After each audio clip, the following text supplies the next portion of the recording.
Oh yeah, I'm blazing it. And buy it. Hey, my blue.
And we're back. Oh, I picked the wrong screen. I'm already off. I'm already off on a bad start. Hold on.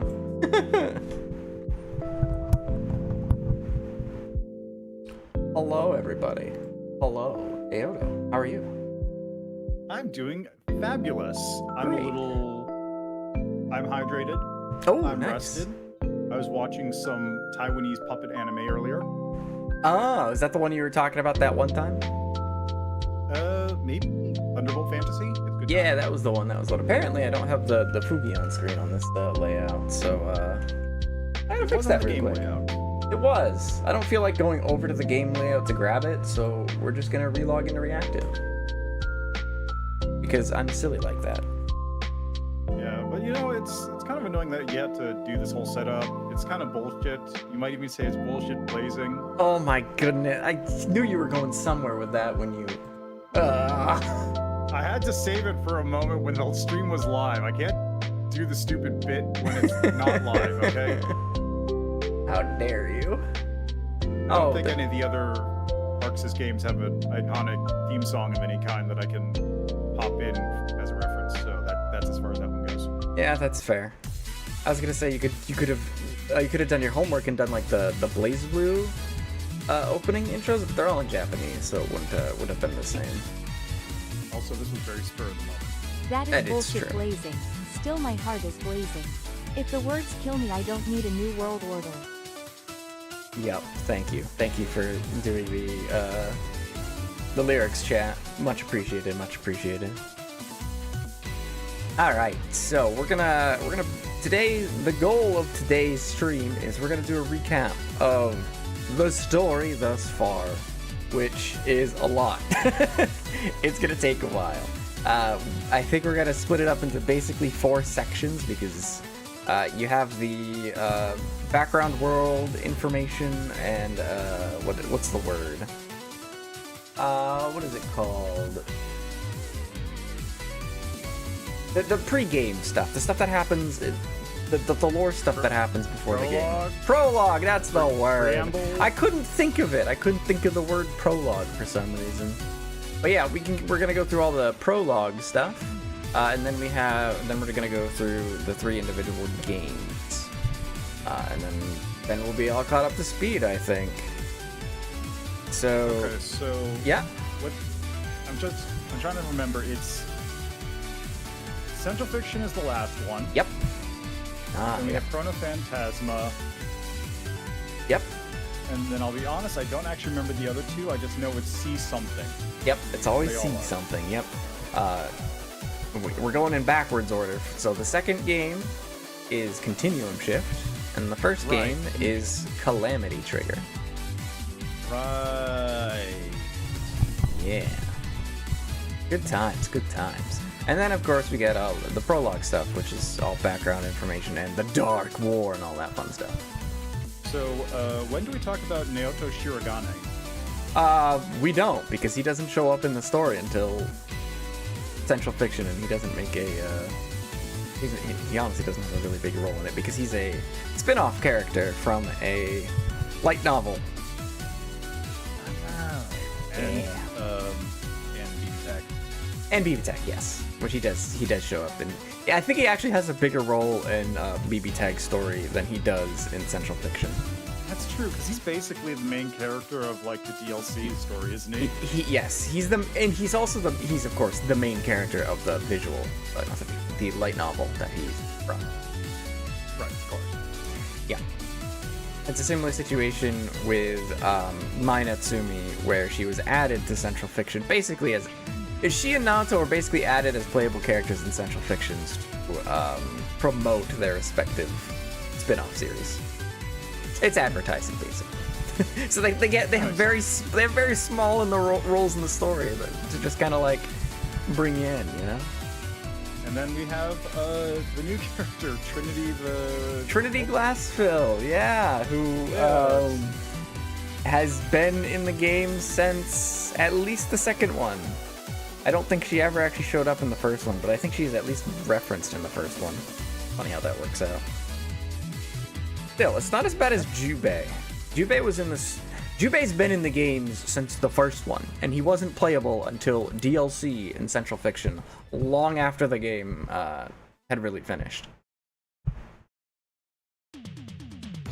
I don't know what they're doing with their development cycle over there, man. Like, what? It's been 10 years. Yeah, I think part of the reason why is because Blazblue, despite them not having made another Blazblue game or like practically Besides that anything besides which they didn't even make, they licensed it to someone else. But It's not a real game because it doesn't start with C in the subtitle. yeah, true. Actually, technically, the future games wouldn't have C in the title because they're not part of this. The current story is called the C series, and they're supposed to be like this. They were supposed to do like spin-off, or not spin-off, like different series, but they never did. And that's So leaves us there's to a reason for it beyond like stylistic. Yep. Oh. Yep. But yeah, after the mobile spin-off, I keep saying spin-off, but it was supposed to be like a continuation. After the mobile game failed, they kind of shelved the series for a while, but it never stopped getting played. It's still a very popular fighting game, and they're just kind of, it sounds like they're just trying to like capitalize on that popularity now. I mean, that's fair, but yeah, we are in a good spot for fighting games in general, because we got this, we got Street Fighter 6, which is the biggest Street Fighter in years. We've got Tekken. We got Tokon, which is supposed to be big, but also PlayStation just kneecapped it. Yeah, like 3 times over. They nuked it with the PC port basically. Because it's terrible. You can't play it on Linux, which is a much larger player base than it used to be. And they're anti-cheat. I don't even think it's their anti-cheat. I think it's their anti-piracy measures. They're just too strong. Nobody can. And people also, just can't play the game. Also, apparently they kept the region lock thing this time for some stupid reason. Of course they did. They're gonna keep trying to push it on like every game they release until someone finally accepts it. Yeah, I'm just saying, fighting games are in a good spot at the moment, relatively speaking. Yeah, for the most part. Yeah, we also have Blazblue. That's out too, isn't it? Well, that's been out. I've heard mixed things about Blazblue. Like, some of the people that like Blazblue really like it, but the people that hate it really hate it kind of deal. It's very polarizing. I didn't care much for it. Yeah, it's understandable.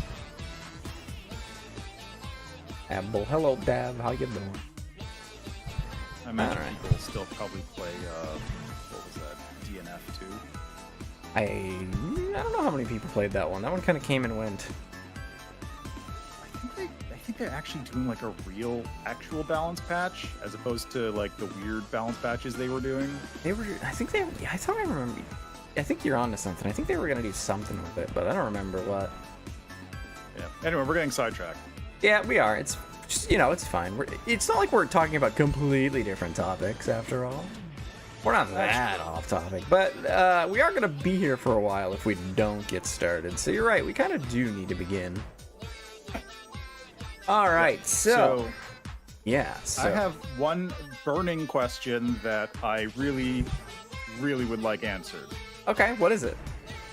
Why does Arxis like making fighting games about Japan getting destroyed by giant magic monsters, and also the main character's main color is red, and he's secretly one of the monsters, and his main weapon is a giant sword that can shoot out flames? Yeah, so actually there is a legitimate reason for this. Like, straight up. So before they made Blazblue, they actually lost the rights to Guilty Gear. They couldn't make Guilty Gear games, so they needed something else. So Mori, who ended up, I forget his last name. Let me find his last name. Actually, I think that is his last name. Yeah. So Shimichi Mori, the creator of Blazblue, basically this is the world of Blazblue is basically like his pet project, more or less. Like, it is basically the world that he's created. He wanted to make a game based off of it, and they're like, okay, we need a fighting game.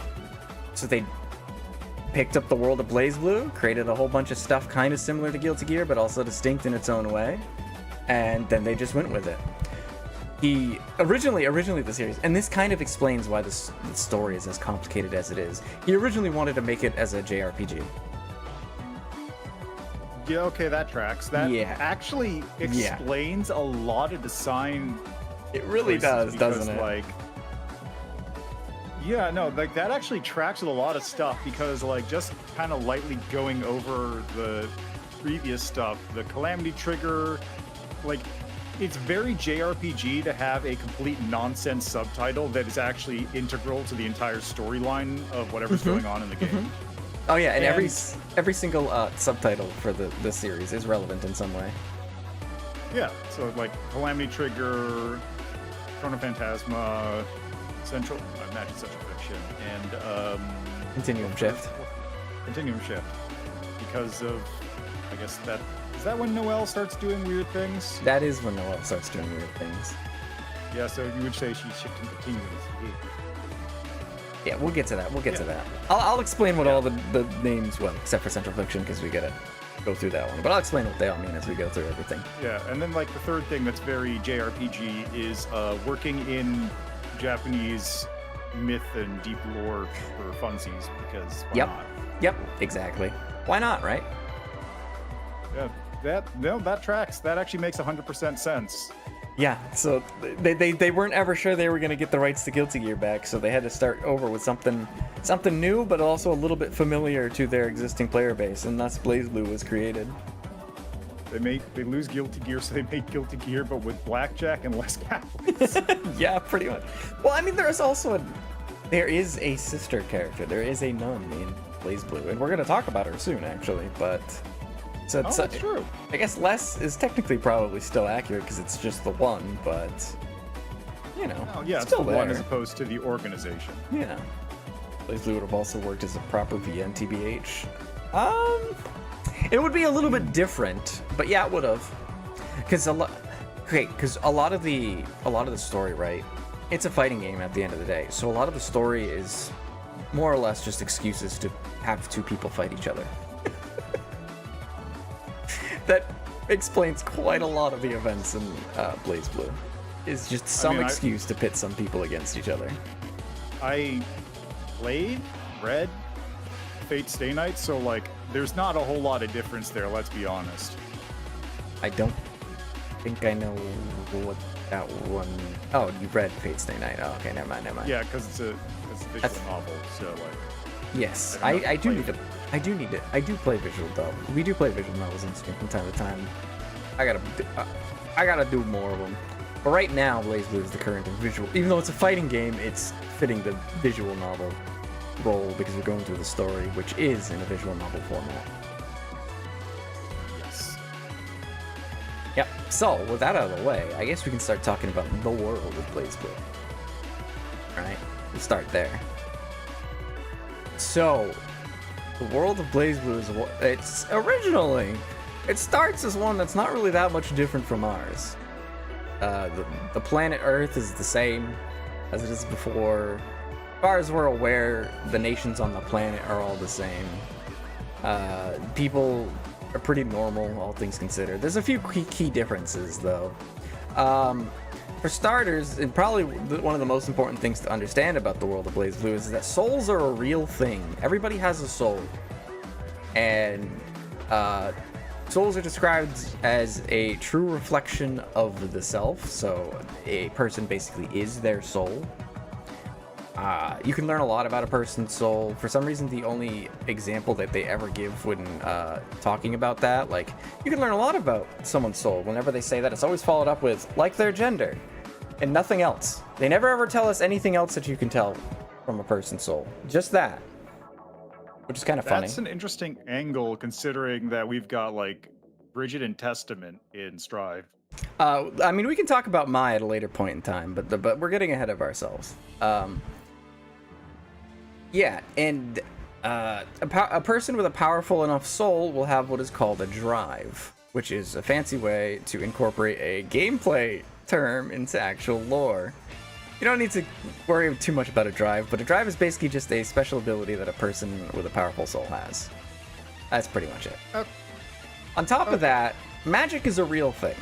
The average person doesn't know about that, but magic exists. And was magic always a real thing, or did it just kind of start being a thing after some event? Magic was always a real thing in the world of Blazblue, but most people did not know about it. And it was like, it was basically as it is in the real world, where it's just some theoretical thing that would be like kind of cool if it existed, you know? On top of that, there's also these people known as Beastkin. They're like sort of humans, but also not in a way, because they, you know, look like animals. Like Jubei, the cat guy. He's literally just a bipedal cat, but he's also still kind of human in a way. It's weird. Similar to magic, most people don't know that they actually exist. They're kind of just secret, hidden from the world, that sort of thing. And beyond that, that's pretty much it for as far as what the average person knows about. There's still a whole bunch of stuff going on behind the scenes, but we'll get into that, you know? So on the surface, it's basically just Earth plus footnotes. Earth plus footnotes, yep. As far as the average person is concerned, yep. If I recall correctly, magic is mentioned as being the thought of like sci-fi sometime during Chronophantasma. We'll get into that a little bit more, but it's a little bit different than how you've described it, but there's some truth in that at the same time. Anyway, so the world is very similar to how it is today until one day, out of seemingly nowhere, a gigantic monster appears off of the coast of Japan, and it starts destroying everything. It starts killing people, it starts destroying cities, all that, fun stuff. So, naturally, humanity rightfully panics, and all of the world governments get together at the time, including Japan, and they're like, guys, we need to nuke the fuck out of this thing. It needs to die. It's going to destroy the entire world if we let it continue. We have to sacrifice Japan. And even Japan's like, yeah, no, we fucking get it. Get rid of this thing. So they nuke it. They fire every single nuke, like, basically on the planet at it. And it does absolutely nothing to it. It doesn't even leave a scratch. This monster, which will be known as the Black Beast, continues to rampage. Japan's destroyed for basically nothing, and a lot of the world is starting to get eated. Humanity collectively shits itself as it realizes it has absolutely no way to fight this thing. It constantly is emitting a poisonous gas. You can't even get close to it. It's huge, it's destructive, it's killing everything. So when you say huge, how huge are we talking? Are we talking like Godzilla? We're talking like Godzilla size. Okay, it's a proper kaiju. It is a problem. It is a problem, big but like, problem. It will take time to get places. It rampages for quite a while. Humanity has absolutely zero answer to it. They just kind of... The world governments basically all get dismantled because everybody's dying.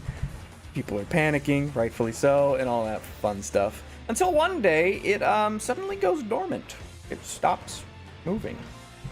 And they don't know why. Nobody knows why. Not about to just sit by and hope that it never gets back up, though. Humanity rallies its efforts to create countermeasures. And that's when all of the fun stuff of Blazblue comes into being. One of the top magicians at the time, basically the Magic Society, where all the magic people were hiding the whole time, they come out and they basically announce themselves and they start working with humanity to actually come up with solutions for it. It took them that long?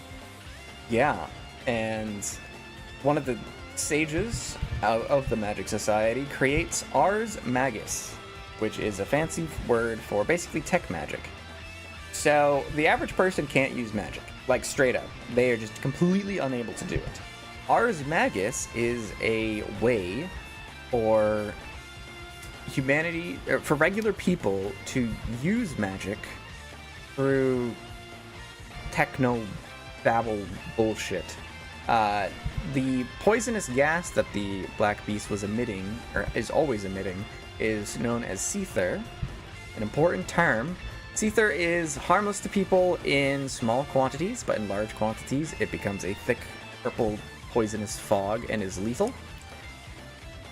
But they found a way to use that seether as a fuel source to power magic. And all it requires is a grimoire, which can take the form of a book, but doesn't have to. And with a grimoire, you can perform basic spells. So it's not quite as robust as actual magic, but it is indeed a way to use magic. And most importantly, it's actually able to work on the Black Beast for reasons that we'll get into in Central Fiction. It's not actually explained. It's never explained until then, but there's actually a reason for it. There's a reason why it worked when nukes didn't. So they create Ars Magus. On top of that, on top of Ars Magus, there's also Ars Magus, which is a weaponized form of Ars Magus. Not really important to distinguish between the two, but we're gonna do it anyway because it helps point out how confusing this series can get at times. Oh, that's JRPG Classic. Yep, JRPG Classic. And then on top of Ars Magus and Ars Magus, Ars Armagus, they also created the Nox Noctoris, which is a collection of weapons designed specifically to hurt and kill the Black Beast. They're very powerful weapons. There's only about, I think the simple explanation is, I think they only had about 10 at this time. And they were all designed to take on the Black Beast. Okay. With all this new technology, yep. I just want to compartmentalize. So, Magic Society shows up. They create Ars Magus, which is the general tech magic category. Yep. Grimoires are a form of Ars Magus, which lets people cast spells if they suck on magic energy from the Black Beast. And then we have Ars Armagus. Yep. Which is specifically Magitech weapons. Effectively, although it's basically the same exact thing as Ars Magus, or Ars Magus, but it's like weapon versions of it. Like, no, it's complicated to explain. There's a distinction between the two, but it's basically Ars Magus that can be used for combat. Okay, and then are the special weapons technically Armagus? They are actually. I was gonna point out that the Nox Noctorises are effective. The weapon forms are basically just grimoires, but you piece that together. But yes, the Nox Noctoris are basically grimoires that take shape in the form of very powerful weapons. Wait, so they're grimoires. They're basically they're grimoires. Not... Okay, so there's overlap between grimoires and Armagus. No, there's overlap. Well, yes, because you need a grimoire to cast Ars Magus. No, but Ars Armagus. Yes, yeah. You still need a grimoire for those two. Okay, so the grimoire is the core part of the whole system, yes, and then everything functions off of a grimoire. Okay. Yeah, the grimoire is basically the thing that translates the Seether into the magic. Okay, would you say that, like, basically Ars Magus is effectively just the creation of the grimoire and then using the grimoires for things? No, it's kind of the other way around. You find a grimoire, and with that grimoire, you can cast a certain magic spell, basically. Okay, specific magic spell. Yeah. I see. Okay. Yeah. So magic is actually straight up its own thing, but Ars Magus is literally a way for regular people to do the exact same thing that magicians can do. Or they're called sorcerers in this world. Yeah, same difference. Yeah, but it is quite literally the exact same thing. It is, you can cast actual magic with Ars Magus. In the same way that sorcerers, they just use mana. They have mana. They straight up just have mana. So sorcerers use mana to cast magic, and everybody else can use Ars Magus to cast magic. Okay, so Ars Magus is a very broad category. Grimoires are included in that category, and grimoires are and some grimoires are also the Nox Noctoris and Ars Armagus. Yep. For simplicity's sake, I would tell you to consider Nox Noctorises as their own thing. Okay, they're just special. Yeah, they're just special, because there's only a few of them. They each have their own effects and whatnot. And we'll go over some of them. Not all of them are important, of course, but that's Ars Magus. This feels like... Have you ever seen that clip of the guy explaining how to calculate THAC0 in Advanced Dungeons & Dragons? I don't think I have, no. Okay, I'll dig it up for you at some point, but it's just like 2 minutes of him explaining the different modifiers that go into it and how you have to add and subtract each one.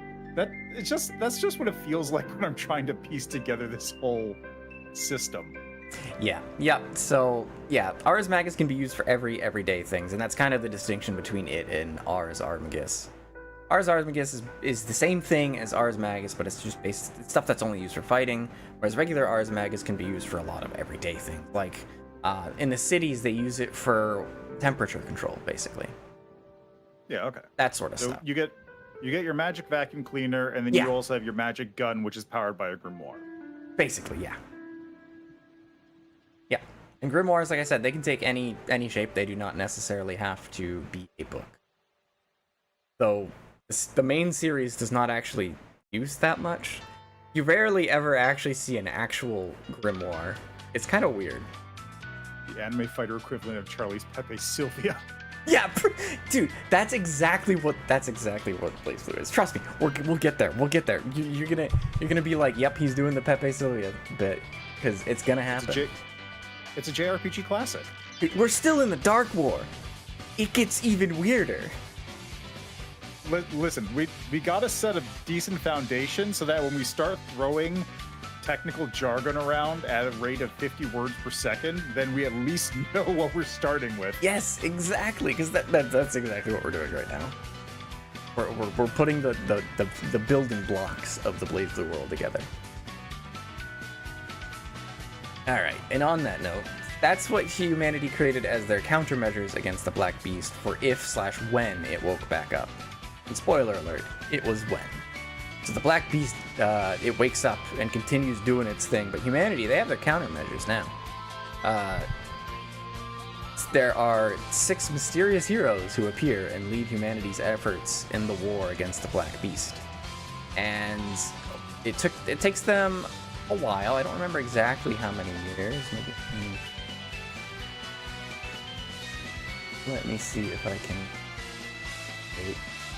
Well, while you do that, I'll be back in just a second. Are you gonna go get your toast?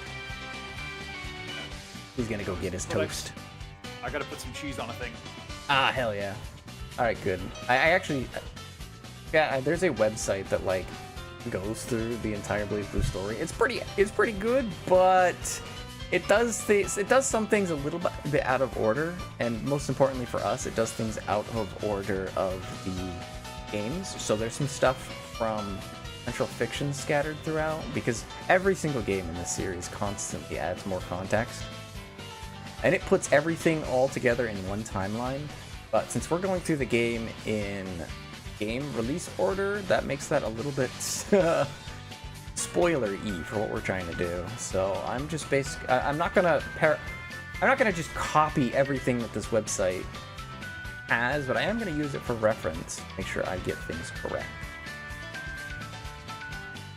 Now we're on the now we're all on the same page, I guess, right?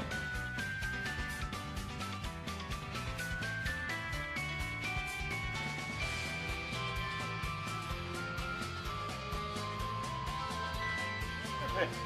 I had to go put some cheese on a bricken. Alright, so as a quick look, it appears that after the Black Beast awakens, it takes another 2 years for them to actually kill the fucking thing. And it took, it first did its thing. It took it 6 years for it to, for the Black Beast to go to sleep the first time.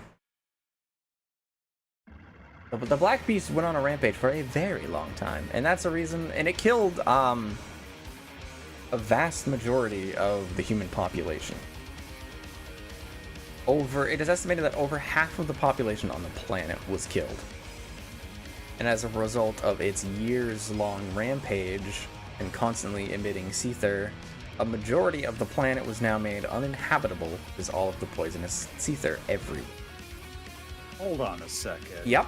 Black Beast killing a massive amount of the population with poison gas. Is this just the Black Plague? In a manner of speaking, I guess that's not entirely wrong, though it definitely was not the intent. But that is a kind of funny connection to be made there. I'm saying as well. Yeah.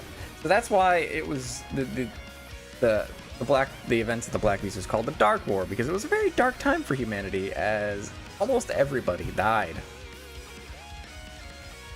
During the Dark War and in the aftermath, there was a, what do we call it? There is an organization that is referred to as the Novus Orbis Librarium, commonly abbreviated to NOL, which is established, and it becomes more or less the new government for the entire planet, because there's like I said, every other government was basically dissolved, and there was pretty much no one leading humanity aside from the 6 heroes were the closest thing that humanity had to any sort of leadership during the Dark War until the NOL was created, and then the NOL took up that role during the later years of the war and after the war. So there's a new government. The NOL was basically designed originally to catalog and safekeep the grimoires. So the grimoires are a little weird in that they weren't created on like a printing press or anything. They were just kind of created and just spread out more or less. So they're all over the place at this point in time. The NOL is like trying to collect and catalog all of them, figure out what their effects are, all that sort of fun stuff. And that's what they do. They also function as a government to keep things in order, and they are sort of structured like a military. So they do their thing, they start recreating order in the world. Since most of the world is uninhabitable, they create the 22... I think it's 22 of them. Let me confirm that number. Sorry, I was wrong. I was one off. There's 23 of them. They created 23 hierarchical cities, which are basically cities built on layers over layers on top of each other. Up in some mountains somewhere in Europe is where they were all located. Oh, so Blazblue actually takes place in Europe, technically. Correct. Mainly because Japan was literally destroyed. Yeah, I was just like... Well, at least that's where we think it is, because that's where a majority that's where a lot of humanity, like, gathered from the survivors, more or less, before the 6 heroes and all that fun stuff showed up and beat the Black Beast, so we just assume they built around there. Effectively, the world is these cities. Yes, basically. There are some areas where you can walk on regular grounds where they're not fully covered in Seether, but it's usually a little bit dangerous. It's best to stay in the cities as much as you can.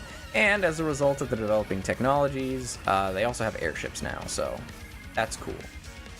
Yeah, I imagine there's like some holdouts elsewhere, but like probably this is effectively everything. Yeah, and of course those holdouts we never really see. Wish Booby Lady could use this. Yeah, right. Yeah, I was just expecting this to like, oh yeah, and then just, Japan happened to be the location where everything just works out best, so we're just building there. Nope, it's the opposite. They got destroyed first. I mean, they got destroyed first in Guilty Gear. Doesn't mean they didn't, like, go back there anyway. It's true. There are... yeah, and I mean, we actually will be going back to Japan at some point in time. Not actually, but... That's a little complicated. We'll get to it.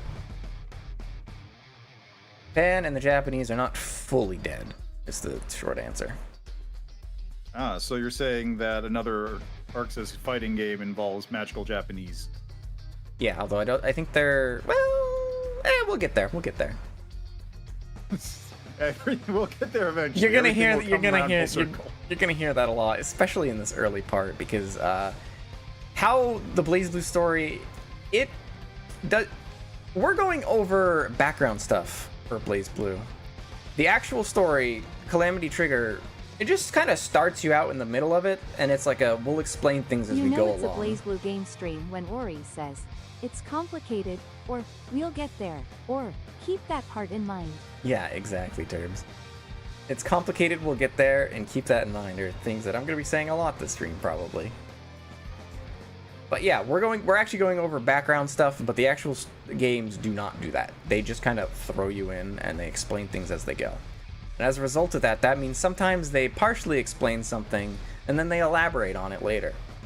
So, for the most part, I'm doing the very basic background stuff, and we will elaborate on some of the details later. Like, the Dark War, we pretty much just paraphrased it. There was a lot more that went on during it, and a lot of the stuff is not really elaborated on until Chrono Phantasma, or until the light novel series of Phase Shift, which actually is a fully detailed version of everything that goes on in the Dark War. Oh, we're getting light novels in this. Okay. Yeah, we're not going to go over them because we get enough of them to know what we need to know for Central Fiction. But there are some light novels for several different events that happen in the Blazblue story that do go into a little bit more detail. And often introduce characters that did not actually exist in the main story. So they're not actually mentioned anywhere in the main story. It's funny. Anyway, so after the Dark War, the NOL rises to power. Their organization originally was created to catalog and maintain the grimoires. It is structured like a military, and at the very tippity top of the organization there is a leader known as the Imperator, who basically they control everything, basically. They're the very, very, very important person. I see nothing that can possibly go wrong with this. Stuff is definitely going to go wrong with this, but not quite yet. We'll get there. Fast forward, I don't think there's anything else really important that happens after that point, but fast forward about 80-something-ish years, and we're off in the middle of nowhere for a church on a field somewhere. It's never really disclosed where, but they're a field in the middle of nowhere, so away from the hierarchical cities. In this church, there is, of course, a nun called a sister, and 3 children called Ragna, Jin, and Saya. Ragna is, of course, our main character for the series, and he's the eldest of the 3 children. Saya gets sick a lot, and Ragna spends a lot of his time taking care of her, as well as the sister, and sometimes Jin gets a little lonely because Ragna doesn't take care of him. Anyway. JRPG classic. JRPG classic. Speaking of JRPG classics, sort of, not really. One day, while Ragna was out getting some water, he sees some smoke off in the distance where the church is. So he's like, oh shit. So he runs back to the church to find that it's engulfed in flames. So he rushes inside to find a strange green-haired man in a suit, who's standing behind his brother Jin, who is carrying a weird sword. And also, the sister's dead. She's just been killed. It's debated who actually killed her. At some point it said it was Jin who did it. At some point it said it's the weird guy. It's not really known. It doesn't matter. She's dead, sadly. And Jin is looking a little bit like a psychopath right about now. And he decides to attack Ragna. And he cuts his arm off. And you know that kind of hurts a lot. The green-haired guy taunts him for a little while as he's, lying in the mud, bleeding out, dying. He's getting taunted by this grown-ass man is taunting a small child like a prick. The green-haired man then takes Jin and Saya and just leaves. He kidnaps them. They run away. They go somewhere. We'll elaborate on that in a little bit. As Ragna is bleeding out and dying in the mud, a small blonde twin-tailed girl in gothic Lolita attire shows up out of seemingly nowhere and is like, God damn it, Ragna, not this shit again. So she goes into the basement of the church, which is, I guess at this point, stopped burning. And she comes back with a book, a grimoire. It is known as the Azure Grimoire. It is the most powerful grimoire on the planet that was thought to be a myth. Nobody thought it actually existed. It was just kind of hypothesized as a grimoire that could be real. And she just walked into the basement where it had been the whole time, and she gives it to Ragna. It takes the form of Ragna's right arm that he had lost moments ago. His right eye becomes red, and his hair turns white.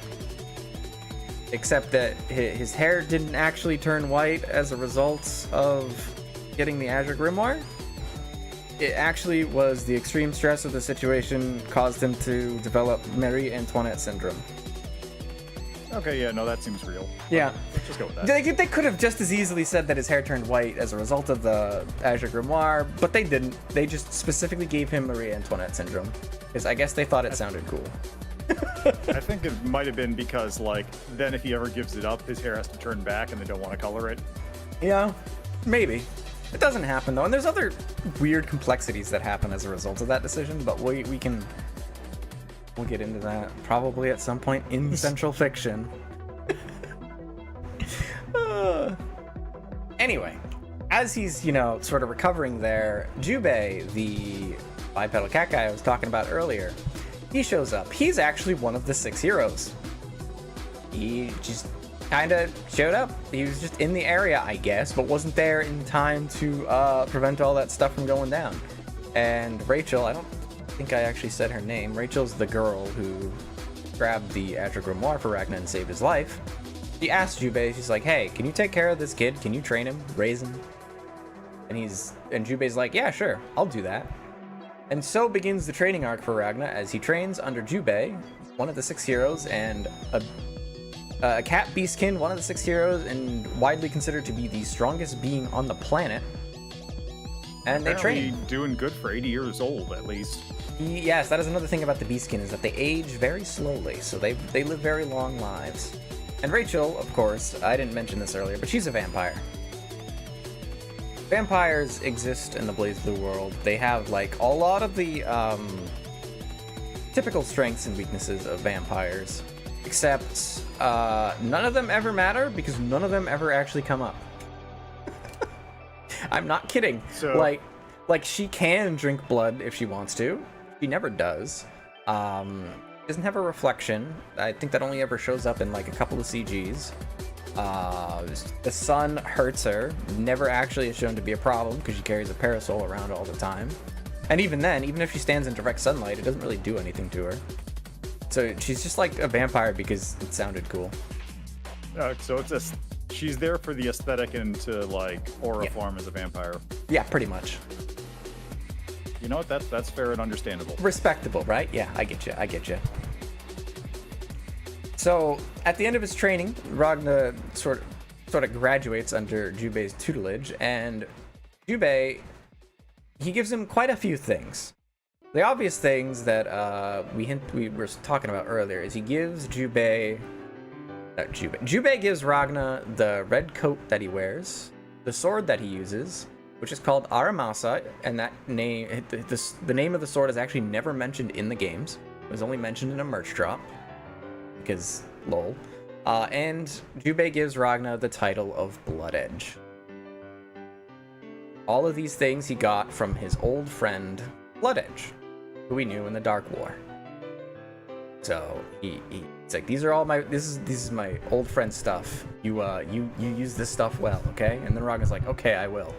And then Jubei says one last thing. He says, oh yeah, don't forget, Ragnar, never think of the Azure Grimoire, the Blazblue's power as your own. And Ragnar's like, okay. And then that's it. Now he's fully trained. He's ready to go. He's ready to do what he needs to do, which we'll talk about in a little bit. That's what Ragnar's been doing. Meanwhile, Jin. Yep. Before we move on, just real quick. The Azure Grimoire. Okay, what is the Blazblue? Is that just another name for the Azure Grimoire? Yes. Yep. Okay. And we'll go into greater detail about what it actually is later. But for now, all you need to know is that it is the Azure Grimoire, aka the Blazblue, is the most powerful Blazblue because it is connected directly to the Azure, which is loosely explained in the first game as basically being a source of immense power. Is it just the back rooms again? I mean, it wasn't originally, but like over time. So, I mean, the backyard. Well, no. Actually, the Azure is not the backyard. Oh. But there's something similar but different that basically is the backyard. But like, yes and no. Okay. Yeah. We'll get there.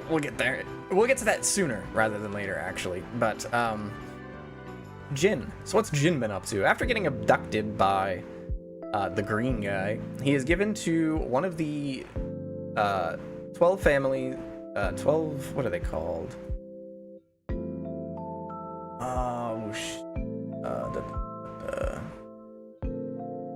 Duodecim. The 12 families of the duodecim, which, if you know any Latin, duodecim is 12. The duodecims are the higher ups of the.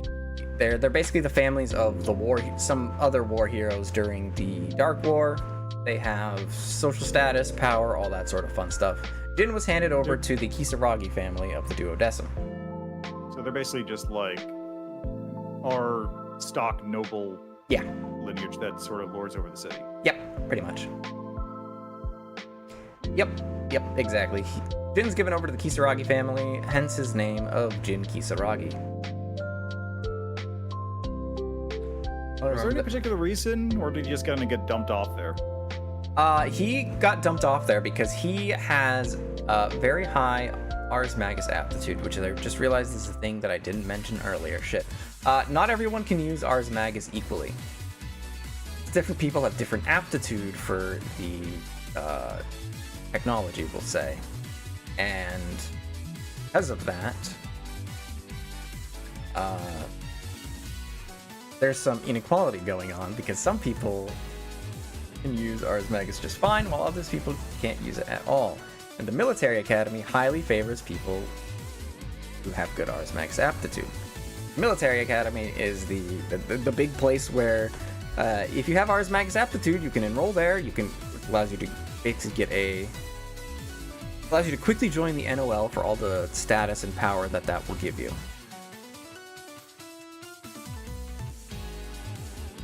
Jin has pretty high Ars Magus aptitude, and now he also has that cool sword, and he's given into one of the duodecim family, so he's pretty much already set for success. He enrolls in the military academy, and he lives his life out there and graduates as a major. There's another thing that happens while he's in the academy, but we'll talk about that in a little bit. And then lastly, Saya, she was also taken by the green guy, and she just kind of disappears. She falls off the radar. Nobody really knows what happens to her at this point in time. She just poofed. Gone. I'm sure that'll be of no importance later. Yep, it won't be of any importance later. It takes like 2 whole games for it to be of importance. The military academy is a building where officers are trained. Sorry, but I had to do a joke from Airplane. I watched Airplane recently. I don't remember that joke. Am I stupid? Probably. Anyway. Watch Airplane again. That's a good movie. It's a good fucking movie. It's still really fucking good. Anyway. So that's what happens to those 3. During all of that, there's some stuff that's going on. Like the hospital joke. Like, I feel like I can remember where in the movie that was, but I can't remember the specifics. Anyway, we're getting distracted. There was some political movement bullshit going on in the background during all of this, where a collection of hierarchical cities located in a place called Ikaruga, the Ikarugan hierarchical cities, they revolt. They decide to go to war with the NOL because of all the inequality, all the mistreatment, and they want to overthrow the NOL and put in their own government. You know, all that fun stuff. So the events known as the Ikarugan Civil War happen. These happen. Aren't these cities like literally physically attached to each other? No, some of them are located in close proximity to each other, like the Ikarugan hierarchical cities, but a lot of the rest of them are located some distance away from each other. Okay, so I thought when you said hierarchical cities, it was like literally one giant tower of cities. Yes, a hierarchical city is a tower of basically smaller cities. Okay, but there are multiple hierarchical cities, and they're all kind of in this vague European mountain range area. Yeah. Basically. Okay. Yeah, and naturally, because higher Caesar concentrations at like the bottom of the mountains means that lower class citizens are located in the lower levels of the hierarchical cities, while higher caste members of society get to live in luxury at the higher one. JRPG Classic. JRPG Classics, yep. There's one hierarchical city, and that's the one where Jin goes to, where it is quite literally, all it is the military academy. The entire city is just military academy. That's all you really need to know about it. Some of the specifics about it are elaborated in Mai Natsumi's visual novel, or not visual novel, in manga. So you could get some more details there if you wanted, but we'll go over some of that anyway. Let me double check my timeline of the Ikaruga Civil War. While you do that, I'll be back in a moment again. Okay, sure.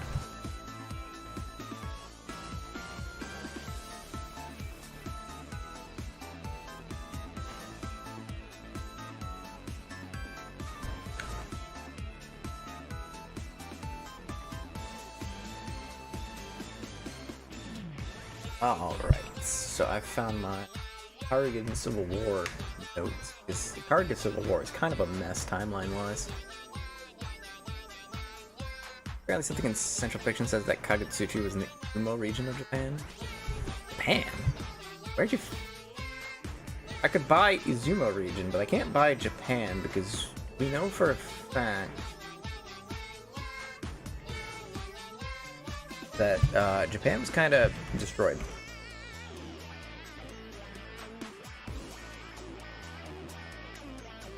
Ori, the lorekeeper of Blazblue.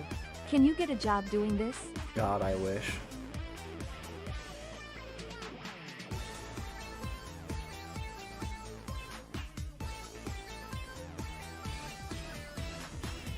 Yeah, I'm finding like very conflicting information. Like, I'm seeing this one post that says Kagutsuchi is in Thailand. With Watatsumi, which is one of the Ikarugan cities, being around Poland/Ukraine. The rest of Ikaruga is scattered across Russia. But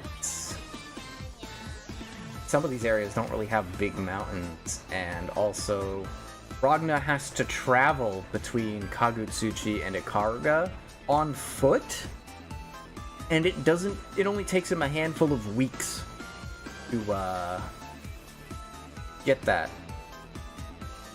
It takes him a couple weeks to get there. And again, he's doing this all on foot.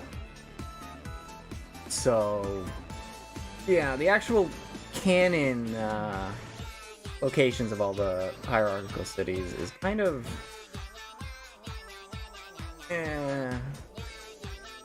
Alright.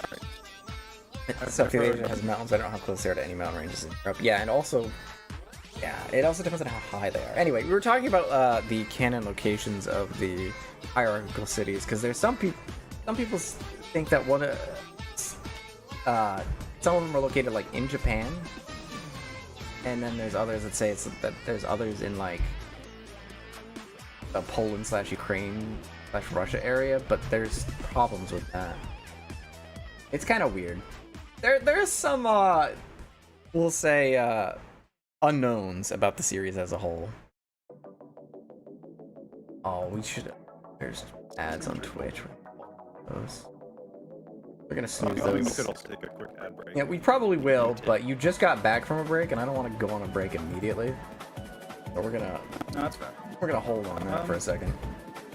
The real question, though, is like, apart from curiosity, is the actual physical location of the cities of any real importance? Like, not really. The cities being placed, yeah, like, does it really matter beyond these cities are far away and these cities are close? Yeah, some of the cities have to be relatively close because there is some travel between them, but beyond that, not really. What audio is broken? Is it like apparently I'm having audio issues, but what's broken? Is it the music? Is it Discord? It's probably Discord. Hold on a second. Yeah, I remember that happens sometimes. Yeah, it was Discord. Can you speak? Feel the Hello? audio? Hello? Okay. I'm testing. How's my audio? Alright, so that should be good. Okay, so you should be fixed now. Alright. So, Akarigan Civil War. So, yeah, the Akarigan, some of the Akarigan hierarchical cities, they declare their independence from the NOL, they create the Ikarga Federation, and eventually they end up going to war with the NOL over a bunch of things. Thanks for the what the Ikarga Civil War actually starts around the same time that Jin gets adopted into the Karagi family, which is kind of weird considering that means that the military academy, there's an ongoing war during the events that happen there, but we see what happens during the academy, some stuff that happens during the academy timeline, and there's never seems to be any urgency or importance about the war. It's just kind of going on in the background. It's a little weird, a little odd. The Ikarga Civil War goes on for quite a while, and until one day in the city of Ibukido, a satellite in space. Oh god, this is gonna get really confusing for a second, but but just bear with me for a second. There's a satellite in space orbiting the Earth, and one day a being inside of the satellite comes out and fires a beam off at one of the cities. The city of Ibukido. The city is completely wiped out. It is completely destroyed. Every single person that was living there is believed to be dead. Except there was one known survivor at the time. There was a young girl named, she didn't have a name at the time, but she would later be called Noelle, who was adopted. Yeah, she is our third main character, and she was adopted by a minor family in the NOL known as the Vermilions, the Vermilion family, and thus Noelle Vermilion was born. Also, I should mention this because it's important, sort of, but not really. Kind of, sort of, but not really. The day that this took place on was December 25th, aka Christmas Day. Christmas! And her name is Noelle, and yeah, funny. Was the city part of the Ikaruga... Yes, the city of Ibukido was part of the Ikargan Federation, and at the time it was believed that that was the NOL using the satellite thing. I'll just say it now, it's called Takemikazuchi. The name will come up again multiple times, you don't have to worry too much about remembering it right now. Takemikazuchi completely destroys the city of Ibukido, with Noelle being the only survivor who was adopted into the Vermilion family, and then they discover she has high Erzmagus aptitude, and she also enrolls in the military academy.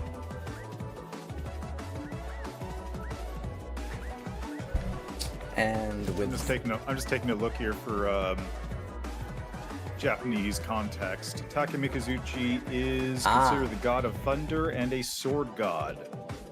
Yep, there's quite a few sword-related things going on in Blazblue. I mean, it is a fighting game. Yep, exactly. Alright, and then I think that's a good stopping point to take a break because we got ads going on Twitch, so we're going to do that in a moment. We'll wait until the ads actually start before we swap screens. So this is the story thus far. We've established our three main characters, and we're about to actually go into some more detail. Yeah, you should get some water. You've been yapping. Yep, I do actually have some water, but I'm already like halfway through it. This famous 7-branch sword. What was that one called again? I don't think that one actually has any relevance. Let me find its name again.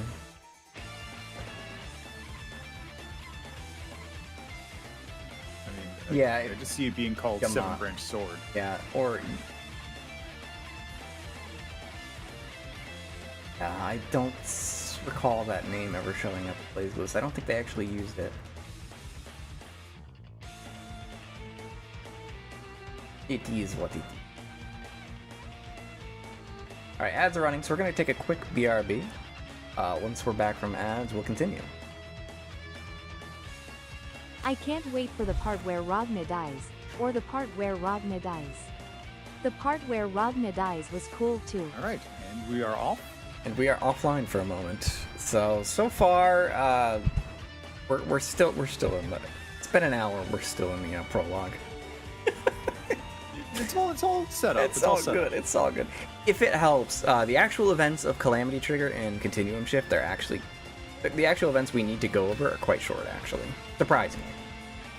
A lot of I had a feeling because like a lot of it seems like this is the setup, and then the things happen, and you have a very straight start to end point, which just kind of happens along a specific set of these circumstances. Herb says, don't forget to mute if needed. Do I have... Oh, I think they can still hear it. Can they still hear us? Holy shit, I think they can. Oh, good. Or is that I was about to call them a bunch of SOBs. Can they, though? Or is that just my vertical scene showing? Although they're reacting in chat as if they can hear me. Hold on. I think they can. We hear you.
All right. Alright, and we're back. At some point, I think I fixed it with the BRB screen, but whatever. It's not like we said anything awkward or weird or anything. Not like we secretly talked about how much we hate chat, you know? Anyway. Secretly, I'll do it right now. Hell yeah. Anyway. So, Cardigan Civil War and other events. So, while the Cardigan Civil War, right after all of that stuff happens, the Cardigan Federation, and naturally pretty much everyone else, assumes that the NOL did that. They just did that as part of the war. It was just a show of power, like, hey, cut it out, we'll just obliterate you with this thing. They're like, oh shit. Surprisingly, this did not immediately end the war, and it still rages on, although the Cardigan Federation is a little bit demoralized after that. Oh, one fun thing I did see while I was looking at the wiki page for Takemikazuchi. In the section for quelling of the Middle Countries, it says here Takemikazuchi is one of the chief delegates sent down to subjugate the terrestrial deities. Ah. You know, that kind of makes sense, actually. Yeah, again, JRPG classic. But, like, It looks like Takemi Kazuchi was, in fact, sent down as sort of a conquering or offensive strike against, Oh yeah. whatever was going on in that period of time. Yep. We'll get Oh, into ties him. Yeah, we'll get into him a lot more later on. But for now, all you need to know is that he can fire gigantic death laser beams that destroy cities. Classic. Fun stuff. Fun stuff. So the war continues on after that. The Ikari Federation's a little bit demoralized, but they're still fighting that fight. They still got that dog in them, you know.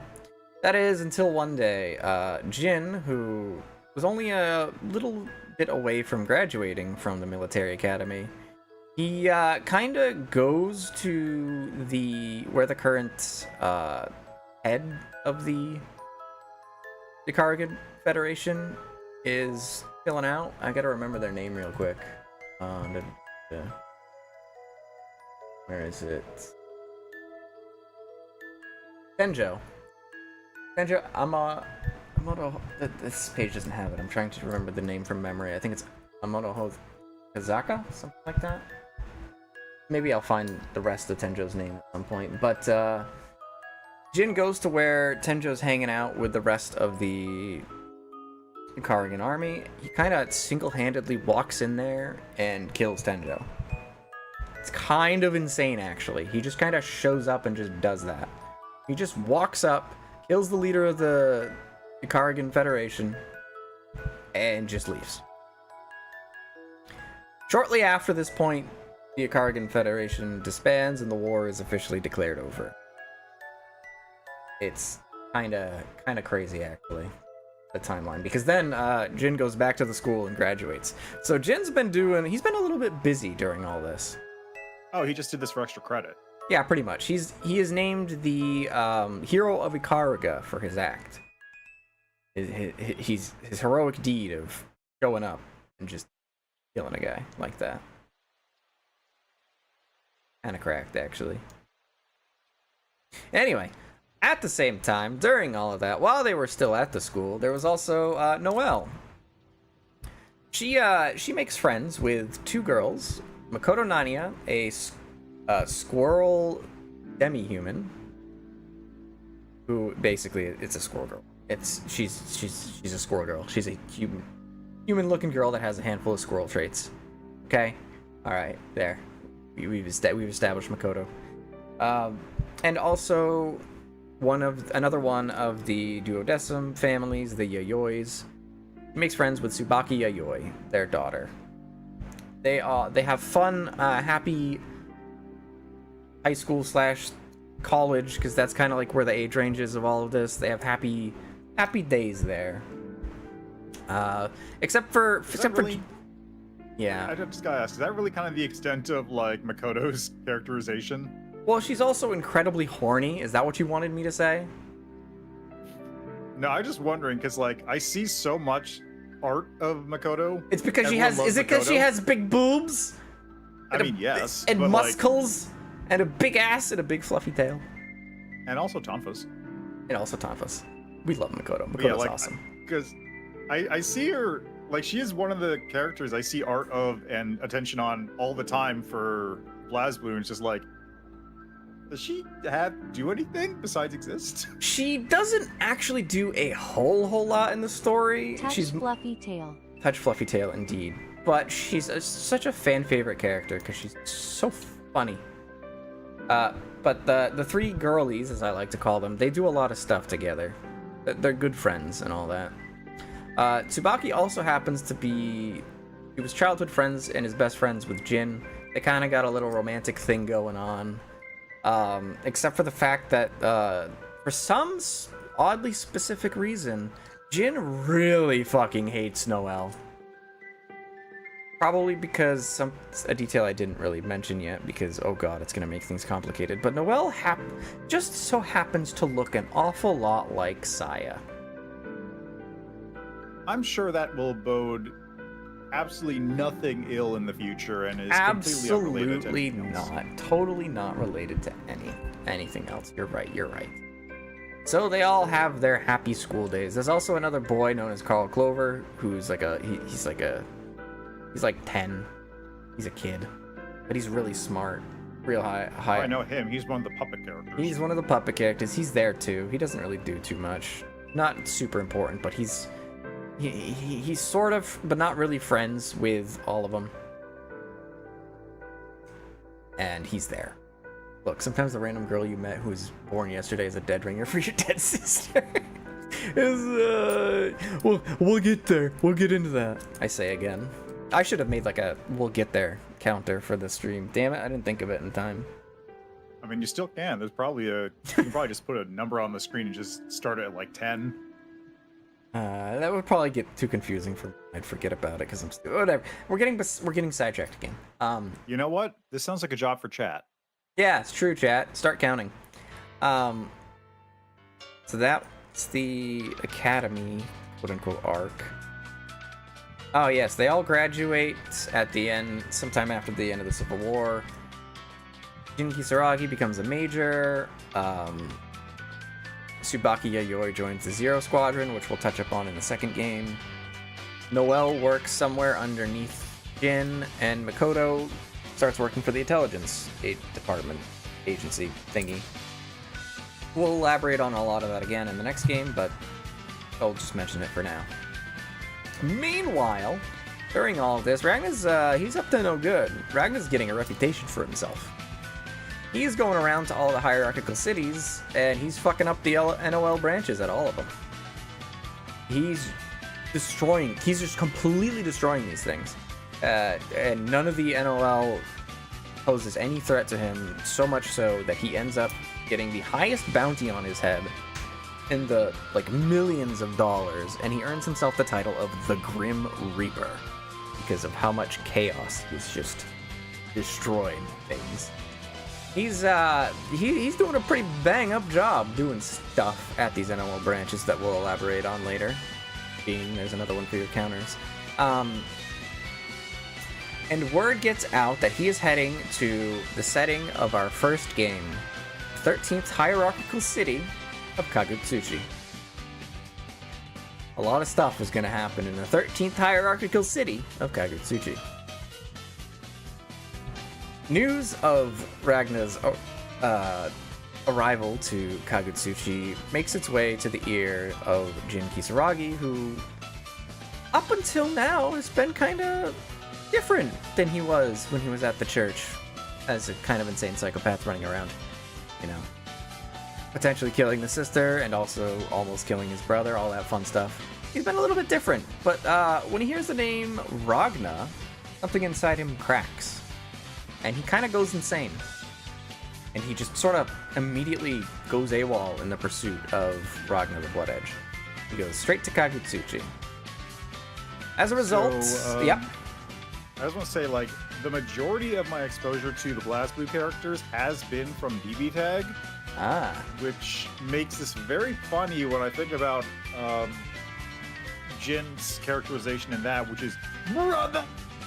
Yeah, well, we're gonna get to that. He's a little insane about his brother in a lot of ways. That's kind of why he goes AWOL. Listen, he hears the word Ragna, which he somehow completely missed when Ragna was getting his reputation as the Grim Reaper. He somehow completely missed hearing his name, but once he hears that Ragna is heading to Kagutsuchi, Jin kind of snaps, and he's just like, I'm going to Kagutsuchi, and he starts going to Kagutsuchi.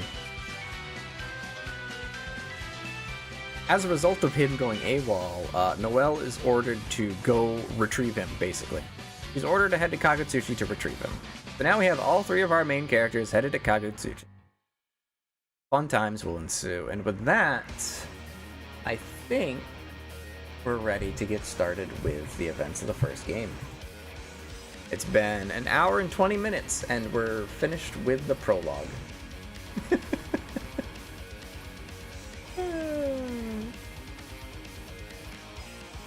Alrighty then. So, I mean, this is all background. You gotta set the building blocks. Yep, these are all building blocks. So, Ragna the Blood Edge. He approaches Kagutsuchi and enters. He steps foot in Kagutsuchi. Alright, so let me try to remember all of the details and events that happened during Trigger.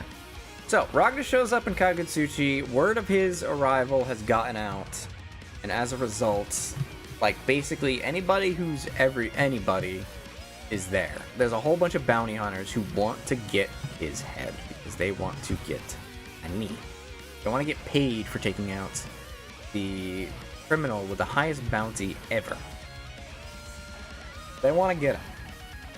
He just so happens to also have, I'm just going to mention this because you might wonder how a guy like Ragna can just wander around in Kagutsuchi without getting recognized by literally everybody.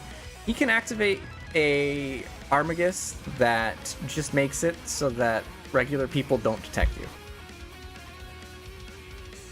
So for the most part, he can just walk around in plain view and nobody will ever bother him because they just literally can't detect him because he has that Armagus. It's mentioned briefly in the first game, and then it's never mentioned again, so you just can kind of assume that he has it on, like, almost all the time. Yep, so coincidentally, the only people that can see him are the other playable characters, because we need to set up fights. Alright, that makes sense. Yeah. They're only strong enough people can see him. Basically, the person needs to have a drive in order to see him, is the more or less official explanation. Alright, so Ragna, he bumps into a not exactly half beastkin or demi-human character, but also kind of, yes, actually, it's complicated character called Tao Kaka. She is a fan favorite. She's not in BB Tag, so for that note, I should probably send you a picture of her since you're not going to know who she is. I'm aware of Tao Kaka. Okay, good. I was going to hope out of all characters that aren't in BB Tag that you could recognize, Tao Kaka would be one of them, because she's kind of iconic. She's also kind of extremely unimportant to the main game. Really? Yes, she actually does not really do much of anything in the main story, but she shows up a lot, and she's also very fun every single time she shows up, and we love her. Kind of pointless in the story, though. I think I played one of the games very briefly, and the only thing I did is I played her story mode a little bit. Yeah. She shows up in quite a lot of the routes, but she never really does anything of importance. That's the thing. I remember hearing there's some implication that she's not actually like a real person and she's some kind of like entity. Yes, the Kaka clan is a collection.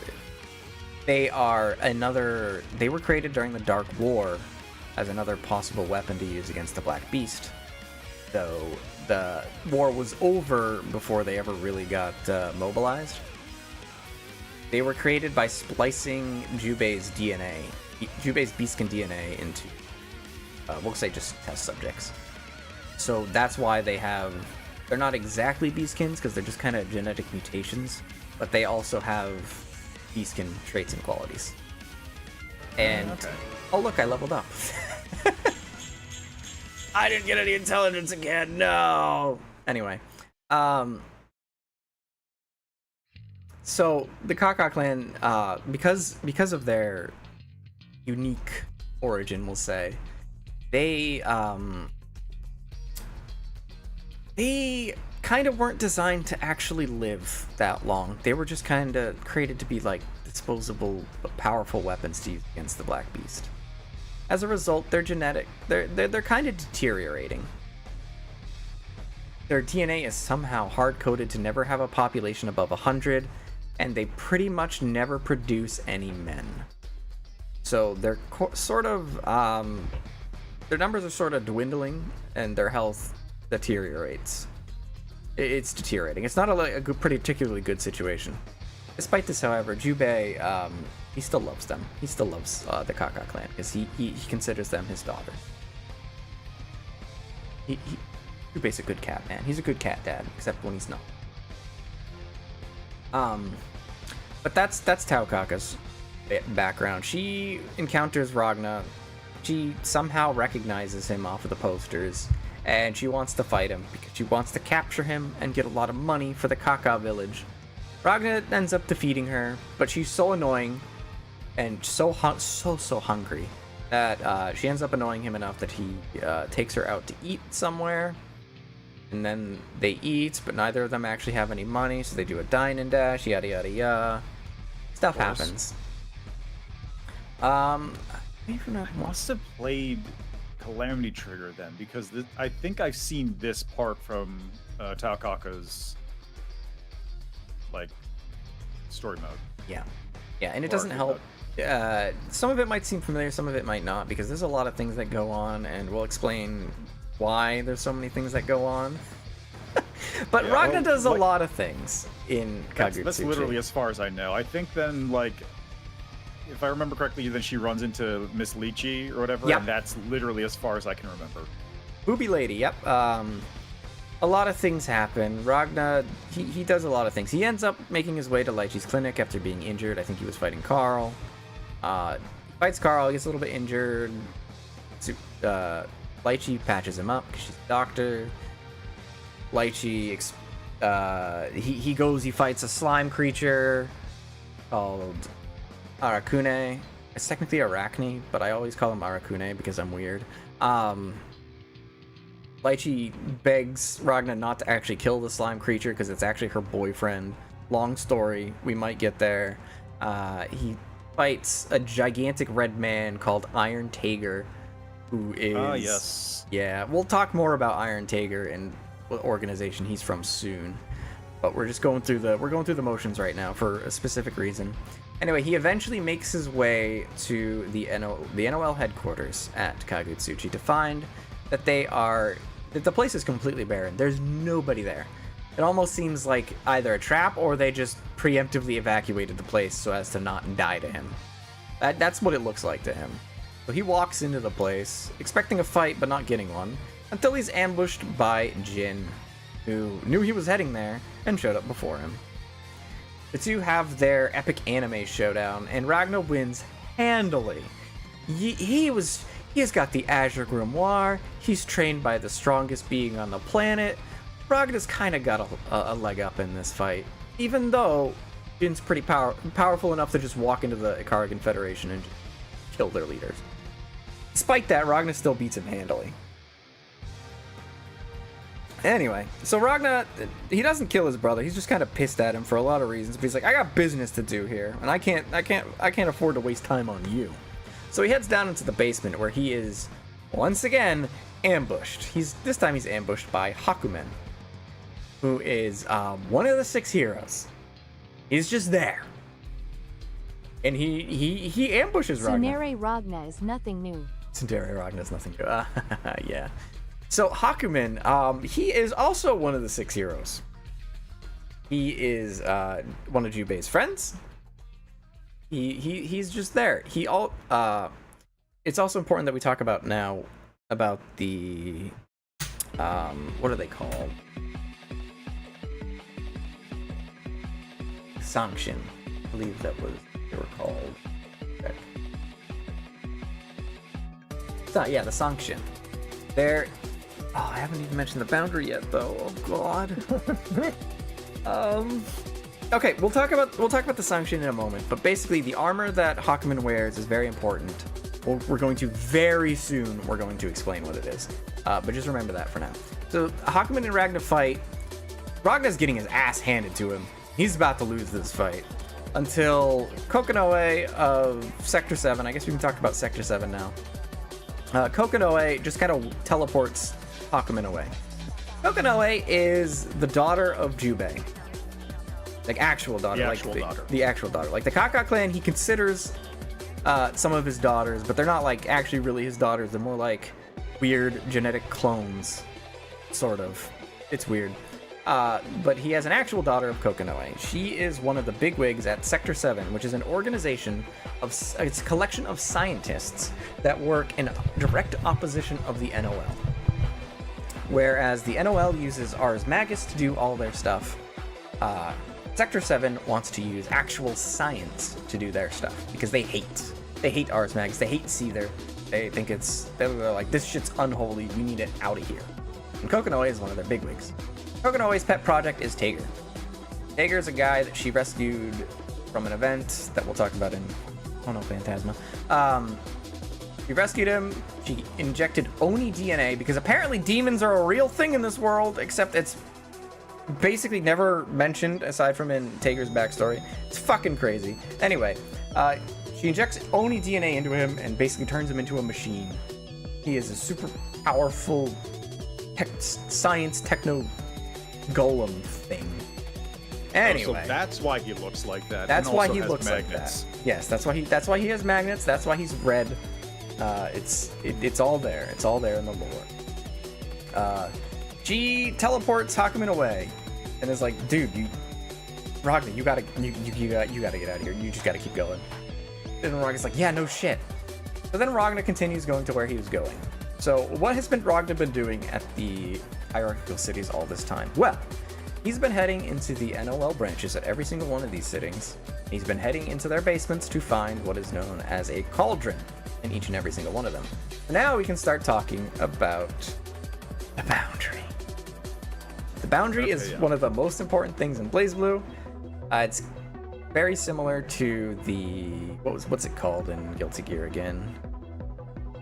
The backyard. The backyard. It's very similar to the backyard, but it's a little bit different. Even though they're kind of trying to say that, even though Arx is trying to say that they're the same thing now, but they were a little different. Okay. Are they going to do a thing where it's actually Guilty Gear and Blazblue are the same universe for realsies secretly? Something like that, yeah. That's why they're sort of switching up on what the backyard and the boundary actually are. Anyway, the boundary is a place that exists in between worlds, basically. It is a vast, empty void of nothingness, and by empty, I mean it's mostly empty aside from the fact that it's completely full of Seether.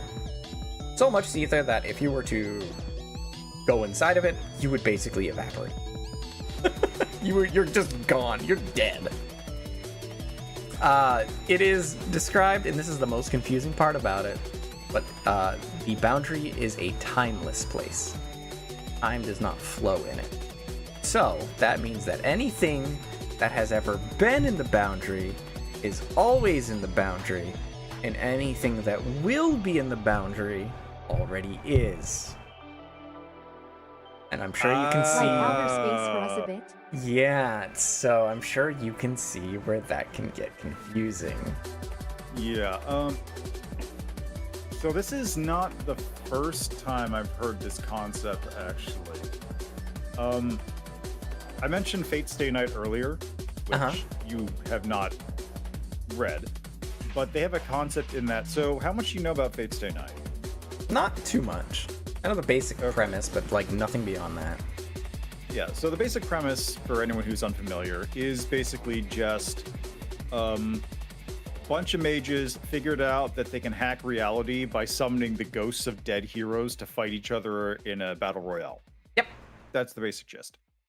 One of the details about that is that there's a lot of extra fine details that go on with the back lore and all that. It's really interesting magic system. But the basic gist is there's something called the Throne of Heroes, which is where all these heroic spirits actually originate from.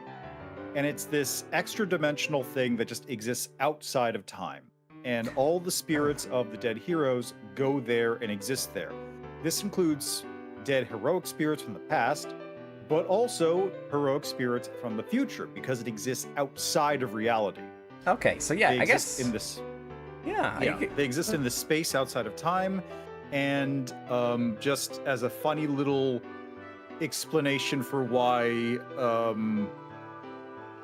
this person from ancient Greece is speaking fluent Japanese, they also just get shoved in with modern knowledge whenever they show up. That's funny. But there's just small details about that, but it's just like, there is, technically speaking, because they exist outside of the time, they do have knowledge about all past and future events. It's just always like a mass that they can't tell where they are in time at any given moment. Gotcha. Yeah, there are a few differences, but the basic premise of it existing outside of time is basically the same. Yeah, I wonder if that's just a thing that... This is one of those things where I feel like there was some pivotal piece of Japanese media that a bunch of writers just happened to read together, and this sort of idea exists together because of that. So I can tell you, I know we're sort of getting a little bit ahead of ourselves, but the Blazblue universe sort of exists on the concept of quantum physics, where something either exists in a certain way or it doesn't. Oh, so it's a Schrodinger's cat situation. Got Yes, there's a lot of things in Blazblue are called possibilities. We'll elaborate more on it in just a little bit. In fact, why don't we do that? Why don't we get to that point like right now? So inside, Bell mentions that the idea probably stems from some influential RPG or visual novel. That's probably, what I'm saying. Probably, yeah, probably. There's a reason so many games just happen to borrow the ideas, happen to have similar RPG ideas because all the creators just happen to play and really enjoy Dragon Quest, like that kind of thing. Yeah. Artists, writers, they're all influenced by the works that they themselves consume. So yeah, that sort of thing is pretty normal. There probably is something, but I just don't know what it is. Anyway, so the Boundary. Timeless place, filled with Seether, extremely lethal to people. Well, like, is there anything actually inside of it, or is it completely empty? So, inside of the Boundary were these things called the Sanction, which I mentioned briefly earlier. We're elaborating on it now. The Sanction there's 3 of them. They're also known as the original units. They're 3 sort of mechanical things that just existed in the Boundary for God knows how long. Or do they exist in the future? Good question. We don't know too much about their origins. We really even post all of the Blazblue games, we still don't know exactly where they originally came from. That's a mystery that's never really solved. But anyway, the most important one, the most powerful of them is the Master Unit Amaterasu. It is, for all intents and purposes, it's God. Straight up God. It has the power to perform phenomena interventions, which I believe was one of the questions that you originally had. Yes, you were wondering what that was. Yeah, for context for people listening, there was a 10-minute recap? It was 19 minutes total, but I told you to start and stop at certain points.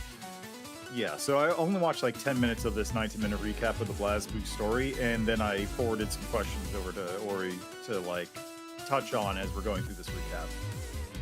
Yep, and this was one of those questions about what the hell a phenomena intervention is. So, like I said, with reality being on a sort of quantum physics sort of bullshit, every person and every event that happens is basically known as a possibility. So it's sort of like the butterfly effect, where at any point one of 2 things can happen, and the route you go down is, the result of that. However, with a phenomenon intervention, you can basically rewrite reality so that a different possibility had occurred. So what this means is that if you can perform phenomena intervention, you can rewrite reality to your whims, basically. So let's say you saw a tree fall in the woods, right? No one else is around to see it. You can just perform a phenomenon intervention to put yourself, well, not to really put yourself, but to change reality to the possibility where the tree didn't fall. Or let's say you're born a guy. You could, if you wanted to, you could perform a phenomenon intervention to go to be the possibility where you were a girl if you wanted to. That sort of stuff. That's all possible through phenomenon intervention. It's extremely powerful. Naturally, you get to literally rewrite reality. And the Master Unit is the strongest phenomenon intervention user. It can rewrite reality and the entire world at its will, basically. Okay, so since this is a Schrodinger's cat situation, that means that this is an observer that is able to collapse reality in a way it desires. Yeah. And to use the term observer, that's an important term. It's actually an actual term in the game, in the series, and we'll elaborate on it in. We'll come back to that later. Yeah, we'll come back to that. That's another one for the counter. It's another one for the counter. The other sanction are the Susanoo unit, which is the suit of armor that Hakumen wears. It has the unique ability of destroying reality and time without it doesn't create any paradoxes when doing so. It can just completely destroy things. It is effectively the sword of the master unit that is designed to get rid of timelines that have gone wrong. Okay. So it's very powerful. It's also a godlike being, but it's also not quite as powerful as the master unit because it can't really, it doesn't rewrite reality. It just destroys it. And also, it's a suit of armor. Yep, and it takes the form of a suit of armor. Yep. And then the last one is the Tsukuyomi unit. It's whereas the Susanoo is the world's strongest sword, it is the world's strongest shield. It is the impregnable, indestructible wall to Susanoo's destructive force. I need to drink some water real quick. Yeah, no, that's fair. There's a lot of stuff to talk about, But those are the Sanction. They're 3 godlike entities that were just kind of chilling in the boundary. As we know, Hakumen currently has the Susanoo, and as we'll talk about who has the Tsukuyomi soon at the end of this game. It won't take very long. And nobody really knows much about the Master Unit right now. So that's all within the boundary. And Ragna is going around to all these places to destroy the cauldrons located at every single NOL branch. Cauldrons are a lot of things, but they're basically a physical gate in the world that leads straight to the boundary. They are basically a portal. No, well, not exactly a portal. They're just kind of like a gate, a hole that leads into the boundary, if you will. Okay, so this also explains the time loop question. It does, and we'll get to why in just a moment. So, cauldrons you can do a lot of things with a cauldron, but most importantly, a lot of weird things start happening around them. They can have effects. They're basically constantly leaking Seether because, again, gate to a place that's full of Seether. And you can smelt things inside a cauldron if you know what you're doing. And in fact, that's exactly what Ragnar meets at one of these cauldrons. He was a little late. He didn't get to destroy it before the smelting was finished this time because he got a little bit delayed by Hakumen and Jin. But out from the cauldron comes a young girl called New 13, who also happens to look a lot like Ragnar's sister Saya. A little bit older. I'm sure this does not bode ill at all for anyone. Yeah, it doesn't bode ill at all for any reason. She's just she looks just a little bit different though because she has silver hair and red eyes. Kind of like Ragnar. Ooh. And Ragnar gets really pissed off upon looking at her because he's like, you bitch, you should not have the face of my sister. Fuck you. I'm gonna destroy you. I'm not gonna kill. Killing is for people. I'm gonna destroy you. Those are his actual words, by the way. So they end up fighting. So him and Jin really are brothers. They have the same reaction. They are. So he fucking dies. He loses the fight horribly, actually. She ends up stabbing both herself and him. She impales both of them on the same sword. Oh, I should characterize her a bit. She's totally yandere for him. She says a lot of weird things, and he doesn't like that because he's like, "You look like my sister. Do not say the weird sexual things that you're saying to me." Like she's talking all this shit about penetrating because at the last cauldron he killed her before she could finish smelting. He stabbed her through. And she's like, "Oh, you've penetrated me last night." He's like, "No, stop, shut up." Yeah, she's all, "Oh, Ragnar," and he's like, "No, shut up, stop." And she's all yandere for him. So of course, when she defeats him, she stabs both of them through, and she's like, "Oh, now we can be together, yada yada yada." And then she and him both fall into the boundary, where fun stuff starts to happen. So inside of the boundary, we'll talk about exactly what happens in the boundary once we get to Chrono Phantasma. Because that's when it's first mentioned, and we're doing this shit in game order. Stuff happens, but most importantly, Ragnar dies, and the world gets set back a bit by something that we're going to talk about in the next game. But the world is stuck in a time loop. It starts with the birth of the Black Beast in the Dark War, and it ends with Ragnar's death on that day to New. Time will loop who knows how many times. It's gonna be looping at least like 700 times minimum. It loops a lot. Yep. So in the actual story playthrough, do you get up to that happening and then just dead, and then what happens in like the actual story playthrough? So here's how the actual game plays out. The game starts with you can only do Ragna's route to begin with. So, and that's the story that we just described. With Ragna going through Kagetsuchi, fighting some people, countering New, and then dying. And then you hear a voice that says, initiating reset number, yada yada yada, and that's how many times it's been looping at that up until that point. And then Ragna's story ends. Is the time reset, and we reset the clock. So what that means is every single arcade mode and story mode, they're all canon because they all take place in a different time loop. Because that is going to be a reoccurring trend throughout the Blazblue series, is that they went out of their way to make sure that every single arcade and story mode was technically canon in some way.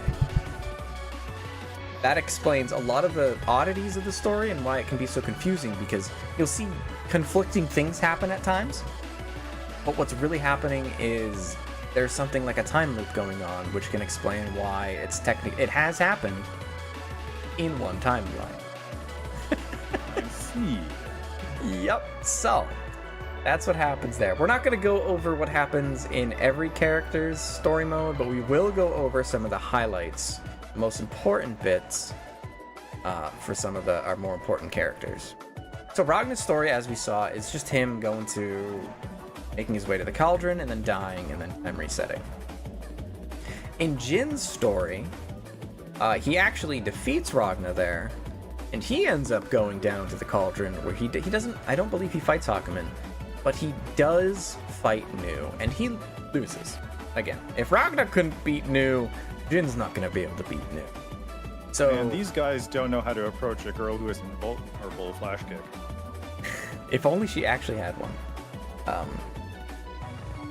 But New, before she's able to kill him, Ragna, who I guess just regained consciousness, he shows up and he takes the blow instead, because despite wanting to fight each other and kind of hating each other's guts, Ragna still cares for his little brother. He takes the blow, and then they start falling into the cauldron as usual, and Jin, gotta love this dumbass, he jumps in after him. And remember, the cauldron is extremely lethal, but it's also a timeless place. So if you can survive in it, weird things start to happen. He gets pulled out by Rachel into a field at some point, somewhere. Who knows where, to be honest. And she just simply asks him a question. He says, hey, hello, Mr. Hero. Do you want to actually be a real hero? He's like, yes. And then that's the end of his story. For Jin, you mean? Yep, for Jin. That's the end of his story mode. Oh, one other important detail I forgot to mention. Tsubaki, his girlfriend, she also fucking dies. New kills her too. New defeats, the timeline is basically New defeats Jin. Tsubaki shows up to save Jin. New kills Tsubaki. And then Ragna shows up to save Jin and then dies. And then Jin jumps into the cauldron. Kind of crazy. But yeah, and then Rachel's like, do you want to be a hero? And he's like, yes. And then that's the end of that. Noelle's plot line. She ends up making her way to the cauldron as well. I don't remember all the minor details here and there, but basically when New comes out of the cauldron, Noelle has a little bit of a reaction to all that, where she kind of loses her personality and starts speaking like a robot for some reason. That's kind of weird. Probably nothing. Yeah, New starts saying weird things like, oh, you're number 12. What the hell are you doing here? I'm gonna have to destroy you. And then Noelle's like, all right, number 13, I'm gonna have to destroy you. And then they fight. I don't really remember what happens there, but long story short, Ragnar dies probably somehow, and time gets reset again. Beyond that, most of the other characters' story modes are not that important, except for Hakumen's. In Hakumen's route, we find him inside the boundary, where he is he for some reason he can tell that time's moving on the other side. So he can, even though the boundary is a timeless place, he can sort of sense that time is moving in the world. And he hears Kokonoe's voice, who's like, fuck it. Can you hear me? Can you hear me? We Hakumen, we're gonna pull you out of the boundary, but I need your help to do it. I need you to help stabilize your existence so that I can observe you, and so that you can exist. And Hakumen, who really wants to exist in the world, because he wants to kill the Black Beast, because that's like his driving force. So he doesn't really care where he is, as long as he can kill a Black Beast, you know? He's like, okay, I'll do it. So he goes on a journey inside the boundary, and it's kind of inside his own mind, really, where he's trying to like stabilize his existence. One of the things that happens is he ends up fighting Ragna in his head. And he defeats Ragna, and while Ragna's down on the ground, he's like, who the hell are you? And Hakumen pulls off the mask of the Susanoo unit. We don't actually get to really see what that looks like. But he says something to the effects of, I don't remember exactly what he says, but he says something, and then he ends the sentence with brother.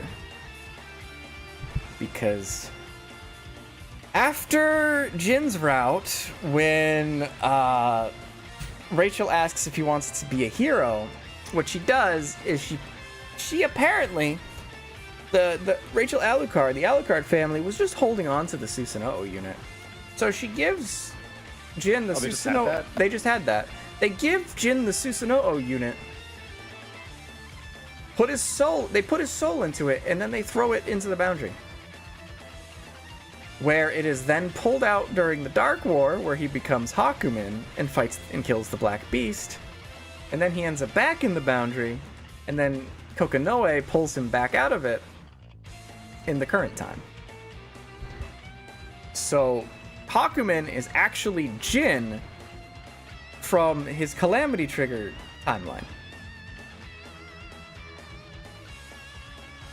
And the reason why Hakumen has to help stabilize himself is because Jin exists, and you can only have like one possibility of a person, right?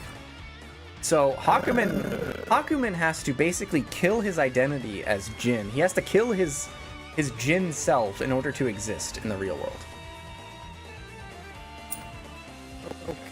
Okay, so the Hakumen timeline is Calamity Trigger ending happens for Jin. Yes. Falls into the cauldron, goes into the boundary. Before he can fully dissolve, I guess. Yep. Rachel pulls him out somehow. Yep. Sticks. Audio's off again. Oh, hold on a second. I got to turn off your audio for a second because we got to reset it. All right, you should be fixed now. Okay, so she pulls him out of the boundary. She Alphonse Elric's him. Throws him back in. Somehow he gets yoinked back out in the past for the Dark War. Yep. Still Jin at that point. More or less. He's sort of still his personality as Hakumen, because Hakumen and Jin have very different personalities. And that they're both obsessed with killing, Jin's obsessed with killing Ragna, and Hakumen's obsessed with killing the Black Beast. Surely there's nothing significant there. But Hakumen's a little bit more reserved of a personality, whereas Jin is very crazy. But okay. They are in effect more of the same person, yes. Okay, so it's tossed out into the war versus the Black Beast somehow. Yep. Somehow gets back into the boundary. Mm-hmm. Then gets yoinked up by Kokonoe. Yep. And now we can start talking. Puts it back in the start of Calamity Trigger. Yes. Yep. So Hakumen is Jin from the past, or Jin from the future brought to the past, then brought back to the future. Okay. Have you ever played Bravely Default? I never finished it. Good game. Yeah, I've heard. I will not elaborate further at this moment. No, I see. Thank you. Because I probably will play it at some point. Anyway. let's see where we... Ah, yes. Now we can also start talking about the concept of observation. Because now that we've gone over what So, how Hakumen was able to be brought into the real world is a process known simply as observation. So in order for... observers are fun. Phenomenon interventions, we talked about you being able to use them to rewrite realities. So in order to rewrite reality, the only people who can do that are people known as observers. And they observe reality. Basically, they are observing possible outcomes. And they can kind of pick and choose what those outcomes are. In this case, Hakumen is someone who can't really exist, of course, because he's been in the boundary. He's the Susanoo is originally from the boundary. Jin's soul has been in the boundary. He kind of can't really exist. So in order for his existence, or in order for him to be stabilized as a real thing, somebody has to observe that he's real. So he has to be under observation at all times. Correct. That explains why he got yoinked out by Kokonoi during the fight. Yep. Yes. Phenomenon. In order for phenomenon intervention to occur, someone has to observe it. There's not a whole lot of observers. Typically observers can only affect very small things, such as, stabilizing the existence of a person that shouldn't exist, and the like, stuff like that. Okay, wait, I just want to double check something. When Hakumen got yoinked out of the boundary by Kokonoi, was that him getting yoinked out and then his existence has been stabilized in reality afterwards, or was he yoinked out as part of him being observed? I see what you're saying. As far as the specifics are concerned, I think it would be the former. Basically, Kokonoi... So they yoinked him, and then, before he could return through just, falling apart, he was observed and stabilized. I think it's also more of, a combination of the two. In order for him to be stabilized, he had to be observed. And when he was stable, he was able to be pulled out. It's kind of all happens at the same time. The actual observation is not what yoinked him out. Correct. I think. I wouldn't get too caught up on the specifics. I know, I'm just trying to because part of this, because it's a bunch of let's be real nonsense. Part of it is also trying to get into the head of the person who came up with this to try and finagle some sort of consistency out of whatever's going on. Yeah, so pretty much it's observe thing is real. Because so another thing that you can think of when it comes to phenomenon intervention, it's less of it's kind of altering the perception of reality so that things are the way they are. So if we were to go back to the tree example, right, where the tree fell, it's less of you shifted reality to where the tree never fell, and more of you made it so that everybody perceived that the tree had never fell in the first place. Okay. Yeah, okay. So it is altering reality, but it's not as, let's say, rock solid as actually changing reality. Yes, exactly. It also does get a little more complicated, but those are the basics. So in order for Hakumen to exist, he needs to be observed by somebody. In this case, it's Kokonoi. Because of her somewhat limited power of observation, he's not able to act at his full power. Hakumen throughout the entire series, Hakumen only ever really gets up to 30% of his maximum power. This is because 100% of his maximum power would literally be able to destroy things. Pretty much, right. Well, the Susanoo is capable of all of that, but Jin piloting the Susanoo probably can't get to that exact level. But he can still get really fucking powerful. And also, does the Susanoo have some sort of autonomous capabilities, or is it always dependent? It doesn't on the person seem to. piloting? It depends. It mostly depends on the person piloting it. Although we're getting a little ahead of ourselves with this, but it also does appear to have some effect on the psyche of the person wielding it. Okay, because when you say so we got the We got the Susanoo, we've got the Tsukiyomi, and then we had the Amaterasu. And the Amaterasu seems to be the only thing that has some sort of, let's say, agency on its own. Sort of. We'll get there. We'll get there in Central Fiction for this series. It seems to, for now, is the short answer.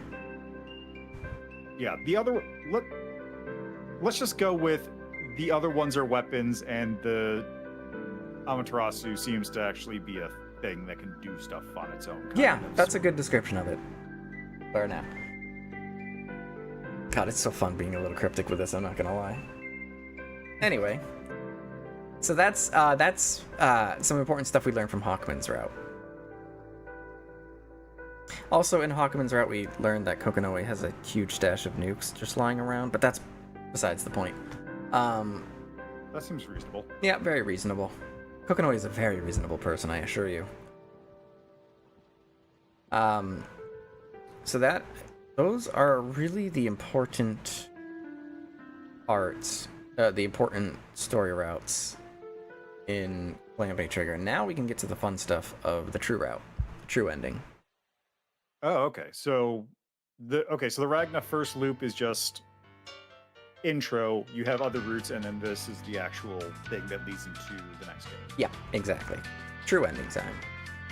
So in the true ending, pretty much everything goes exactly the same as it did the first time around. Don't you start with that Red Saber and Saber of Red bullshit. I see that. I wouldn't know, but I'll take your word for it. Oh, also, it's just a... That's the best way to put it. I think, if I remember correctly, the actual rationale behind that was just one of the people at Titan Moon just wanted to troll people. Fair enough. The stupid things.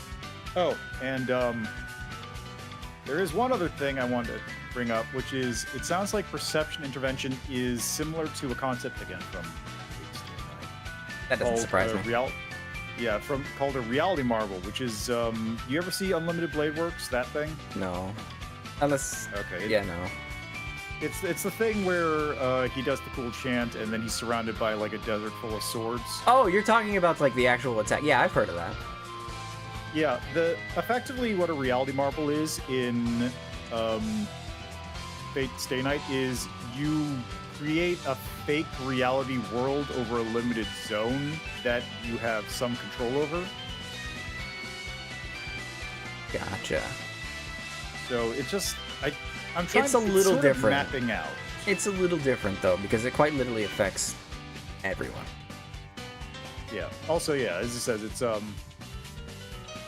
Nero and Mordred Pendragon, but like the naming convention is weird because they're from two separate Fate properties that just happen to have stupid name overlap. Anyway, it probably makes more sense in True. Japanese, maybe.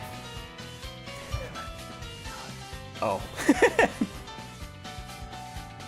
Anyway, yeah, true. Mostly everything happens the exact same as normal, up until when he fights Hakumen. When Ragnar fights Hakumen, this time he... Oh, actually, no, there's one other difference in between. Throughout all the routes, Rachel is being very cryptic about a lot of things. She never really says anything to Ragnar outright. She talks in mysteries, which really pisses him the fuck off. He's like, just talk normal! And she's just like, no, lol. This time, in this route, before all this stuff happens, Rachel, she goes up to Ragnar and she says, hey, don't give up, no matter what. And he's like, okay, I wasn't gonna do that anyway. But alright, okay. And this time, when he fights Hakumen, he activates the Blazblue.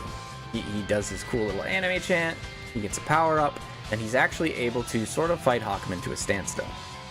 Where, once again, Kokonoe then pulls him out, and then he continues on with it. With that, he heads over to Nu, where he fights her, and he powers up the Blazblue. He actually manages to hold his own against Nu. He still loses, by the way, though.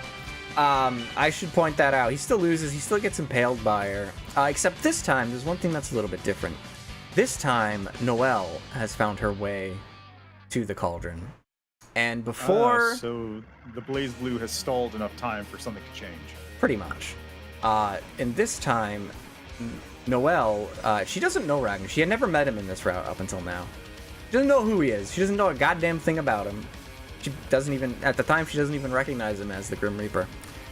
So before New and Ragnar fall into the cauldron, Noelle, she rushes to save him, and she manages to, at the last second, grab his hand and prevent him from falling into the cauldron with New.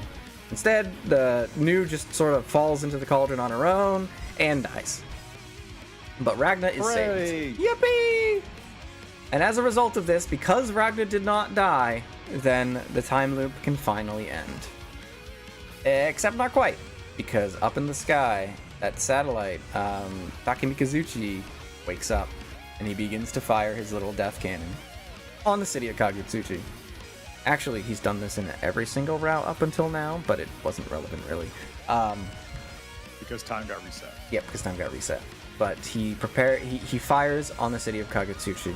Fortunately for us, Rachel, she just kind of appears in the sky, and she activates the Tsukuyomi unit, which she apparently just has in her. We don't actually know what the Tsukuyomi unit looks like. We never actually see the physical unit, but we know that Rachel just kind of has it. And she activates it, and she prevents Takemikazuchi from destroying the city. What was her family doing with just 2 pieces of God? Good question. They're called the Alucard family. Her father was Clavis Alucard, another very powerful vampire. They were around during the Dark War. They've been around for a long time. They've been doing things, is the short answer. Doing things like collecting pieces of God, apparently? Pretty much. Just a little bit more on it, but yeah. Very well, bullshit, but I believe it. Yeah, it's like, shit, alright. That's kind of how it goes. Yeah, whatever. So Rachel prevents the, and this is a very significant event, by the way. Specifically Rachel preventing Takemikazuchi from destroying Kagutsuchi. And meanwhile, she then teleports back inside of the cauldron where everyone else is hanging out. Noelle gets oddly emotional about Ragnar. She calls him dummy. She's like, you stupid dummy, you almost got killed. Dummy, dummy, dummy, dummy. And Ragnar's like, who the hell are you? Also, thanks for the save, by the way. But who are you? And then anyway, so during all of this, a strange, mysterious man with green hair shows up. He's actually the same guy who gave Noelle the order to head to Kagutsuchi to go after Jin. But he sort of shows up. And he talks to Noelle, and he's like, hey, Noelle, look at me. And Rachel's all like, no, don't do it. Don't look at him. Noelle, she doesn't know what the hell's going on, so she looks at him. And then he starts acting all, like, insane. And he's like, aha, you looked at me. You looked at me. You did it. And then Ragnar speaks up, and he's like, tear me, you son of a bitch. I'll kill you. There's a lot of stuff that just happened there. And then anyway, the game sort of just ends there, by the way. It sort of ends on that cliffhanger. Really doing the sequel baiting there for a second. But yeah, that's the end of Calamity Trigger. So it just ends on, haha, she looked at me. She looked at me. She looked at me. You did it. It counts. But yeah, that's the end of Calamity Trigger, and we're about to head into ads on Twitch, so we're gonna let it do its thing, and we're gonna take a break. But do you have any questions right now for Calamity Trigger?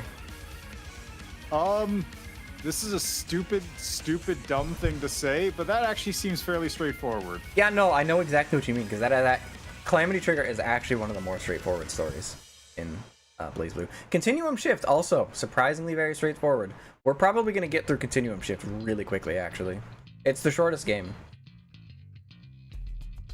All right, well, let's have a break then. Yep, so we still got ads in 30 seconds, so we're just gonna sit around and talk like weirdos for a second. I mean, I could just hit the button now, but like, I can also stall for time by talking like this. I can do this for 30 seconds probably. Oh yeah, no, 30 seconds is not a whole lot. It's not like, consider how much time we just spent. Yeah, 2 exactly. Hours? 2 hours, We're 2 hours, and we're just finished the first game. Well, technically, we finished the first game and the prologue. Yes, yes, it's 30 seconds. Yeah. And Continuum Shift, like I said, it's not going to be very long. Chrono Phantasma, though, that's going to be the longest one. That's a pretty long and confusing game. You might even say that our time is going to be like a ghost. All right, I'm going to BRB. And it looks like they can still hear us. What the hell is going on with my OBS today? What is wrong with you?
So anyway, I was saying, this chat is a bunch of weirdos. I mean, this is Blazblue we're talking about. We're all weirdos here. You have to be weirdos to be into Blazblue, I think. You know, true enough. That's how I always describe the series to anyone that has ever shown any amount of interest in it. Blazblue is a story that is by weirdos for weirdos. I do have to say, like, as kind of nonsense a lot of the stuff is, it is very much just a it really does feel like someone just going, yeah, okay, so what if I do this? Oh, but then it'd be cool if I do this. Ooh. A lot of this is the kind of thing. Yeah, a lot of it's rule of cool. Yeah, this is very much the kind of story that somebody would come up with after like spitballing with friends over drinks over the course of like 4 hours. Yeah. It's very it's very silly. Very fun. Actually, if you'll give me 1 second, I just want to check if that's a cable that's weirdly plugged in on my 3D printer. I'll be back. Okay, sure. How much of that could you hear anyway, chat, while we were on BRB? It didn't show the mic as active for too long. Were you able to hear everything? Like us talking about like taking a break to go grab some water? Did you hear that? As far as I could tell, that was not at the start. Okay, so okay, I know what's happening now. My vertical scenes basically they don't, for some reason my vertical scenes where you can still hear the audio from them even though that shouldn't, my vertical scenes shouldn't affect my horizontal broadcast. So that's what's going on there. Okay. Yeah, it's very strange. Blazblue and Ruby have a very similar vibe in that way. The initial note for yeah. I heard about the napkin for Ruby. I mean, there's no it's really no surprise that Ruby was very popular with Blazblue's audience because they're just kind of rule of cool, excuse to create fight sort of deal. Yeah, I mean, they do literally have a strong overlap with Ruby and Ragna. Right? Exactly. There's a lot of overlap in that design. Mm-hmm. It's fun stuff. Also, yeah. No, I was just saying, it's always really funny to me how like Ruby spun out to be this huge thing out of what was effectively just Monty making 4 animations that he thought were cool. Yeah. Very cool. We love it when that happens. Yeah, actually, you know what? That reminds me of a detail I forgot to mention. So, Hakumen, we'll go back to him for a second. He was the first Blazblue character ever created, and by that I mean he's actually Mori's OC from like high school that he doodled. He's his edgy high school OC. That's also part of the reason why Hakumen is permanently nerfed in the main series, because he's the cool OC guy. He has to fight at a handicap. Of course. That's... Honestly, I'm a little surprised that it's Hakumen. Yeah, you'd think it would be Ragnar or something, wouldn't you? I mean, I would have thought Ragnar, but also, like, Hakumen is kind of... Don't get me wrong, he is cool, but also he's not quite edgy teenager high school OC, if you know what I mean. I think he was his characterization was probably changed a bit for the series. No, I mean the design. Well, there is. Have you noticed that his shoulder panel pad things have eyes in them? Oh yeah, they do. You know what he looks like, actually, in this art that I'm looking at? He kind of looks like Justice. I wouldn't be surprised if Justice was originally designed off of some old drawings of Hakumen. At least took some inspiration from. Yeah, it's just like, because I'm looking at this one image of him, and the hair kind of coming off the back kind of looks like a tail, and just with the way the shading I think and he coloration does. looks like. I'm pretty sure he does. I'm like 99% sure he does have Justice colors in like all the games. So like, you're not wrong. You're not wrong. Yeah, you know, actually, after doing a second look at him with an actual picture, no, actually, he does kind of look like a high school OC. Yeah, see? Yeah, because normally when I think high school OC, when you think of high school OC, usually there's more accent to it, and Hakumen in my mind was just kind of like very white, just like not a whole lot of accent beyond like the sword and maybe a second color. Right. But like actually looking at the art, there are the little details. There's the whole body shape, the long hair that kind of looks like a tail in that specific pose. I can see it now. Yeah. He's a cool guy. But that's all a calamity trigger. Now I can get to continuum shift, where we can sort of explain what the hell. We can start by explaining what the hell just happened there, because continuum shift actually doesn't waste too much time getting into that. All right, start a continuum shifts. Before we go and explain everything that just happened, continuum shifts starts with some narration by 3 mysterious AI voices in a giant white void. They're talking about how the continuum shift has started and yada yada yada. And anyway, they summon Rachel for them. They're like, you shouldn't have done that. We wanted to destroy Kagutsuchi and can keep the loop going, and you just prevented us from doing that. You weren't supposed to do that. That's bad for you, you know, right? And Rachel's like, yeah, I know. Fuck you, by the way. And so they're just all cryptic talking about the continuum shift. Meanwhile, we, the audience, have no idea what the hell that even is yet. But we're gonna find out very shortly. The continuum shift is the shift of the continuum, so we're no longer in the time loop continuum, clearly. Yes, exactly. So, back in the cauldron, everybody's there. This weird Terami guy, who I don't know if I mentioned originally, but he was the guy who originally gave Noelle the orders to go track down Jin. At that point in time, his name was Hazama. So Hazama orders Noelle to go to Kagutsuchi to bring Jin back. Then, when he shows up later at the cauldron, he starts getting called Terami for some reason. That seems a little odd, right? And it's also the name that Ragna said, even though Ragna would have no idea who this guy is. Except it's kind of obvious that he's the guy who gave Jin the sword way back then and kind of ruined Ragna's life in a way, you know? So, what happened at the end of Calamity Trigger is Noelle ended the time loop, and that made her a very important person. She became the Eye of the Azure, which is a very fancy way of saying a very, very, very powerful observer. But she doesn't know what the hell that means or what an observer even is. So, Terami takes advantage of this. Terami is similar to Hakumen in that he needs to be observed in order to live. Unlike Hakumen, however, Terami's a fucking evil son of a bitch and nobody wants to observe him. Nobody wants to deal with that guy. So, pretty much all of Calamity Trigger was Hazama and Terami's goal to have somebody stop the time loop to become the Eye of the Azure so that that person can then inadvertently, accidentally observe Terami so that Terami can continue to exist. Because Terami is basically, he shows up in Calamity Trigger as this green spirit blob thing. Not to be confused with Arachne, because it's not Arachne. Arachne's a different character. But he shows up as a humanoid green blob thing. Because for some reason, he has the power of self-observation, so he can observe himself in limited quantities of time.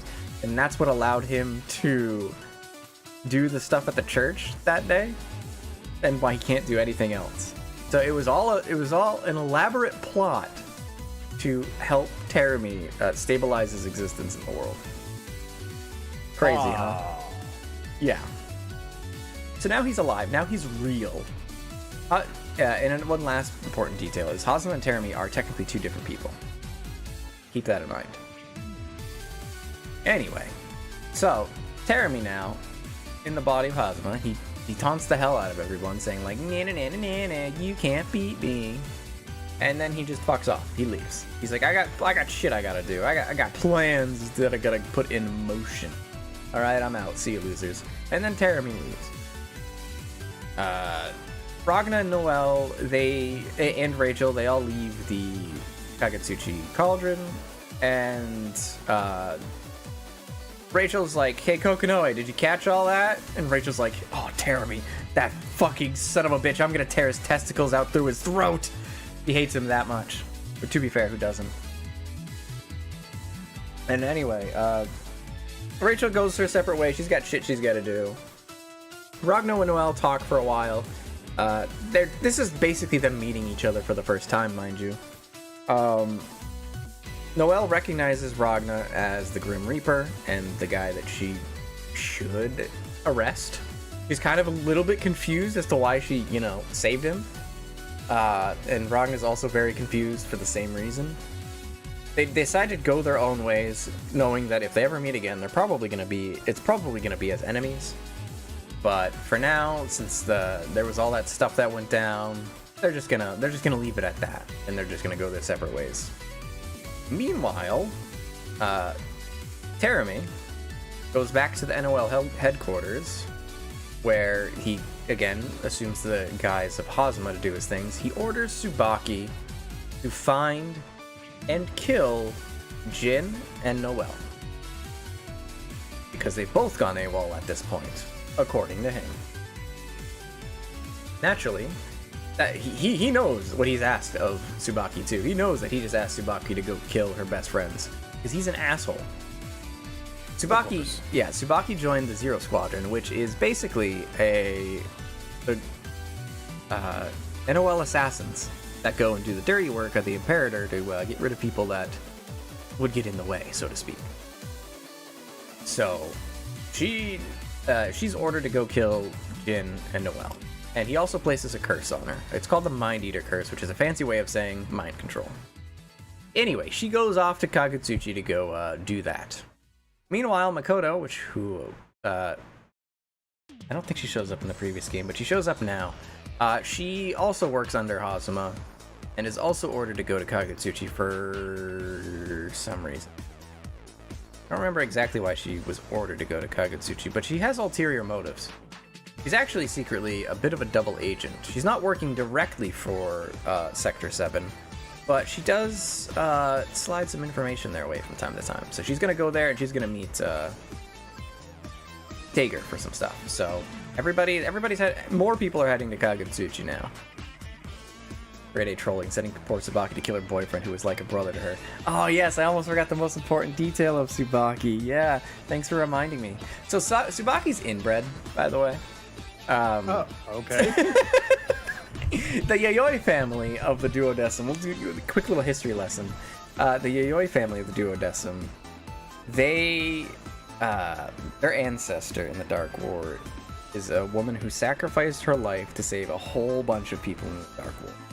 And to honor her legacy and a whole bunch of other reasons, the Yayoi family, they specifically tried to maintain a high level of Ars Magus aptitude such that should anything like the Black Beast ever come back again, they can use the Izuyoi, the special weapon that, it's a legacy weapon. It's called the legacy weapon. It's not an Noxnictoris.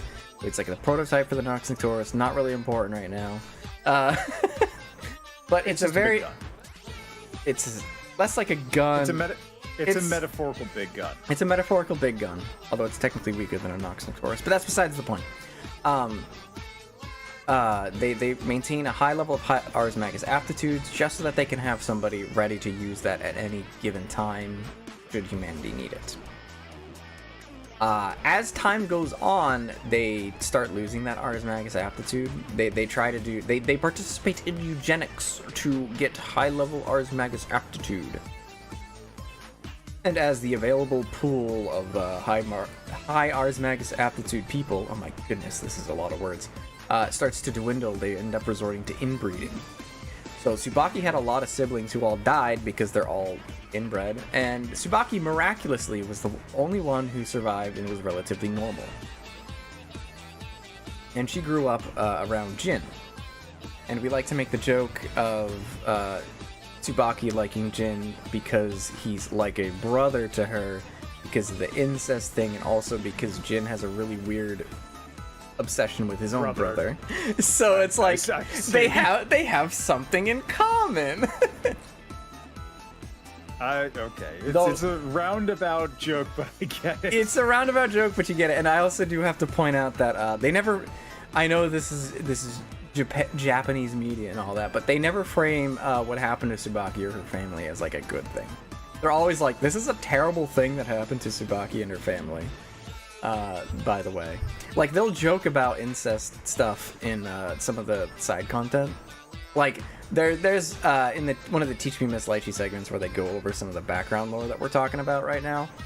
They have Jin be really weirdly homoerotic for his brother, but it's all jokes there because he's not really like that in the series. They just play it up for jokes in some of the side content. That's all there is to it. But anyway, that's what's happening with Tsubaki right now. Makoto's being sent. Makoto's getting information to Tager. That's why she's going. Is there anyone else worth mentioning? Ah, yes, Relius Clover. All right, and this is the game where all time is happening simultaneously, right? Oh yeah, I should explain that. Before we go any further, before Ragna and Noelle split up, Rachel explained that the continuum shift is occurring, which is basically a very fancy way of saying Noelle has no idea how to use her powers as an observer, and she's a very powerful observer. So every possible reality is happening at the same time. And, which sounds really complicated, but all you really need to know is that... Oh brother, this guy loves his brother and so does Tsubaki. What a problem. Yeah. So the 3AI thing that I was talking about earlier, they're called the Takamagahara system. They are a collection of somehow man-made AI who have very strong powers of observation. They can almost... They aren't quite there, but they can almost rival the Master Youth with phenomena intervention. I don't know how the hell humanity created it, but they did. And its goal is to obtain the power of the Azure so that it can basically override the Master Unit and become God. Okay, so it's almost there, it just needs that little extra boost. Yeah, pretty much. It also can't do very small phenomena intervention. It can only do major ones, which is a little odd. Okay, and it needs the Azure because the Azure is directly tied into the boundary. Effective. It's a little more complicated than that, but that's basically the idea. It's a vast source of power, practically unlimited power. Okay, wait. Sorry. The Azure Grimoire is tied, drawing power from the Azure. Yes. The Azure is a source of power, but it's not actually related to the boundary. Yes, basically. Okay. The Azure is just something else. The Azure is something else. It is not the boundary, though there's some connections between the two, but they are different. Yes.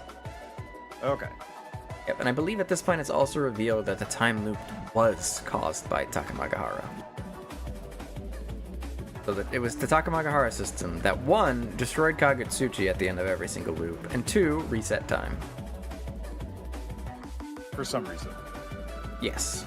Well, and they're basically trying to get favorable outcomes. Okay, so they are running it for a specific outcome that has not occurred yet. Yes, and they actually didn't want Noelle to rescue Ragna and become the Eye of the Azure, but because Rachel stopped them from destroying Kagutsuchi, they couldn't, and because Noelle became the Eye of the Azure, they couldn't reset it. Because now all of reality is happening at the same time. Because they have... Yep. So were they actually doing the reset themselves? Yes. Okay, so that was the actual cause of the reset. Yes. Just mass phenomena intervention by the Takamagahara. Yep. Yep. And now all of reality is happening at once, and the story of Continuum Shift is more or less the Takamagahara system they're basically looking at, I don't want to use the term observing, but they're basically looking at every single possible outcome, and they're trying to find the one that suits their needs the best. They want an outcome from this story that works in their favor. So that's what's happening in Continuum Shift. Anyway, so back to I started talking about Relius Clover. Relius Clover, oh goodness, he's Carl's father. Carl's looking for him. I didn't talk about him much in the last game, but Carl's looking for his father. He was originally in Calamity Trigger, he was just trying to capture Ragnar for the bounty. In Continuum Shift, he's looking for his father, Relius Clover. Relius Clover is a jackass bastard who works for the NOL, and he works directly with Hazama/Terami. They're in cahoots. They're the evil guys working together. Relius is mostly blind because he had an encounter with the boundary a long time ago, and it sent him forward in time. Wait. Sneeze. I need to sneeze. Okay. I don't need to sneeze anymore. Relius, who's the dad? Relius is Carl's dad, yes. And he got time traveled forward without dying instantly. Yes. He also, I should mention, he time traveled forward and then had Carl. Okay, so he's just older than he is. Yes, basically. And so he's mostly blind. However, he can see people's souls directly. So he mostly sees people as souls. This causes him to basically dehumanize everybody and treat them all as objects in pursuit of his goals. Including, but not limited to, his wife and daughter! Ah, So you know Carl's puppet? Oh! So, throughout all the first game, Carl always refers to the doll Minerva. Minerva's the name of the doll, but Carl calls it Ada, which is the name of his sister, because he believes that the doll is his sister, and that's because the doll has Ada's soul in it! Yay! Yay! We're doing a Bedman situation! Yeah! And to make matters worse, Relius also has a doll who is based off of Minerva, because Minerva's actually a Nox Nictoris, by the way. Okay. Yep. So Relius created his own puppet based off of Minerva called Ignis, and Ignis is the name of Relius's wife. I'm sure you can figure out what happened there. Woo. What is it with this game and sticking people and robots? Yeah, yippee! So, Relius he does a lot of things in the background. Relius is a man that is more or less indirectly responsible for basically everything that happens in Blazblue. It's kind of crazy, actually.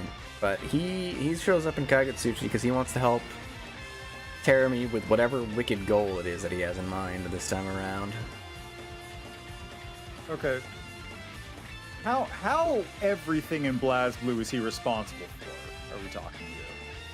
This is somewhat of a spoiler, but he was involved in the events. Skip that in that case. I don't think it's involved in the church attack. Not directly, but like he's also allied with Hazama/Terumi, so like he didn't really directly have anything to do with it, but he's also working with the guy that did. But more importantly, he was involved in the events that ended up leading to the creation of the Black Beast. Give you a hint of how deep Aurelia's hole goes. Okay, so that's also, I assume, where he got chucked forward in time from. Basically. Yeah. So I feel like I need a Pepe Sylvia. Oh, we're not even at the worst of it yet. All right, yeah. Continuing onwards. Continuing onwards. That's basically all we need to know about Relius right now, actually. Okay, he's a very bad, important, nasty man. Yes, he's a bad, nasty man and a very important Robots, figure. Demons, vampires, and furries. Oh my! It's a BlazBlue game, all right. Yep, that's BlazBlue for you. Relius is a very important man in the overall story of BlazBlue, but he actually doesn't really do a whole lot in the main events. He's very much an important background character in a way. Kind of odd. But anyway, he's like one of the scheming masterminds for the bad guys. Anyway. The bad guys being like... There's more of them. There's Relius, there's Terumi, and there's a few more that we're going to meet. Okay. So there's not a combined force of any kind apart from, like, incidental working together. Yeah, basically. So, other new characters. There's Platinum the Trinity. After splitting up with Noelle, Ragna bumps into basically a homeless kid who's just kind of starving on the side of the road. And like with Kokanoe, not Kokanoe, like with Taokaka, he ends up treating her to some food. Where while they're sitting at the table, he's like, "Hey kid, you're a little odd. Both of you, anyway." Who's the other one in there? Because as it turns out, Platinum, the Trinity, has two people in that body. There's a boy. There's two people in Platinum's body. There's a young boy and a young girl. Why is it Platinum the Trinity then? Because there's actually a third person. Oh. Okay, get this. The third person of Platinum the Trinity is Trinity Glassville. I had a feeling. I wasn't 100% sure. Yep. So, but really, it's mostly the two kids. Trinity's, her soul is in the Uchorin, the Nox Noctoris that they carry around. Oh, that's a Nox Noctoris. Yeah, Platinum is one of the Nox Noctoris wielders, by the way. Okay, yeah, because I've seen Platinum. I'm vaguely familiar with the magical girl shtick. Yeah. That being a Nox Noctoris is very strange and funny. Muchorin is a Nox Noctoris that has the ability to create, like, anything. Which is why Platinum is the item gimmick fighter. Yeah, I haven't gone into too great deal of detail about the Noxes yet. Jin's sword there, that is a Nox, Yukianasa. It is an ice katana that has ice powers. Naturally. Yeah, okay, that tracks. Another Nox Noctoris is one that Noelle wields, which is the... I don't remember the full name, but they're called Bulwark. They're the two guns that she carries that can transform into other types of guns. They have the unique ability where they, like, don't miss their target. She has aimbot. Oh, that's neat. Yeah. There is, like we mentioned, Minerva. Or, no, not Minerva, Nirvana. Minerva's another robot. Nirvana is the robot that Carl has. She just has very sharp claws and is a robot. That's pretty much all there is to her as a Nox. He's kind of a protector. There's another Nox is Gigant Takamikazuchi Satellite. That's actually a Nox, by the way. Okay, that actually makes sense. Yep, that's why it's so powerful, but that is a Nox. And the swords that Nu uses, they weren't actually created in the Dark War, but the swords that she fights with are in fact a Nox. Called the Murakumo. Of course it's the Murakumo. Yeah, exactly, of course it is. There's actually multiple Murakumo Noxes out there. There's always three swords, though. It's either the Murakumo or the Masamune, or there's like one other one. I think I know what you're talking about, but I don't remember what his name was. But yeah, Murakumo is one of them. Are there any other Noxes? There is another Nox, but we're going to go over that in a little bit. Alright, so where were we?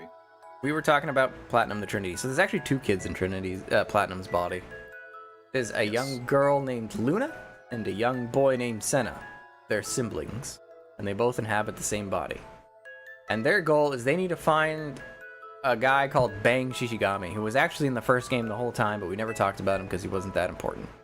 He is an Ikarugan ninja from the Ikaruga Federation. So after the war, a lot of the Ikarugans got displaced. So they ended up in the 13th hierarchical city of Kagetsuchi.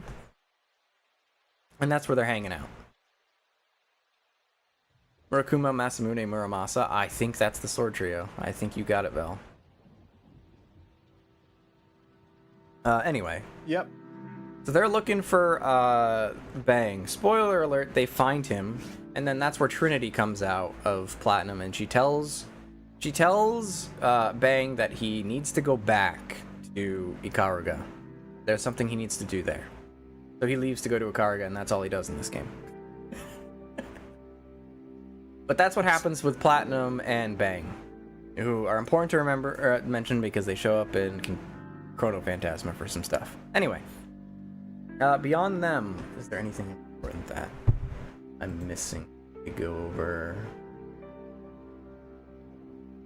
Oh yeah, Kokonoe, she orders Tager to head to the city of the ruins of Ibukido to look in their labs. She's looking for something, and Tager ends up finding it. So, what she was looking for is there was another Murakumo unit, aka there was another, basically, not exactly new 13, but there was another. They're called Prime Field Devices. They're basically robots that can go into the boundary, and biological robots, because, yeah. Anyway, there's another one that was in the ruins of Ibukido that she wants to refurbish into a new machine that she can use to fight with. This one's called Lambda 11. Lambda number 11. And she fits a... It's pretty much non-functional because of all the destruction of Ibukido, but she refits a portion of Nu's soul that she finds in the boundary into the doll to make it operational, and then she does her science bullshit to make her a obedient little doll that she can command to do things.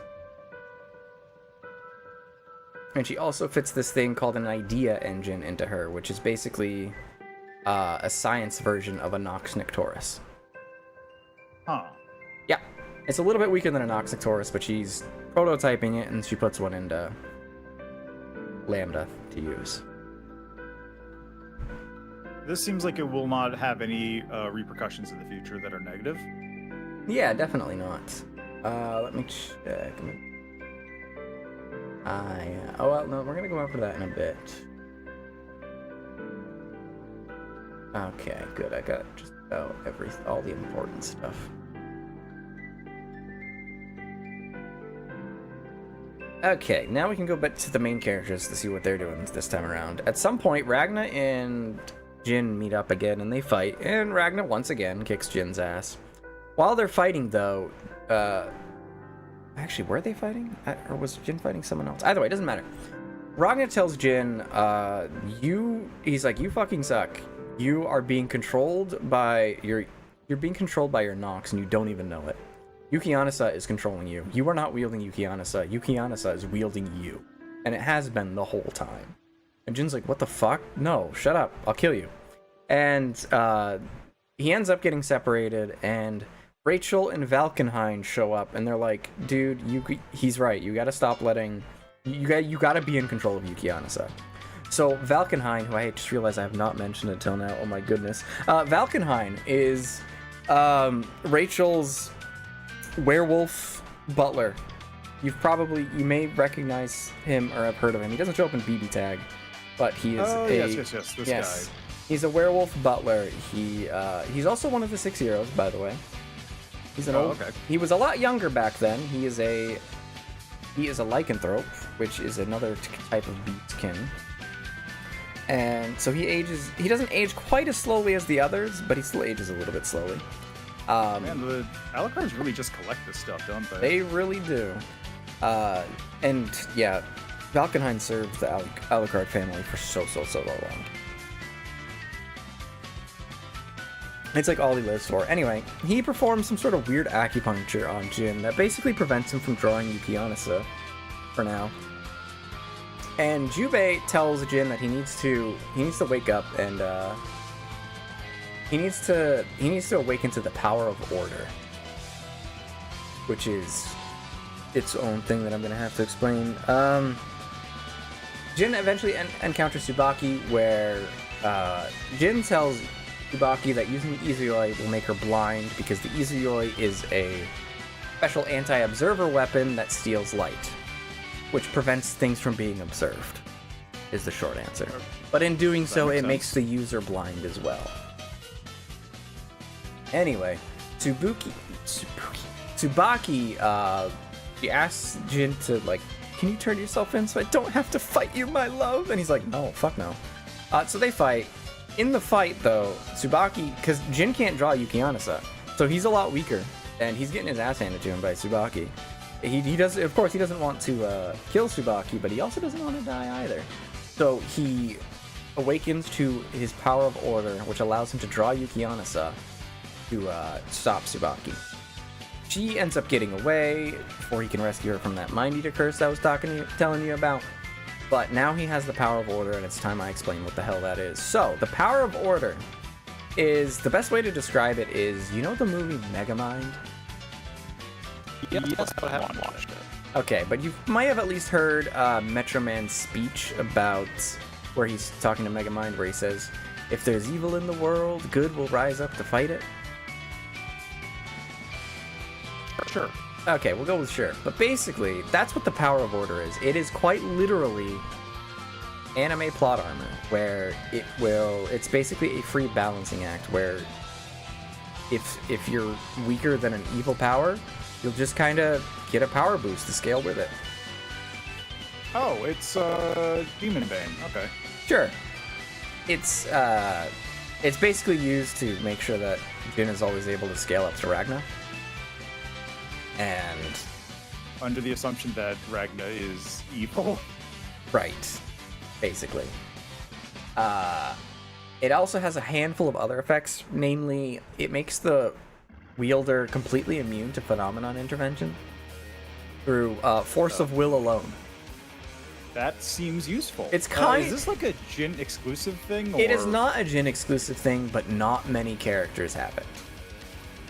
I can think I can. Is that just because like they can't do it, or is this like a special person kind of deal? A little bit of both. Most people cannot awaken to it unless they have a really. It's basically weaponized will of steel kind of thing.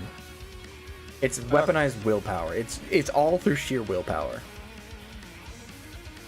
It's kind of cracked. It's kind of a badass power, even though it's mostly just used for plot armor. Meanwhile, at the same time, or sometime before this around, Tsubaki, Noelle, and Makoto end up all meeting up and just basically fighting each other because, you know, they're friends. They're all sort of on opposite sides right now. So they're all kind of dealing with their own shit. No one ends up winning. Noelle ends up getting away, and she ends up finding herself at the top of Kagutsuchi, where Terumi is pretty much waiting for her. He actually kind of like ordered her to go there, but she eventually makes her way up there. And let me try to remember where. I gotta find the name of it. There's something on the top of Kagutsuchi. Where is that damn name? Ah, yes. So at the top of the Kagutsuchi, there's a monolith, which is something that sort of functions like another cauldron. So the whole goal, Terumi's plan in this game is he wants to use the newly awakened Noelle to smelt a Kusanagi. So in the same way that New 13 was smelted into a Murakumo, he wants to smelt Noelle into a Kusanagi. The Kusanagi is a very fancy way of... it's a god killer. He wants to create a Kusanagi that he can use to kill the master unit. That's his... Okay, so he wants to kill actual god. He wants to kill God, yes. And he's going to use Noelle to do it. In order to accomplish this... Yep, in order to accomplish this, he needs to get her on his side. And the best way to do that is to just, you know, poke at her insecurities. So, he basically tells her the truth that we sort of were able to piece together near the end of Calamity Trigger, is that Noelle is not actually a human. She's a Murakumo, just like Nu and just like Lambda. Because they're 11, she's 12, and Nu is 13.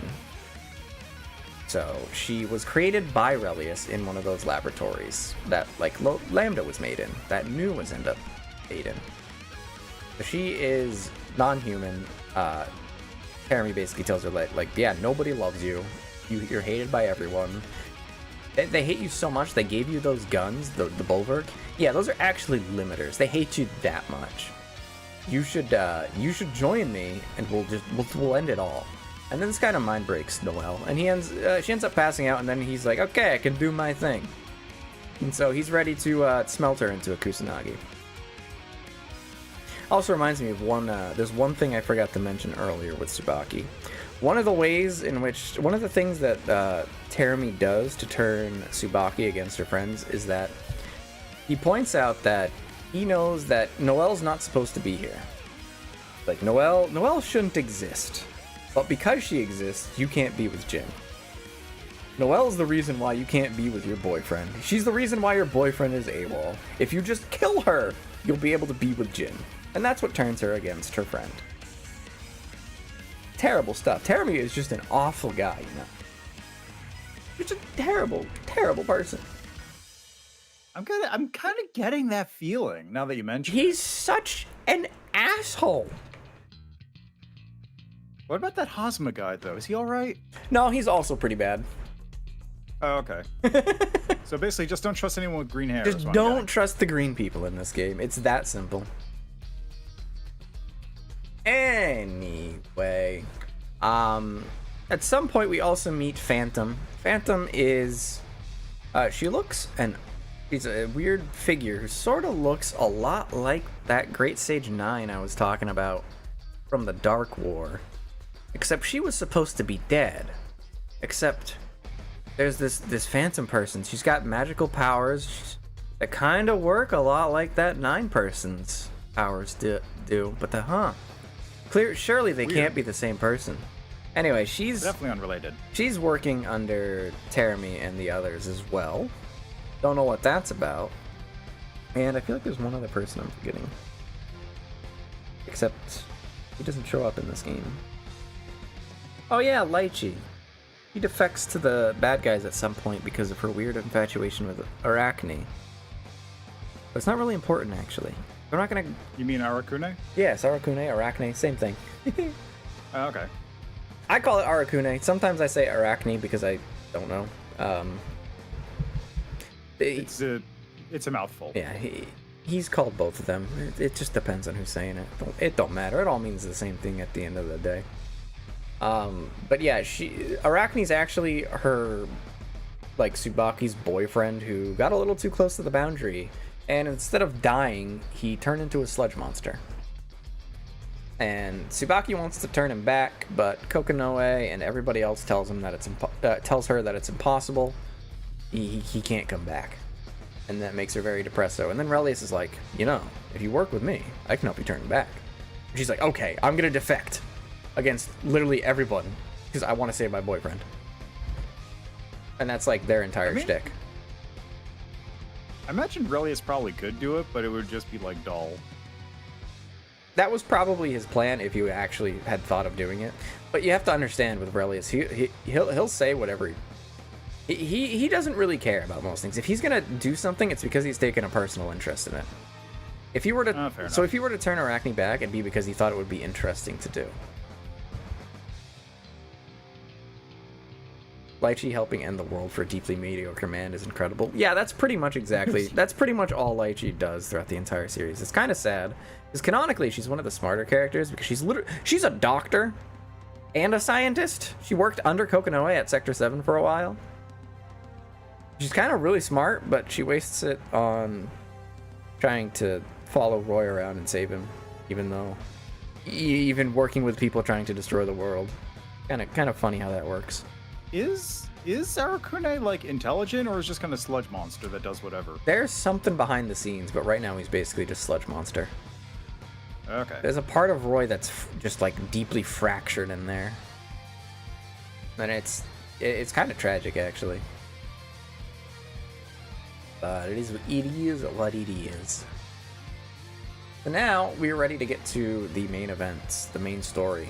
So Ragna heads up to the top part of Kagutsuchi where he meets Teremy, and they have a fight. Ragna goes to activate the Blazblue to defeat Teremy, but Teremy whips out his own Blazblue. Because it turns out Teremy is the guy who created the Blazblue. Okay. Yeah, so it turns out as well that he calls Ragna's Blazblue like fake, a phony. We don't have a real Blazblue. I'm the one who created it. I have a much cooler one. My Blazblue is Hazama. Hazama's a grimoire. He's been a Blazblue the whole time actually. Okay, so Terumi the ghost is inhabiting Hazama the grimoire. Basically. And because of that, he can basically negate Ragna's Blazblue power, which makes so that Ragna literally cannot win that fight. Trinity at some point mentioned to Ragna, like, hey, don't fight Teremy, you can't win. Rachel at some point mentions to Ragna, hey, don't fight Teremy, you can't win. And like a lot of people say that, and he's like, I'm gonna do it anyway. And then he finds out, oh shit, I really can't win this. Fuck. Before he dies, however, Lambda comes out of nowhere and takes the final blow for Ragna, and they kind of have a moment, and she kind of dies in his arms, because despite the fact that basically the fragment of new soul that was in Lambda basically took over when Ragna was in danger and caused New, aka or Lambda rather, to sacrifice herself to save him. Because despite wanting to kill him in the last game, part of the reason why she wants to kill him is because she has a really weird affection for him. Okay, so it is really yandere. Yeah, pretty much. Anyway, so Lambda dies. However, the idea engine that she had installed in her fuses with Ragna. And Ragna then uses said idea engine to overclock his Blazblue to give him the power he needs to defeat Terami. God, that is the most high school tuning. It so is. But that's not it. That's not all of it. He does Ragna. Oh, I completely missed the fact that fucking Noelle got finished smelting. Oh shit.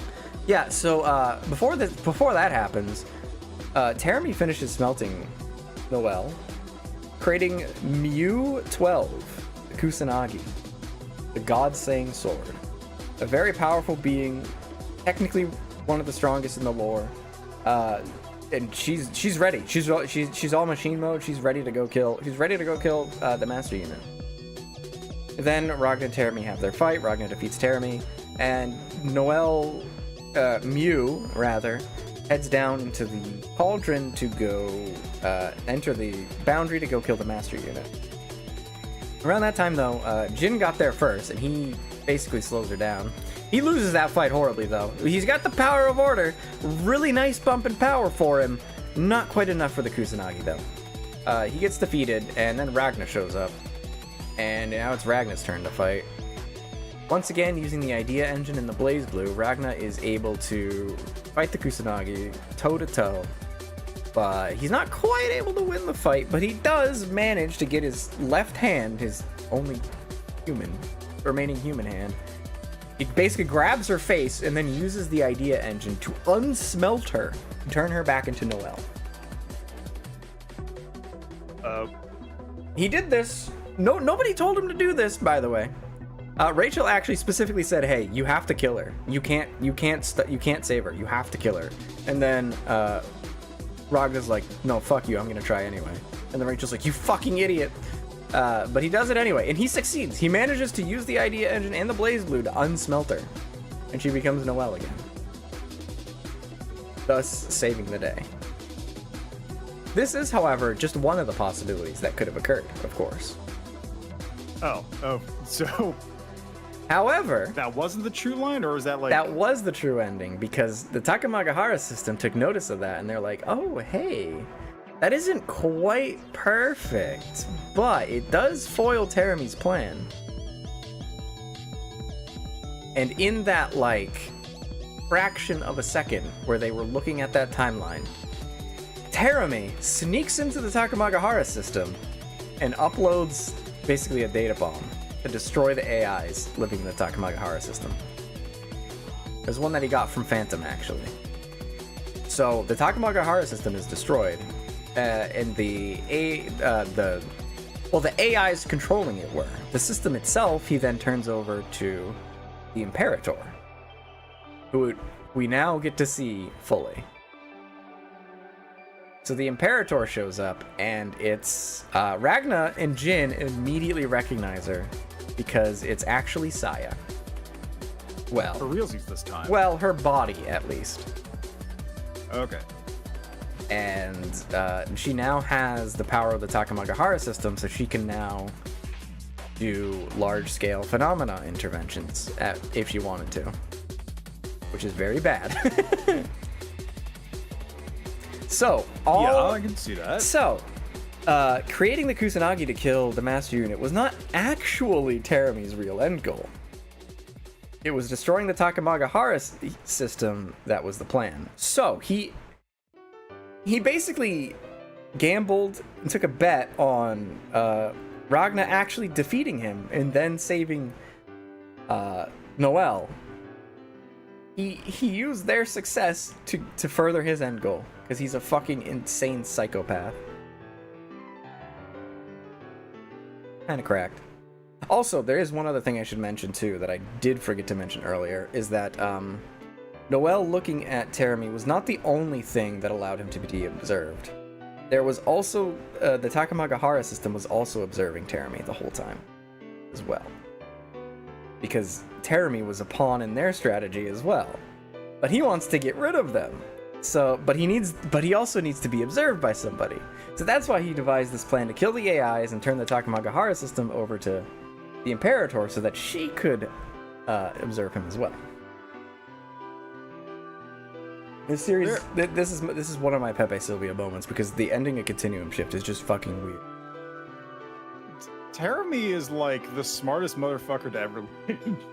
Relius is almost indirectly responsible for everything that goes on. Terumi, by extension, basically is directly responsible for pretty much everything that goes on. It's kind of crazy. So, like, this isn't quite at the level of Xanatos Roulette. There's just enough plausibility to this entire plan to make it not just random dice rolls making it work. But by God, is it getting close. Yep, and we're going to learn a lot more about Terumi, especially in Central Fiction, so just get ready for that. So, one other thing I realized Terumi killed the AI bubble. Is he actually a good guy? Terumi killed the AI maybe bubble. Not, but he did some good even if not intentionally. Got a point? God, I wish. Anyway, I'd like to buy RAM again. I know, me too, man. Well, I mean, I don't really need RAM, but like, you never know. Anyway, one small detail I forgot to mention is that when unsmelting Noel, Ragnar gave up his left arm in the process. My poor boy has no real arms left. Because his right arm is the Azure Grimoire, and now he has no left arm. Fortunately for us... I'm sure someone can fix that. Yes, in fact, Kokonoe gives him a new arm. I mean, hey, she's the most qualified for the job. She did create Tager after all. So she gives him a new arm as thanks for helping Lambda pass, I guess, even though she's kind of upset that she lost her little insurance policy in her. But she's thankful for everything that he's done, and she gives him a new arm. Honestly, Kokonoe and Ragnar are kind of cute because they don't agree with each other's actions, but like they're both on the same page and trying to like help each other out all the time, and it's kind of cute in a way. And she put a bomb in that arm. We're getting ahead of ourselves. Okay, so I just want to point out, RAM prices should stabilize in the next year or two. Stabilize at what? Stabilize at too goddamn high, probably. Exactly, that's the problem. I don't care if they're stable, I care if they're cheap. Yeah. And I know Vel also is aware of that. I gotta steal Hazuma's fit. Oh my god, you're so right, though. His fighting style was based off of Michael Jackson. That explains the pose. Yep.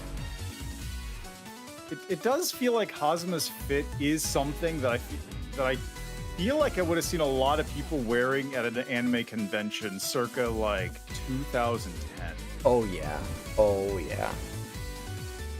Blazblue is not even necessarily Blazblue yeah. Like cosplayers, just like that's the kind of fit that somebody would have thought was cool. Yes. I mean, is it not cool though, right? It is, but also there's a little bit of like, did you really need to dress like that today? Yeah, okay, yeah, I get you. On like a random day of the week? Yeah, I get you. It's funny, because Blazblue, back then, Blazblue was not nearly as popular as it is now, but now people don't... Cosplaying is, like, very different nowadays. Weird. Yeah. It's weird how that works out. Like, I'm trying to figure out what the best way of putting this, like... let me look at a picture of Hazuma so I have it in my head. Yeah, Hazuma is like... This is an outfit that's like, it's a cool outfit, but also like, it's a cool outfit that you would wear on a very special occasion. This is not daily wear. If you wear this every day, you're a dick. And I mean, he is a dick. He's just also a drama queen. A lot of the characters in Blazblue are drama queens. It's kind of funny. Yeah, I can see that. Yeah. Anyway, let me try to... we're wrapping up with Continuum Shift. The main story's basically done. Now we're doing setup for the next game. Let's see. Yeah, I don't remember the exact reason why, but basically now everybody is heading to Ikaruga. That's where the next game is going to take place. We're finally leaving Kagutsuchi. Oh yeah, this Calamity Trigger and Continuum Shift both take place over the course of like a week, maybe. And the whole series takes place over the course of like a month. It kind of moves at a very fast pace. Also, New is brought back to life at some point. Oh, okay. This is fighting game dev. They want to make sure characters are playable in future titles. So Lambda basically replaced New for Continuum Shift, but then they both become separate characters again in Chrono Phantasma because they both have different playstyles. There's also the weird concept of lifelink that's introduced in this game, where Ragna and New apparently have a lifelink, which is a fancy way of saying one can't die before the other one. Except that also didn't really happen in Calamity Trigger. It's kind of like I think the lifelink is a thing that they thought sounded cool and they wanted to do, but then they like completely abandoned after the game it was introduced in. So is that like one can't die before the other one, Yeah. or is that like You gotta kill if both one of them. dies, the other one also dies? It's you gotta kill both of them at the same time.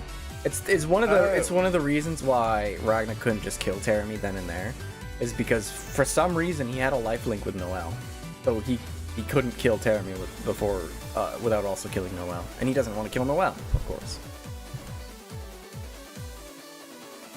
Sure, whatever. Yeah, sure.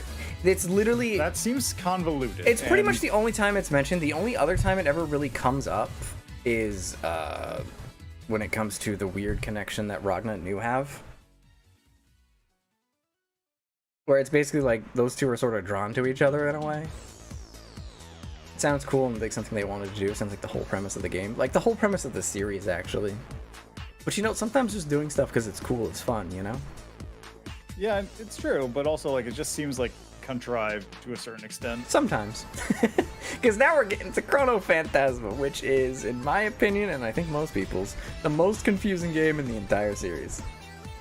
Woo! Yippee! Alright, so I'll first start off with the, how every story is, or how every arcade and story mode is technically canon thing for this game. So in this game, every story in arcade mode is canon because right now, the Imperator has the ability to do wide-scale phenomena intervention at will. So basically, every story in arcade mode that happens is just something that happened before a phenomena intervention made it so that didn't happen. Like, there's a couple instances where characters will meet each other for the first time at multiple points in the story. So when that happens, you can just assume that one of them, or some of them were replaced at some point with a phenomena intervention. Wait, you mean like in the line story, or like just in the arcade modes? Both. So like all, yeah. Oh, we had ads running? I didn't notice. Shit. Well, they're almost done on my end. Oh, okay, good. We happen to be in between games anyway, so that works out. Space-time fuckery, yeah, pretty much. Like, a new character, Bullet, meets with another new character, Azrael, who she wants to get revenge on for stuff we'll go over. And they end up... There's like 3 different points in the main story where they're like... Where Bullet's like, Azrael, I meet you for the first time. And it's like, dude, this is like the 3rd time you've met each other. And it's simply because phenomena intervention occurred at some point. Okay, so it's just the Imperator is doing time fuckery sort of unchecked, and things are happening, and everyone's just kind of working their way through. Yep. The only thing, basically canonized retcon powers, yeah, pretty much. The only character who's, you know, kind of like immune to these things, well, actually there's technically 2 characters, but one of the only characters that is immune to these things is, of course, Jin. Because Jin has the power of order. Right, because... Yeah, so he has willpower just going through. He just gets to ignore that, yep.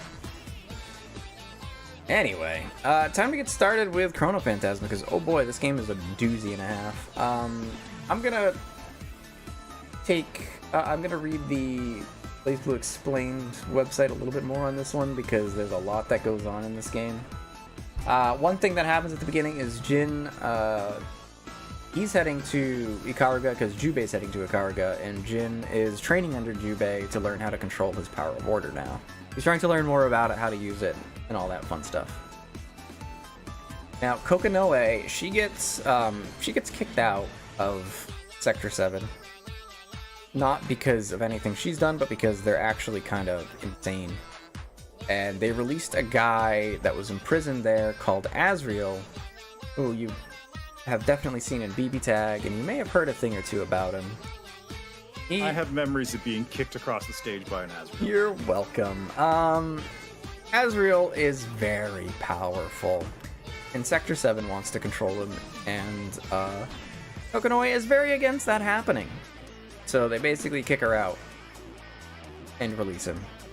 So now she's heading to Ikaruga as well to meet with an accomplice that she has within the NOL, who we'll meet shortly. Relius is working on another giant monolith in Ikaruga for some reason.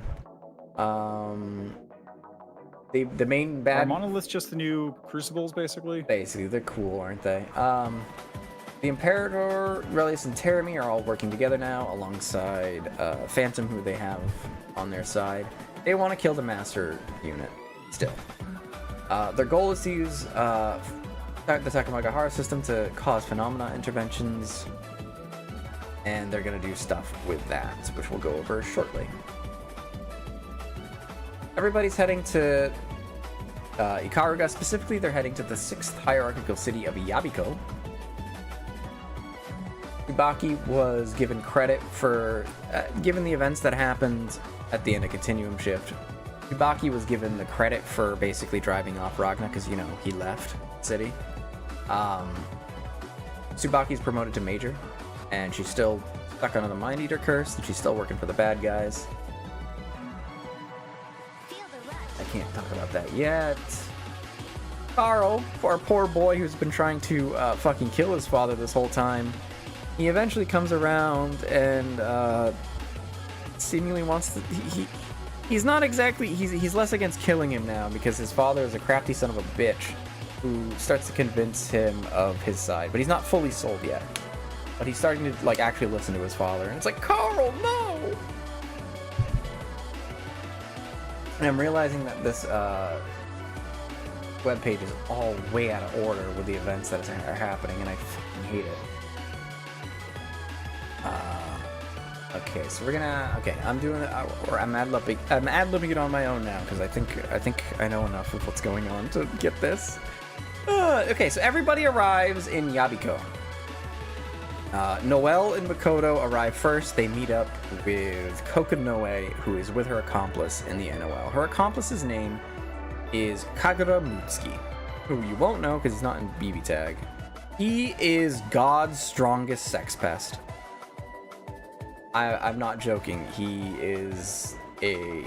basically constantly is trying to hit on women and sleep with women and all of that fun stuff. He is the head of the Mutsuki family, which is the head family of the Duodecim. So he's one of NOL's top dogs, and he is actively working with Kokanoe to overthrow the Imperator and save the world. He's a player. I've like seen this guy. Yes, but like that's it. His battle intros. He has a literal harem, and some of his battle intros just show various members of his harem just around with him. Actually, I'm wondering if he has a super where he drives his motorcycle into you. He'd be such a cool guy if he wasn't a literal sex pest. I'm wondering if I've seen this guy, or if there's just a really similar looking dude in like what's the one that has Under Night? Under Night. I'm wondering if it's just a really similar dude in like Uniclear or Are something. you talking about Akatsuki? Akatsuki,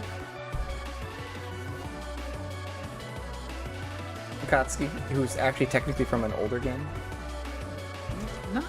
Not him. I feel like there is a character from Uniclear that looks like this. Whatever. Really? It's not important. I would have thought it would have. The hair of I would think he does have the same hair. I would think it would be Akatsuki, isn't it? Maybe Are you thinking Gordo? You might be thinking of Gordo. He's got the same coat. Yeah, you're probably thinking of Gordo then. They both fight with huge weapons, so you know it's kind of similar. Yeah, whatever. It's unimportant. Yeah, it's unimportant. I've seen this. I've probably seen this too. Yeah. I've not seen him talk, but I have seen him. Yeah, he's a total sex pest, but he's surprisingly besides that, he's a decent guy. Not a high bar, I know, but they're working together to come up with a plan to overthrow the Imperator and set the world right, so to speak. Noelle and Makoto now officially defect from the NOL and join Kokonoe and friends. And because of that, Noelle gets a new outfit because she's been wearing an NOL outfit the whole time. So the battle outfit that you see in BB Tag is actually the new outfit that she gets from Kokonoe.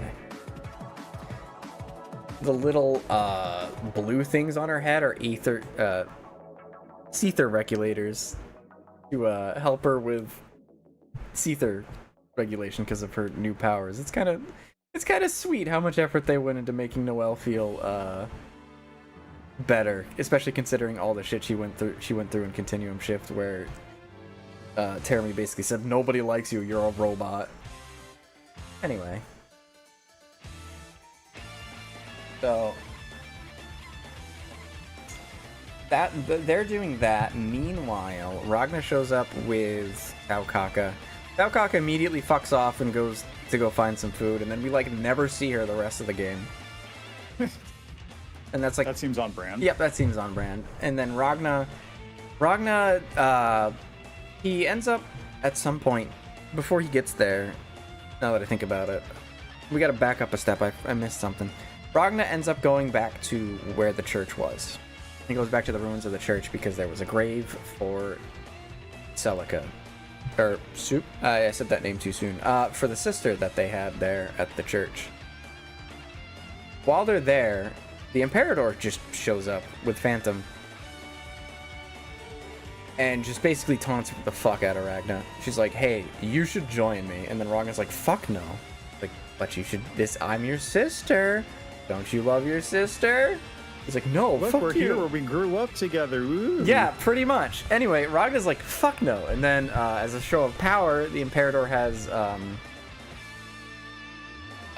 Phantom cast some gravity magic to basically fuck with Ragna. Also, Rachel's here too, by the way. Forgot to mention that. Anyway, after the Imperator and Phantom leave, Ragna basically begs Rachel to give him some information on something he can do to help make things right, save the world, all that fun stuff. And she gives him information on an item called Kushinada's Linchpin, which is going to be a very important thing throughout the rest of this game. He gives details. You mean it might be the linchpin of everything going on? Yes, it is. It is a very important artifact that was originally created in the Dark War to help stop the Black Beast. She doesn't know she doesn't know exactly what it does, but she knows that it will help, and she also doesn't know how it's activated, but she has a feeling that it's in Ibukido. He can find out more if he goes there. So they all, of course, continue going to Ibukido.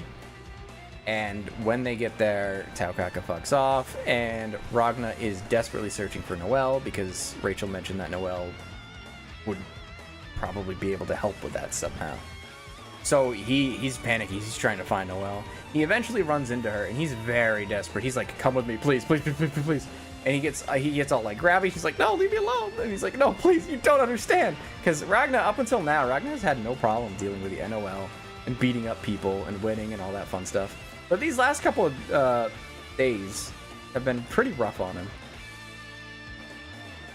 Nu stabs him through the chest. Noelle saved him, but he still got stabbed through the chest, by the way. Then there's all that stuff with Terumi, and then all that stuff with Mew 12. AKA Wait, how?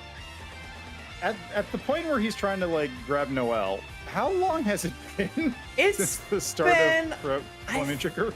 I think it's been about a week or so because it took them that long to travel to Ibukido. Okay, so most of the time has been travel. Yeah.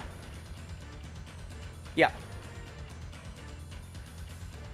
And it's been pretty rough on Ragnar, so he's starting to get very desperate. He's panicking. He's panic mode. Our poor boy is suffering. he's suffering a lot, and he's unintentionally making things worse for Noelle, which is where God's greatest sex pest shows up and knocks Ragna out, captures him. He captures Ragna the Blood Edge and imprisons him. He's like, hey man, calm down. Of course, he's on our side, but Ragna doesn't know that yet. He's just like, fuck, I just got captured by the NOL, shit. Anyway,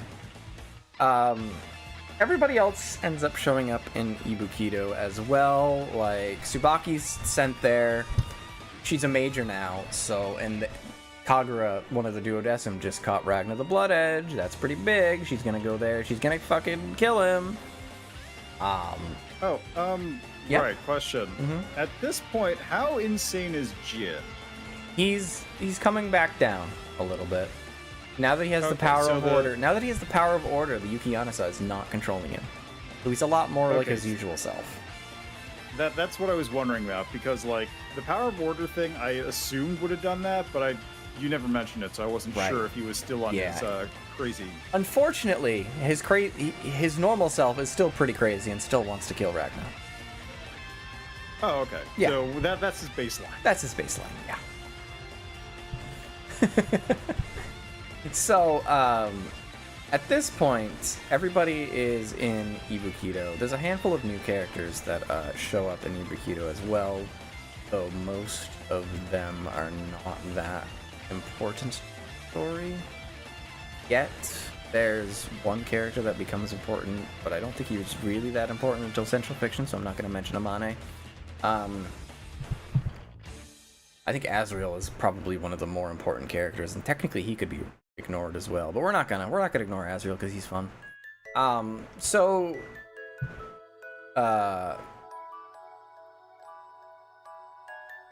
has captured Ragna the Blood Edge. Tsubaki sent to retrieve him, but Kagura can't let Tsubaki have him because, you know, Ragna's kind of on their side still. But the rest of the NOL doesn't know that, so he's got to come up with a plan. They do come up with a plan. They're going to stage a tournament arc. Oh. Yep. So basically, it's a tournament arc where, as in celebration for capturing Ragna the Blood Edge, the Grim Reaper who's killed God knows how many people, they're gonna have a fighting tournament where the winner gets to have the bounty that was on Ragna's head. Basically. Okay, you know what? That's reasonable-ish as a framing. This is done in two parts. One, it will create a huge event because this is such a big deal because, you know, he's the most wanted criminal.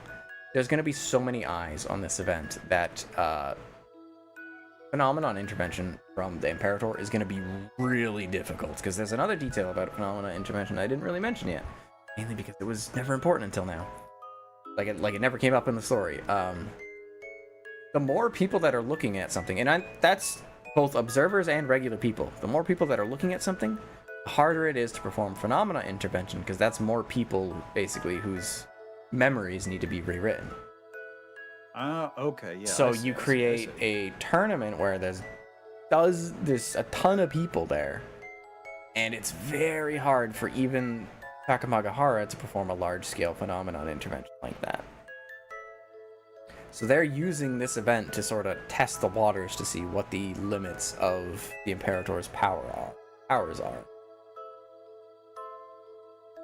Try to remember, at what point does Celica show up? Additionally, we're introduced to a new character called Celica, who, like I mentioned earlier, but we'll get into some of those details soon. But Celica is important for a lot of reasons. One of the reasons why she's very important is when Celica's around, Ragna's Blazblue stops working. So his right arm goes completely limp and his right eye just stops working. He can't use it. So she has some special powers about her. She also has a really weird affection for Ragna for some mysterious reason. But she's introduced as Kokonoe's true trump card and the key to activating Kushinada's linchpin. That's pretty much all we know about her at this point. But she's a good girl. She's a cinnamon roll. She's a sweet cinnamon roll of a character. She's also a puppet user, isn't she? Well, sort of, not really. Yes, you do fight with a puppet, but it's less of... You basically control both of them at the same time. There's no real separation in their character. Alright. I found an actual page that goes for Chrono Phantasma's story in, like, actual good detail. Oops. Let me chat with that.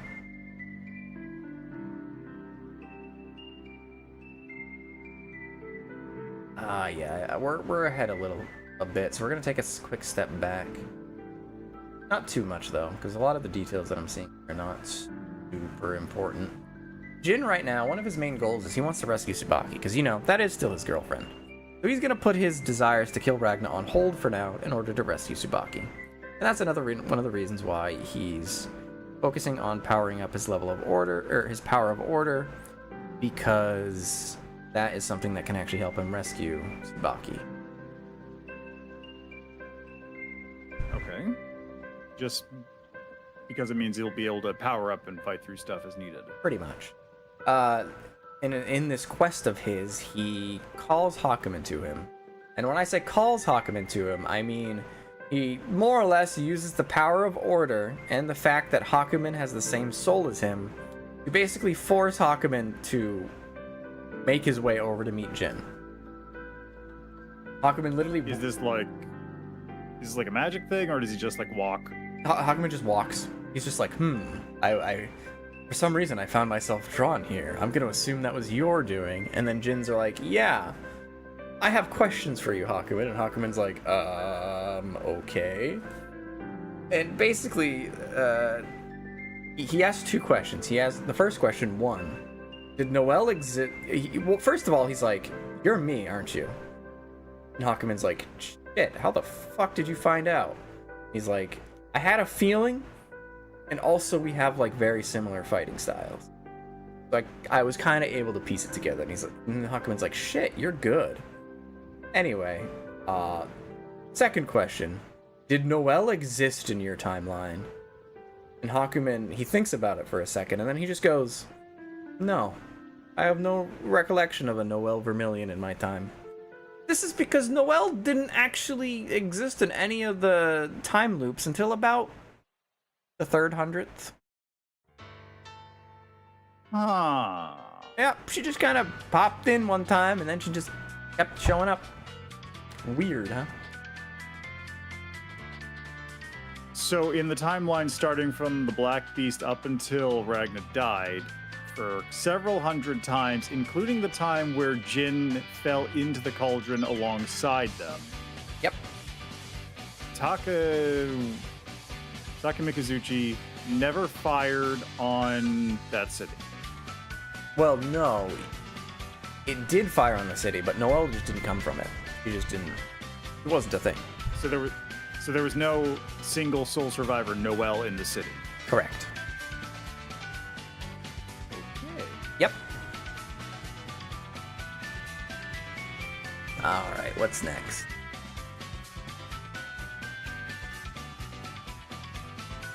Let's see. Ah, yes. I'm no less sane than I always am. That's Jin. Yeah.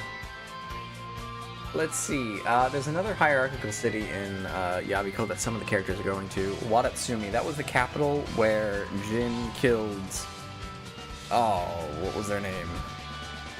I don't remember, but to end the Ikaruga Civil War. That was the city. Yeah, the general. If the name is on the tip of my tongue, I'll remember. Tenjo. That's where Jin killed Tenjo. Carl goes there,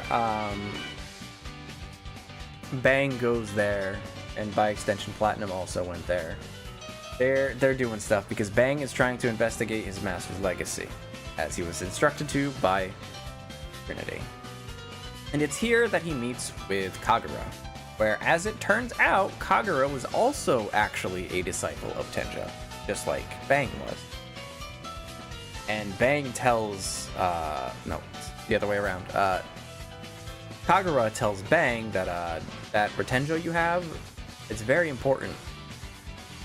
Which is the nail that he's carrying, by the way. Should have mentioned that. His nail, which is also a Nox Noctoris, by the way.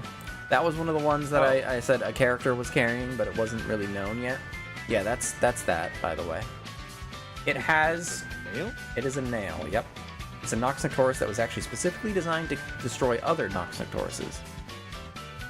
Okay, you know what that... I can see it, I can see it. Yeah. So he... Kagura tells Bang that we think it can activate Kushinada's linchpin. We don't know exactly how yet, though, but we think it can activate it, and that would be a huge boon in our upcoming fight. So now Bang's sorta on board. Kagura tells him, at this date and time, go here. Someone's gonna show up, and you need to test that person to make sure they're worthy. And Bang's like, okay, got it. So that's what Bang's doing during all this.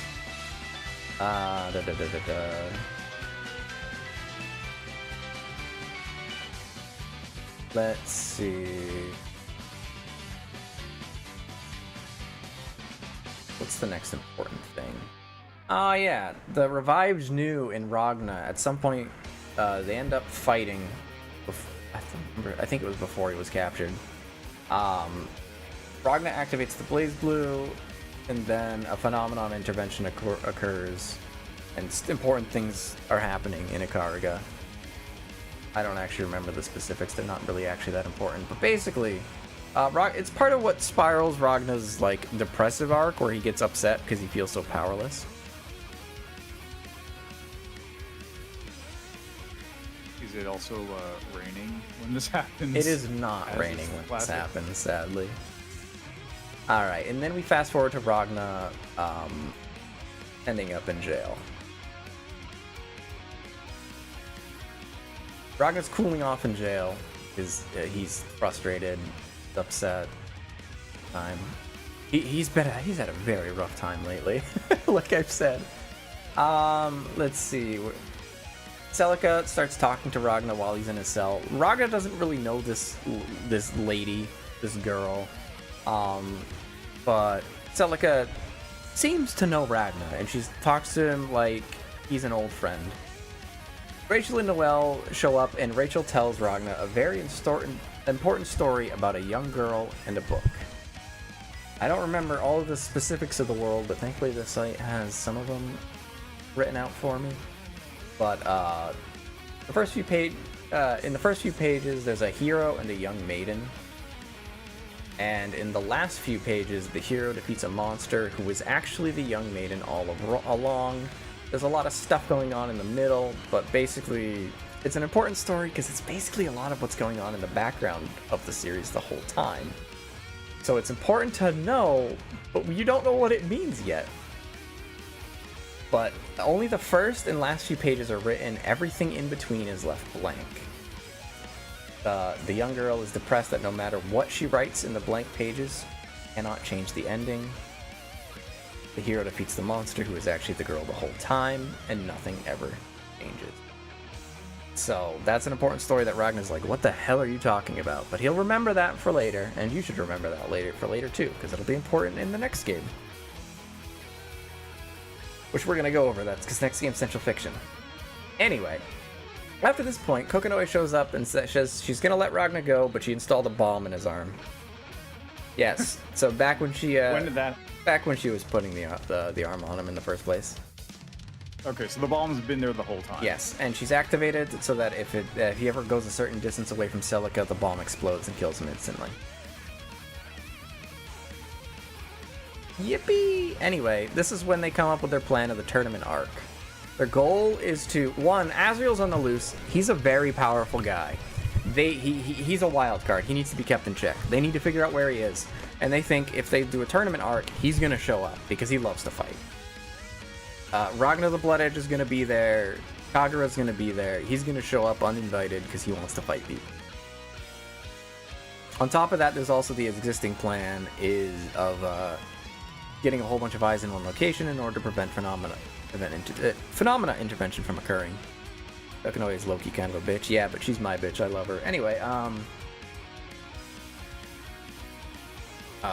and Kagura and Ragna come to a deal where if Ragna helps out with this tournament, Kagura will tell him where the linchpin is. and he tells Ragna that Celica is the key to the linchpin, whatever the hell that means at this point in time. Additionally, there's another third plan going on as well.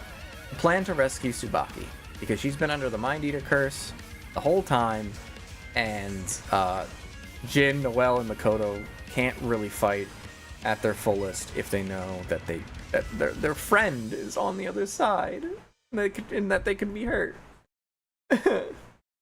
So everybody gets together, they have dinner on the night before, and they're all planning for the tournament, and it's a happy, sweet moment, except for the fact that Tsubaki's not there. So the game plan is to have Jin and Kagura oversee the tournament, lure out and deal with Asriel, who will be teleported away by Tager and Kokonoe in order to put him into a jail so that he can be, kept in check. Meanwhile, Jin, Noelle, and Makoto are going to confront Tsubaki and figure out how to undo the Mindbreaker curse. Their plan for undoing the Mindbreaker curse is to have Makoto fight Tsubaki to a standstill, because Makoto is, out of everybody here, she's got some of the best physical prowess. She's a beastkin, so she's very fast, she's very strong. Her physical abilities are off the chart. She can fight Tsubaki to a standstill, because Tsubaki's actually not that great at fighting. After that point, Noelle is just gonna hang out and try to draw out the Izuyoi's power in Tsubaki, exhaust her, and cause her to have to awaken the Izuyoi some more. Doing so will help them rescue her somehow. And then Jin will use the power of order to completely unmind break her in their fight. So that's their plan. Let's see. Arakune sneaks in and messes with Noelle the night before. Not really that important, to be honest. And none of that's really important. It's not important. Is that important? Yeah, I'll mention it. One of the things that Bang learns in his journey here is that he remembers some details about the day Tenjo was murdered. Or rather killed by Jin. He remembers that he heard a third voice while he was there, and that voice was the voice of Terumi. Terumi was there because Terumi is a bastard and he wanted Jin to kill Tenjo. Jin didn't just show up there for no reason, it's more or less because Terumi subtly made him. And another funny thing about that day where Tenjo died is that Jin doesn't really remember anything of it.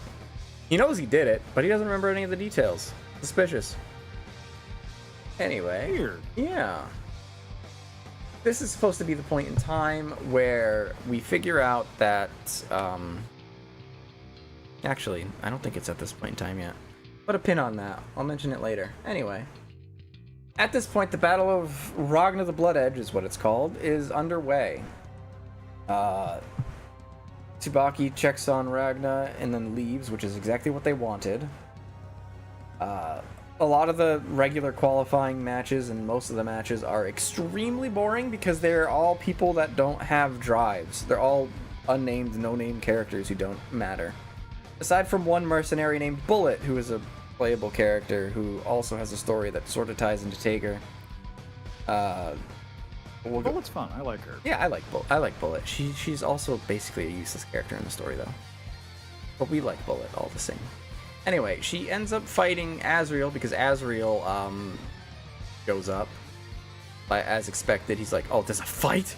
I want to fight Kagura and I want to fight Ragna because they're like the strongest people here. I want to fight them.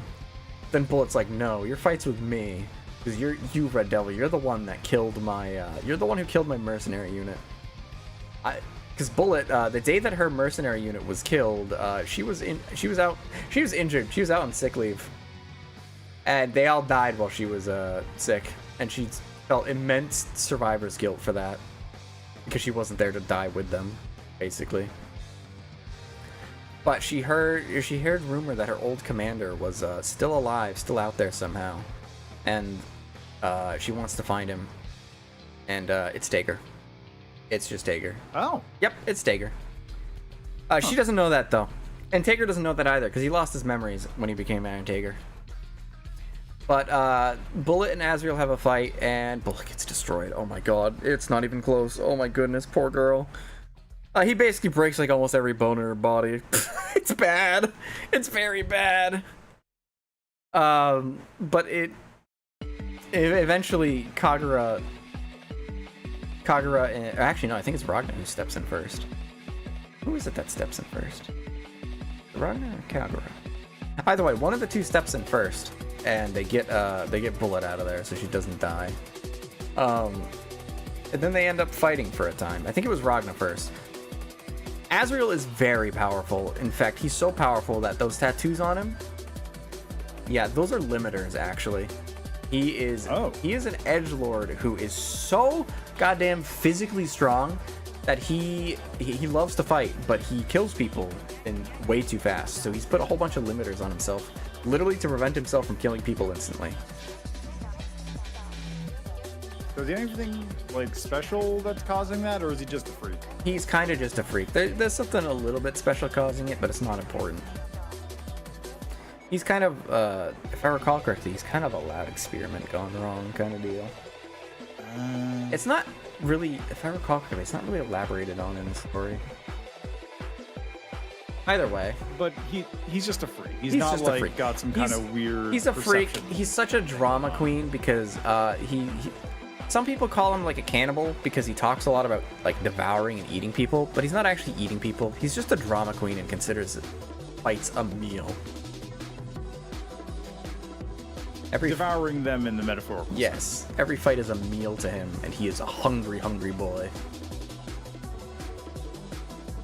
So that's just the kind of drama queen he is. Anyway, Ragnar gets pushed to his limits easily. He's like not winning that fight, so he goes. He's about to activate the Blazblue, and Rachel's like sitting in the stands, like, "Don't fucking do it, fucking idiot. That's the problem with you. You always rely on the Blazblue's power." And Ragnar remembers back to his master's words from the first game, even though they've actually been mentioned a couple times now, about not thinking the Blazblue's power as your own. Ragnar in this game has an insane amount of identity crisis of trying to figure out what the hell he's actually fighting for. He thought he was just fighting to have his revenge, to find and save Saya and all that fun stuff. But he starts to realize that that wasn't actually true, and he's been lying to himself the whole time. He doesn't actually know what he's been fighting for. And that's where Celica comes in. He's met Celica. She's really nice. She's really sweet. She seems to care a lot about Ragnar, even though he doesn't know why. And he eventually comes to the conclusion that he needs to fight to protect people like Celica. And that's the conclusion he comes to. So, as he's activating the Blazblue, he decides to turn it off. Mid transformation, more or less. He just turns that shit off, and he's like, Azrael, you chump. You think I'm gonna use the power of Azure on a weirdo like you? And this naturally pisses Azrael off, because he's like, fuck! I was gonna get to fight the Blazblue, and you're not gonna let me fight it? Fuck you! Ragnar and then Kagura then tag out. Kagura then fights Azrael, where he figures out Azrael's weakness, which is that before he was released, the Sector 7 goons, they put a restraint on him that prevents him from fighting anybody who's not fighting back. Kagura figures this out mid-fight and is just like, alright, I'm not gonna fight you anymore then. And Azrael's like, what? Come on! Hit me! Do it! And he's like, no. Tager then finally finishes reading up his teleport, and Kokonoe... My favorite part of this is before he's sent into his dimensional jail that he's gonna be placed in, Kokonoe teleports Tager to directly he teleports Azrael to directly in front of Tager, just so that Tager can punch Azrael in the face before getting sent to jail. This is because the entire time Tager's been, he watched Azrael beat the shit out of Bullet, and even though he didn't remember Bullet, he was still subconsciously pissed off by what was happening. And because of how Tager's basically Kokonoe's pet, she basically has brain scans on him all the time. She could tell that he was getting upset because of his brainwaves and heart rate were going off the chart. So she figured she would teleport Azrael to him so that he could blow off some steam. Kokonoe is kind of a bro like that. She comes off as a bitch and a meanie head, but like she's got a good heart where she's just frustrated about all the bad shit people do in this universe. You know? I mean, that seems pretty fair. Right? All things considered, kind of justified. Anyway, so that's what happens at Ragnar's refusal to transform revealed his weakness. Poetic. Yeah, pretty much. Coconut comes off mean, but she's a good person with a bad dad. Yeah, that, and also, she sometimes, she's a good person ultimately, but also she's willing to do dirty things in order to win. Which, considering we're talking about the end of the universe, the world, when that's the stakes, you know, I can kind of get it. Anyway, after the Battle of Ragnar the Blood Edge and the Colosseum clears out, Tsubaki comes in to collect Ragnar, which is where she's confronted by the trio, who then execute their plan, and it goes absolutely flawlessly. That's not hyperbole, that's not exaggeration, that's not a joke, it actually just works. They're able to rescue Tsubaki. Yeah, I know, right? They're able to rescue Tsubaki, they break the Mind Eater curse after a very difficult battle, and Tsubaki levels up the Izuyoi in the process, so now we have Tsubaki on our side, and she's going to be a pretty big boon. She's a mad scientist trope, but good. Yeah, pretty much. Kokonoe's in a position where the best choice is reviving, and spoilers! Anyway, spoilers we're going to get to it, like, very soon, anyway. Alright, before everything ends that day, Kagura, Tsubaki, and Jin, 3 Duodecim members, they're all having a chat. He asks them both for their support. He's like, the world is messed up. There's racism against the Beastkin, who are wonderful, beautiful people, by the way. I love them. Oh, Makoto, please go out with me. Anyway, there's nepotism all over the place. He wants to change things. He wants to remake everything. He wants to overthrow the Imperator and make the world a better place. Tsubaki's like, yeah, but you're gonna start a war basically. You're gonna create chaos of your own. So you're gonna mess things up, and make things worse for people. And then he's like, yes, I know, but that's why I need people like you by my side to help me make this work better. And then it works, and everybody's on the same page. Anyway, Kagura also reveals that Tenjo was actually the Imperator originally, before getting replaced by the current Imperator. And that's part of the reason. So it was an assassination to thirst over Makoto that much. An impressive display of control. Oh no, I wasn't thirsting over Makoto. I was pretending to be Kagura thirsting over Makoto, because he really wants to be with Makoto. In fact, they actually were at one point. Apparently, the one night Makoto may or may not have had a little bit too much to drink, and they had a little a night. Sure, again buddy. with the yeah, sure, buddy. I mean, I would thirst over Makoto. Who wouldn't? But like, that wasn't me that time. Besides, you know me, I mostly thirst over Kokonoe, but that's besides the point. Kagura's feelings about Makoto are close to mine. Honestly, fair. Makoto's pretty great. Okay. Anyway, before the night is fully over, Ragna and Celica are just kind of hanging out. They watched everything happen from a safe distance, and so they were basically on backup should things go wrong. Kokonoe then calls Celica away from Ragna, just for a little while. Just to test something. And then while Celica's away, Hazuma, aka Terumi, appears, and he's like, "Hey, what's going on? I just want to get Ragna and Tsubaki. I'm supposed to grab them." And then Terumi and Ragna start fighting. When it comes to Makoto, I'd absolutely wine and dine. Call her fine and make her mine. Honestly, fair. Makoto's great. We love Makoto, even though she doesn't really do too much. That little bit of her participating in rescuing Tsubaki, probably the only thing she really does for the rest of the story. She has a very small part at the ending of Chrono Phantasma, but I don't remember her doing much in Central Fiction, sadly. But we still love her all the same. Anyway, back. Which is really surprising, again, considering how much like attention and art she gets. Well, there's a reason for that. She's hot. Oh yeah, I'm aware. I'm aware. She does do some cool stuff in Central Fiction, I think in her own story mode, but it doesn't really show up in the main story at all. I'll mention it at some point, but we'll cross that bridge when we get to it. Anyway, Ragna and Terami are fighting until until Celica just kind of wanders back to Ragna, where at that point, Terami starts having problems, because remember, he's a Blazblue, or at least Hazma is, and Celica turns off the Blazblue when she's around. So this is really bad for Terami. Kokonoe's like, I'm gonna kill you, you fucking son of a bitch. You're gonna die now. But Terami is unfortunately rescued by Phantom. But now she knows for certain that Celica's presence can nullify the Blazblue, and that she can be used as a weapon to fight against Terami. And I suppose now is also a good time to mention as well, they didn't know, Terami and the bad guys, they didn't know that Celica was around, actually. They had no clue that she was there. They were kind of confused why they couldn't find Ragna, but now they know why, and it's because his presence was being masked by Celica.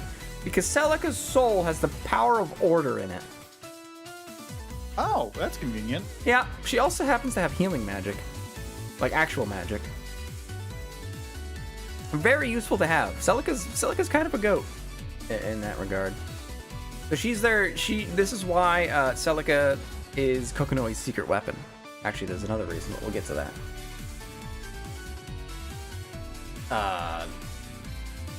Oh, this is also where it's mentioned, I think for the first time, that Celica is actually what is known as a Chrono Phantasma. Oh, hey, look, that's the name of the game. Whoa. Whoa. She's somebody who is from a different time, who is existing in this time. Which is different from Hakumen, because it just is, okay? She's originally from the Dark War. She's originally a person from the Dark War who was put into the Boundary sometime after it. She's actually Celica A. Mercury. She's actually Kokonoe's aunt and the sister of 9. Celica was title card the whole time? She sure was. But, yeah, so she at some point got put into the Boundary, which is why Kokonoe was able to reach into there, find her soul, and create a duplicate of it. And then put it into a new body. Okay, so it's basically a similar situation to Hakumen, except that Hakumen is the real deal, whereas this is just soul. This is a copy. Dumped into. Yeah. Yep.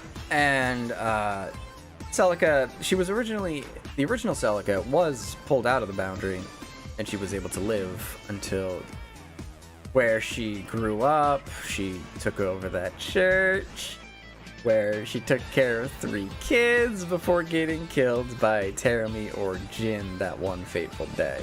The Celica is in fact the sister that was looking over the trio of kids way in the prologue. And that's Ragna's mom. Yeah, that's Ragna's mom, which makes some of their dialogue a little awkward. She's all... There's one time where Ragna's complaining about his right arm not working, and he's like, damn it, what if I have to go pee? And then Celica just shows up and he's like, I can help you with that, Ragna. Because, you know, it's her motherly instincts, right? But she's also in her younger self, because that's when she was put into the Boundary.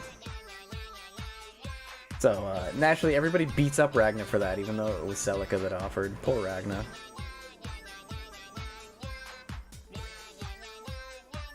Yeah, and because of the power of order preventing observation, that's why they couldn't see Ragna, because his presence was being masked by Celica. Well, good to know that Jin could theoretically do that too.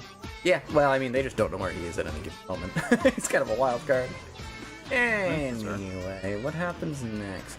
Getting to important detail. By the way, are we getting close to an ad break?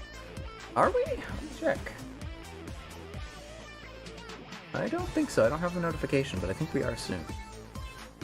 But we have a little bit we can go over before we get there, so we're going to do that first. Alright.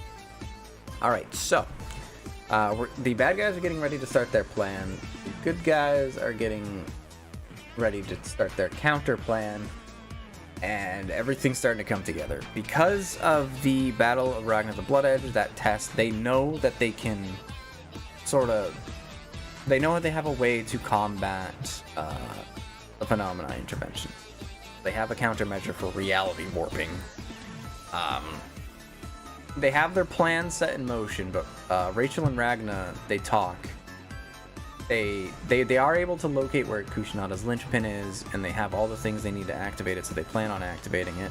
But Rachel takes Ragna aside and is like, hey, do you want to, I need you to get more powerful. I need you to meet me over here at this date and time by one of the cauldrons, and you need to bring Celica, and you need to bring Noelle with you. And Ragna's like, okay, let's do it.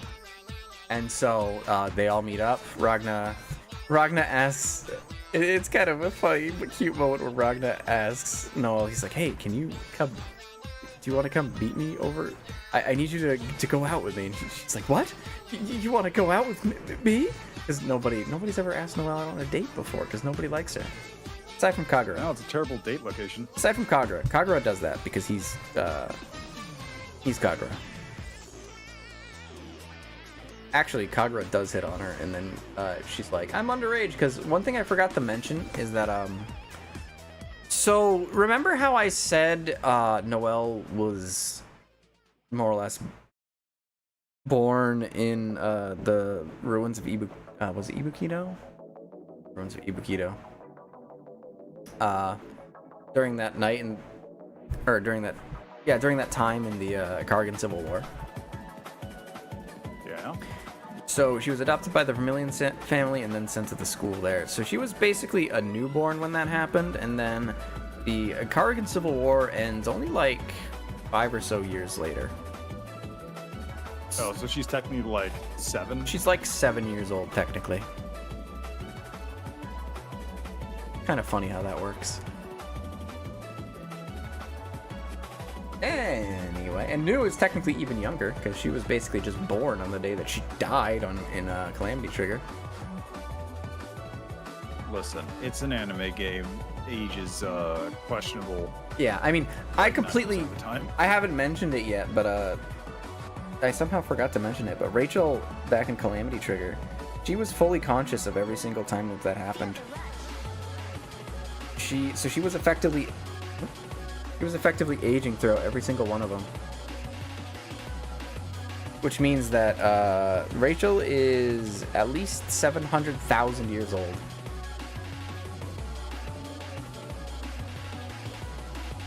Damn, okay. Yeah. Kagura is God's strongest sex pest, respects the age of consent, except he doesn't, because he does. Yeah, because he does ask again if Noelle wants to basically go out with him. Funny. Anyway, so the four meet up in the cauldron, and he's like, "What do you want?" So Rachel's like, "Okay, Ragna, you need to know the truth about Kushinada's linchpin, and you need to learn the truth about the Black Beast and all that fun stuff. So I'm gonna send you back in time to the Dark Ward." So that's exactly what they do, using Noelle's power of observation and I think Celica's power of order somehow. They send Ragna back in time, where he wakes up in the woods of Japan, in a part of Japan that wasn't destroyed by the nukes, I guess, where he bumps into a young Celica. And hilarity ensues from there. So Ragna, of course, because of course he does, he forgot his memories. He doesn't remember too much of who Celica is, who he is, any of that fun stuff. The only thing he remembers is his title of Blood Edge. And I'm sure you can see where this is going. Yeah, I can see where this is going. Yeah, we can all see where this is going. So Ragna and Celica, Ragna doesn't know anything that's going on. Celica explains that she's heading to Japan to find traces of her father, Shinichiro, Mercury, I think is. Anyway, they start heading that way, where they bump into a beastkin called, what was his name? Mitsuhide? I don't remember, but it's just Jubei. It's just Jubei and his actual real name before he was called Jubei. So they all travel together to find Shinichiro's lab, stuff happens. They end up meeting. Something happens in the lab. They end up getting rescued by Clavis Alucard and a younger Rachel Alucard, where they stay for a short while before heading back to Shurichiro's lab with Celica's sister, 9, where we finally get to meet the Great Sage 9 in the flesh instead of hearing about her. 9 is very protective of her daughter. Very protective. She actually kind of hates Ragna because he's just some mysterious man who's just traveling with her. And she just wants to fucking kill him. And she hates him. But they all eventually end up deciding to go to Shurichiro's lab together, where they discover the truth of Kushinada's linchpin. They find Kushinada's linchpin and some, we'll say diagrams displaying how it works. So how it works is it uses the soul of someone with the power of order to stop all flow of ether. So Shurichiro created a device that you could sacrifice his own daughter in order to stop the flow of Seether, which would significantly weaken the Black Beast, giving humanity an opportunity to kill it. It's a very powerful weapon for that reason. 9 she curses her father immediately upon figuring out what it is and how it works. Ragna is also against the idea of using it, but Celica and Jubei are in favor of using it. Because if they can, Celica is willing to sacrifice her life if it means saving the life of everyone else. Meanwhile, 9 just doesn't want to lose her sister, and Ragna, starting to remember some of his previous memories of the Dark War, he knows that, or at least he suspects that if Celica sacrifices herself, 9's just going to get super depressed and she's never going to be able to finish creating the Ars Magus. So Ragna does an immense gigabrain strategy. He tells them, he's like, all right, look, I can buy you a year's time. If you, 9, you need to create the Ars Magus. I know you've been working on it. You need to finish it. It's going to help you defeat the Black Beast. And then they're all like, how are you going to buy us a year? And Ragna's like, I'm gonna run at the Black Beast, and it'll just work out. So the Black Beast shows up, because it can kind of sense something's going on, and Ragna throws himself at it. Before he does that, though, important detail. He gives Celica his jacket and his sword. Of course. Yep, and then he throws himself at the Black Beast, where it goes dormant for a year. And then we all know how the rest of that story goes. There's actually a lot more details, but those are included in the Phase Shift novel, which I haven't actually read yet, but we got the important details. So, Ragna learned about the truth of of Kushinada's linchpin, how it was activated, and the exact reason why Kokonoe actually brought Celica back to the future, because she plans on sacrificing Celica to activate Kushinada's linchpin.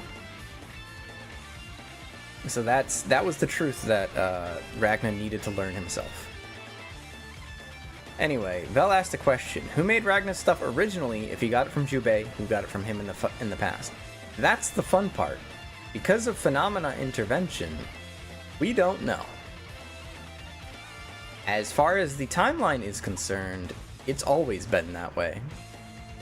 Because again, that phenomena intervention. The coat and sword have just always been there. They've just always been there. Ragna always gets it from Jubei, and Ragna is always the one who gives it to Celica in the past.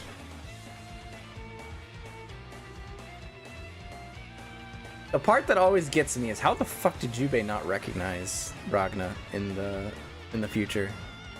Except it's not actually that weird, because it's simply that I assume that Rachel and Jubei just agreed that, like, they can't tell him. He needs to figure this shit out on his own. So they just don't tell him. Plus, Rachel... Doesn't this imply that Rachel knows what's going on anyway because she's been through the loops? Not quite. So, we'll go into it a little bit more detail in Central Fiction, but, like, the stuff that happens post Calamity Trigger hasn't really happened before. But Rachel's smart enough to know that So wonky Ragna got stuff's it going from on. Jubei, who got it from Celica, who got it from Ragna, who got it from Jubei, who got it from... Yep. Thought the code and sorter items that only exist because of time loop shenanigans like paradox shit. Yeah, pretty much. There is technically somewhere there is an explanation on where they actually came from. However, because of phenomena intervention, that's as far as the timeline is concerned, that's not what actually happened. We got ads. Yep, I saw that, so we're just gonna waste time a little while. I don't feel like switching to a BRB screen. That's fair. Although I need to use the restroom. Okay, you can use the restroom then, and I'll just keep yapping. Sounds good. I'll be back in a sec. Yeah. So, chat, any questions or anything I might have missed while we're here? I think I got all the important details. Technically, I skipped out on a lot of small details, but that's because Chrono Phantasma would take ages to explain if we went over all the minute details. Like, it is a big game. Went in. Yeah, oh god, that's right. I need to, we need to go over what the 6 heroes are doing this whole time, because that's also a plot line in Chrono Phantasma. So we've covered the main story up until the end. We blazed through the 6 heroes, because we did not talk about the Dark War for long at all. And then we get to talk about what the 6 heroes were up to. Say that right? I feel like, let me know if I get my words messed up. I'm starting to get a little eepy, and we've been talking for so long that sometimes the words are starting to like meld together in my mind. Jubei is busy being a deadbeat dad, so that's one. Oh, that's one thing I can mention. Yeah, it's not super important, so I'll just mention what happened to Kokonoe. Holy shit, it's almost midnight. Yeah, pretty much. I honestly thought this would be a shorter stream than usual. I should have known better. We are getting close to the end of Central Chrono Phantasma, though, which is where we're going to end the recap, so that's good. Anyway, so after the Dark War, Jubei, that's when Jubei and Nine got married and had a kid.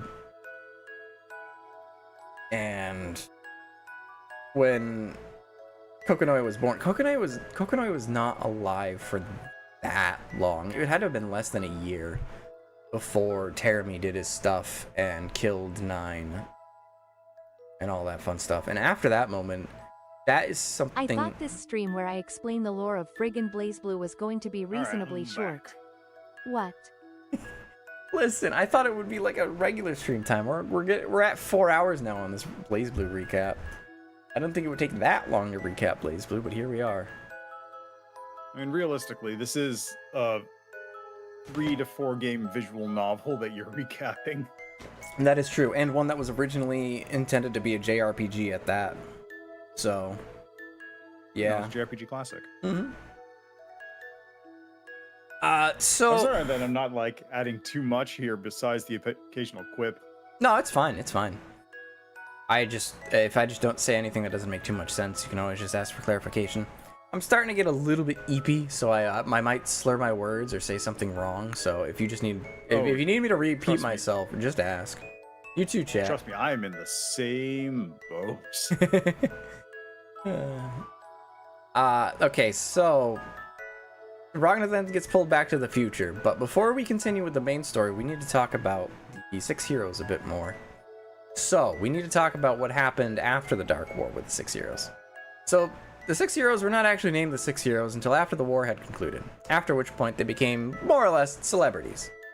And it's time to talk about who the 6 heroes all actually, are. So we know that we have Jubei, we have Hakumen, we have Valkenhayn, we have Trinity, and I may or may not have mentioned it, but Nine was also one of the 6 heroes. I also might not have mentioned that Trinity was one. But Trinity is one of the 6 heroes. Anyway. Trinity Glassfile. Trinity Glassfile, yes. Not Platinum. Although that would be funny. The last of the 6 heroes was... he's a character we've seen before. A rather minor one at that. You may or may not remember him, but it was Terumi. Terumi was actually Oh. the last of the 6 heroes. Yeah. So what happened is they sort of realized they still needed more powers, so they found Terumi, and 9 brought him into the real world and used that Mind Eater curse that they had been using on Tsubaki this whole time. They used that originally on Terumi to make him obey them. So, because Where did Terumi come from originally? we'll get over that in Central Fiction. Okay. Anyway, so Terumi naturally didn't like that. So, at some point, he broke free from the Mind Eater curse, and that's when things started going wrong. At some point during all that, that's when he started working with, I think that was when he started working with Relius. But basically, they orchestrated the creation of the NOL, and at some point, Terumi turned on the other 6 heroes. He killed Trinity and threw 9 into the boundary, but before she could actually die, that's when Trinity transferred her soul into Mutorin, so she was able to cheat death that way. 9 got thrown into the boundary, which naturally pissed Jubei off, because shortly before that, they got married and had a kid, aka Kokonoe. So his wife's dead, he's upset about that, naturally. Hakumen and Jubei confront Terumi. Valkenheim doesn't join because he's going back to his butler duties with the Alucards.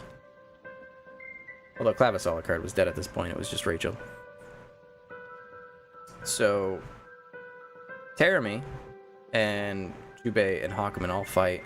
They can't beat him. They can't beat Terumi though. So Hakumen's like, I'm gonna take him into the boundary. And that's exactly what he does. Jubei uses... oh, this is some funny, chuny stuff. So, you may have noticed Jubei has an eye patch. Right. Behind that eye patch is not his eye, but it's his brother's eye. His brother died, and the last thing his brother saw was Terumi. So, that means that, you know how Terumi's basically a ghost? That eye allows him to see Terumi for what he truly is so that he can actually attack him. So he uses that eye to freeze Terumi in place so that Hakumen can grab him and yank him into the boundary with him. To take him out of the picture. Okay. Yeah, so that's how Hakumen ends up in the boundary again. Leaving just Jubei all by himself. Jubei is naturally very upset by this because it was their oversight of not killing Terumi sooner that caused all this to happen, they feel. And as he feels especially. With the guilt of losing his wife, leaving only him and his daughter behind. He's naturally pretty upset. And he feels unsafe in the world, more or less. I'm back in the boundary again. He's back in the boundary again, yep. So that's when Jubei gives Kokonoe to the Kaka clan to raise her, while Jubei goes out and tries to make the world a better place. And that's why he gets the title of Deadbeat Dad, because he kind of abandoned Kokonoe there to go do his stuff. Wait, he gave Kokonoe to the Kaka clan? The Kaka, okay, I know Tao Kaka seems a little silly, and she is, but they're not bad people, okay? They're not bad people. I get that, but like, how do you get a super scientist out of like... It helps, okay, look at it this way, right? 9 was probably the smartest sorcerer who ever existed, and Jubei is the strongest creature on the planet, and they had a kid. Okay, so she just overcame her Kokonoe, surroundings. Yeah, let's say. Kokonoe has some strong genes, so to speak, and also she did train briefly with her mother, so she knows a little bit about magic. Although she doesn't like to use it in favor of science. The trio is basically, you have Jin, who's got the best physical prowess on the planet, you have 9, who has the best magic on the planet, and then you have Kokonoe, who's the smartest brains on the planet. That's basically the dynamic they got going on. Well, that's an overspec family. I know, right? Jubei and 9 the Phantom. The original Mugenics. The eugenics. Oh my god, you're right. That's so Oh, good. come on. That's so good. That's so good, though. Anyway, so what the... So true. So, fast forward to the current time. The 6 heroes, or at least what's left of them, so Jubei, Hakumen, Valkenhayn, and Trinity, they all gathered at the Alucard Manor with Rachel, and they come up with a plan to kill Teramy once and for all. They know full well that Teramy and the rest of the bad guys are up to something bad. They're up to something not good. But their eyes, their sights are set on Teramy. They want him dead because they trust Kokonoe and the others to be able to deal with the rest of them. They're gonna deal with Teramy. They come up with a plan to kill him once and for all. The plan is simple. They need to rip him out of Hazama, put him in his own body so that they can kill that. Kinda crazy. But that's their plan. Okay. That's their. Yeah, that makes sense. That's what they're doing going into the end game. Meanwhile, so that's what's going on with the 6 heroes. That's also what happened during the Dark War. So now we're ready to continue the end of the main story. So now we're back to the regular stuff. Let me fast forward on my list. Ragna ends up confronting Kokonoe about the truth of why she summoned Celica here. Kokonoe is confused as to how the hell he figured that out, but eventually she's like, yes, I did bring my aunt back just so that I could sacrifice her to activate Kushinada's linchpin. We don't really have any other choice. And Ragna's like, well, of course we have a choice. We don't have to sacrifice her. And they have a big fight between the two of them. Eventually, Kagura, who actually joins Ragna's side on this, is like, no, we don't need to sacrifice her, because I know another way to activate Kushinada's linchpin. The answer lies within, oh god, what was its name? Fangs and Nail.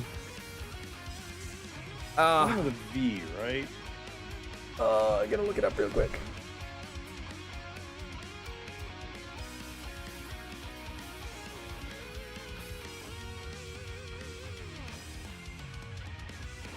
Retenjo. Retenjo, yes, thank you. Retenjo is the key to activating Kushinada's linchpin. It can activate it without using Celica's soul. And Kokonoe's like, how? And he's like, I don't know the specifics, but I think my master always said that his soul was inside of this, and I think he might have been telling the truth. So inside Retenjo lies Tenjo's soul. And he knows this because I forgot to mention this character, but Tenjo's son, I think, has been hanging out with Kagura the whole time. The whole plan with Kagura is to overthrow the Imperator and put Tenjo's offspring back on the throne. That's the plan. So Kokonoe's like, alright, I'm not going to fully give up on my plan of sacrificing Celica. We're going to do it if we have to, but we can try your plan. So with that, everybody goes out to, their plan is to, the Black Pillar that Aurelius was working on that I mentioned way at the start of the Chrono Phantasma Center section. It is their goal is to kill everybody in all of Ikaruga to power enough souls to summon the master unit, Amaterasu, so that they can kill it. That's their plan. That is their game plan. Yep. So basically, they're going to activate all the cauldrons in Ikaruga. And they're gonna use Arachne, who actually gets to do something. They're gonna basically kill everybody in this place to get enough souls to draw the master unit outside of the boundary so that they can kill it.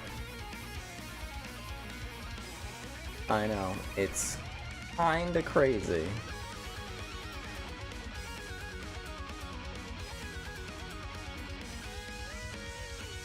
Yeah. And they're gonna bring Taka Mikazuchi down in order to do that. That's their plan. Yeah, do the souls actually? Is there some mechanic that they'd be using the souls to actually do this, or is it just kind of like if we just kill enough people, it'll happen? Yeah, it's kind of the latter, because there's a couple details about souls that I kind of forgot to mention until now.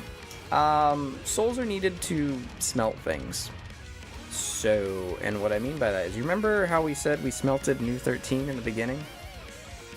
Yeah. Remember how we said there was nobody in the NOL branch when Ragnar showed up? Ah. That's why. They were all sacrificed to create for some reason, I think it's because we had the successor of the Azure. They did not need souls to smelt Noel into New 12. That was that. But also, they did smelt the Nox Nectauruses as well, which is something we learn in one of Kokonoe's side routes, is that, yeah, the Nox Nectauruses were created using a lot of souls. Because there were a lot of people that died in the Dark War, so they kind of had a lot of them lying around. They kind of used the souls of the dead to make them. That's fair, mostly. Except for the fact that they kind of needed to die near the cauldron for that to happen. So, yeah. Oh, also I'm remembering a few other details, kind of important details that I missed. So we also learn some more about Ragnar during all of this, because we learn that the Blazblue is more or less a mini cauldron. So he has, Yep. So that's part of the reason why his powers are all very Seether-y, because he's got direct connection to the boundary. And I also figure out how a black beast is created in the first place. So, you know how I said Ragnar and Nu fell into the cauldron and something happened that would explain later? Yeah. So, as it turns out, Ragnar and Nu, if you mix a Murakumo unit and an Azure Grimoire, you get a black beast. Just that specific combination just happens to do it? Technically, it's a failed combination, but yes. That's it. So they created a black beast, and then that black beast got sent back in time to the Dark War. So the black beast is actually Ragnar and Nu from the future in the past. So when the 6 heroes defeated the Black Beast, it was actually Hakumen just decapitating Ragnar, or at least a body of Ragnar. How did it get pulled out?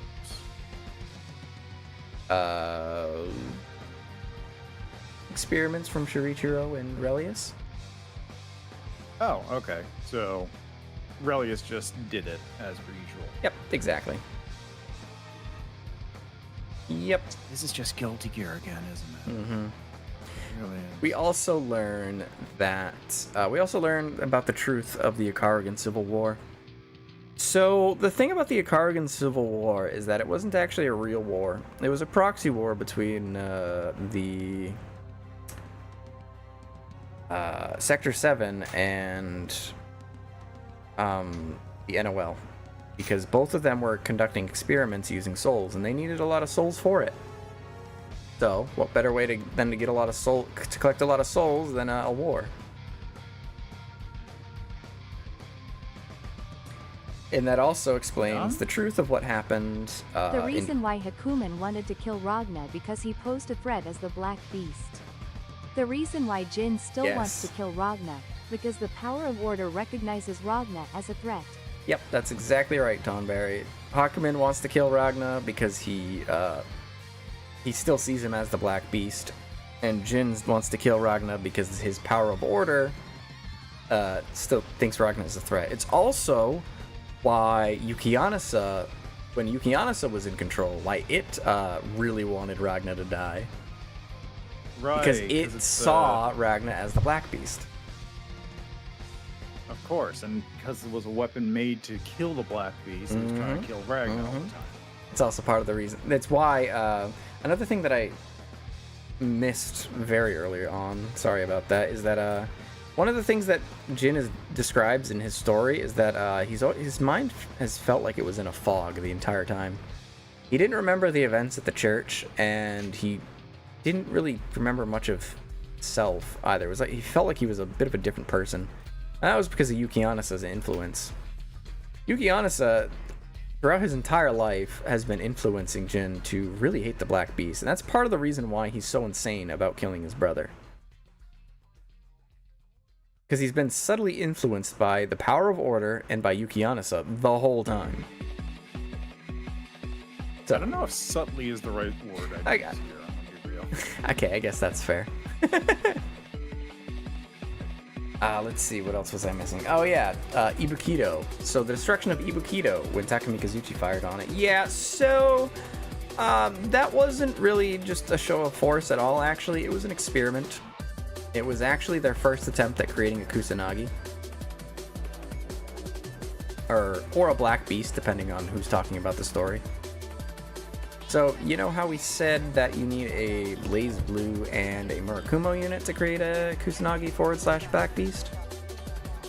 Yeah. Well, it turns out they had another Blazblue and Kusanagi.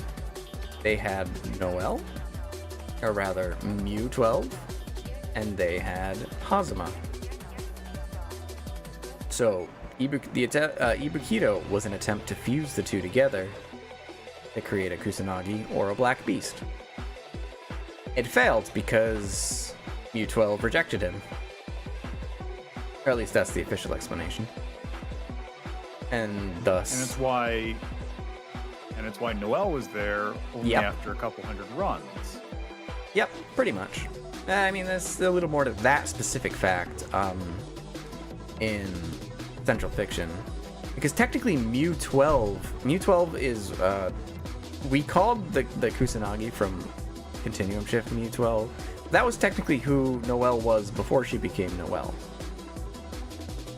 Because Mew 12, as far as I'm aware, always actually existed, but she never became Noel until a certain point. Sounds kind of confusing, but it's a minor detail, you know? But that time she survives, and then it's Noel from there on out. So that's what's going on there, and that's also why Ragnar was able to stop the Black Beast, because he is also Black Beast. It's kind of weird.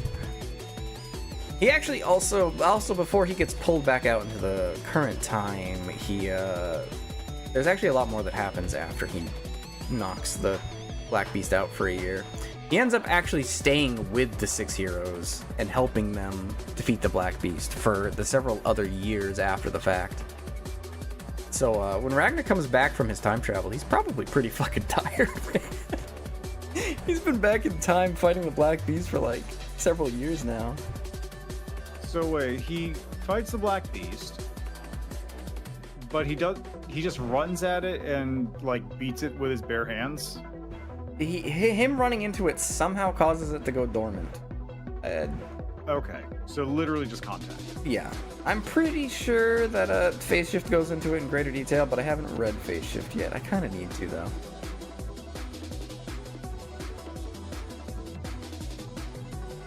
Alright, so anyway, back to the current time. I think I covered all the details at this point. I think so. Anyway, so the Imperator, Relius, and Terami start implementing their master plan. Their master plan is ultimately to kill the master unit so that any type of phenomenon intervention no longer occurs, so that every and all actions are truly final, yada yada yada. Also, they just want to kind of kill the world to begin with. Anyway.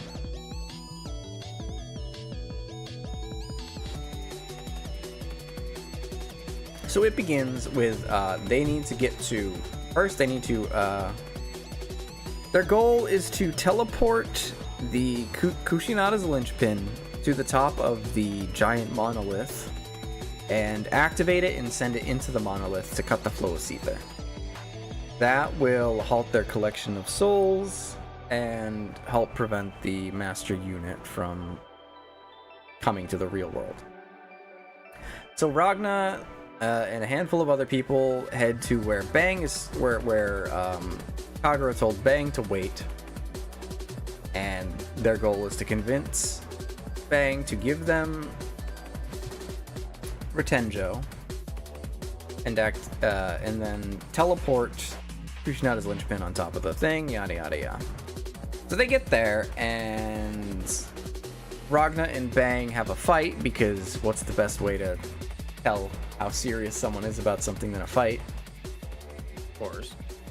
Bang, after their fight, Bang agrees, and he's gonna help them out on their mission.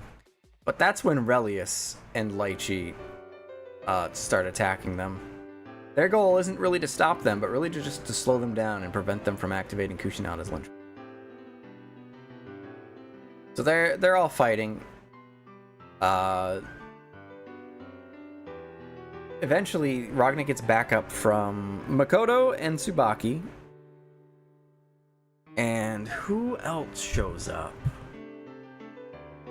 Carl shows up. And he joins Relius. Because he's a bastard. Anyway, with it being a solid 3-on-3, it's basically a stalemate. Where they're not able to get Bang into a position where... Oh, it's not a 3-on-3, it's... Ragna left. He had other stuff he had to do at this point. But they were gonna Bang was gonna activate Kushinada's linchpin for him. So now it's a 3-on-3. You've got Bang, Tsubaki, and Makoto versus Relius, Lychee, and Carl. And it's at a standstill. Nobody's making any progress. Meanwhile,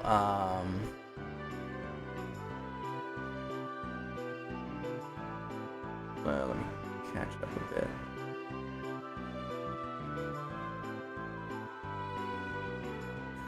Where is it?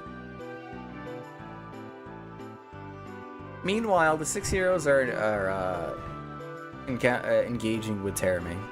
Their plan to separate Terumi and Hazuma was successful, and Terumi is now in his own body. So he's a little bit weakened, and the 6 heroes, Hakumen and Jubei, I think specifically, are trying to hunt him down and kill him. Meanwhile, where does Ragna go? I think Ragna...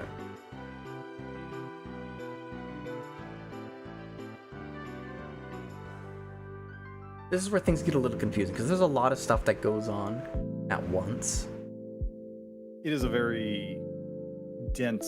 It's a very dense section of the game, because in the climax of the last games are all very Ragna focused. Ragna, this ending is also very Ragna focused, but there's also a lot of other stuff going on.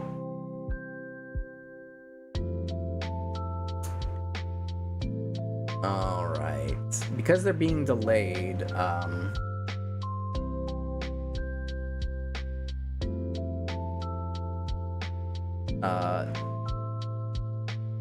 the revived Nu is able to observe Amaterasu, who then enters the world, which is bad, by the way. So they weren't able to prevent the master unit from being summoned, but if they can still activate Kushinada's linchpin, they can at least probably stop Takemikazuchi from using its Seether cannon from destroying the master unit. I should mention at this point that Takemikazuchi's cannon is powered by Seether. Okay, I've mentioned it. We're good. Just a side note. Yeah, just a side note. Just a small little detail there.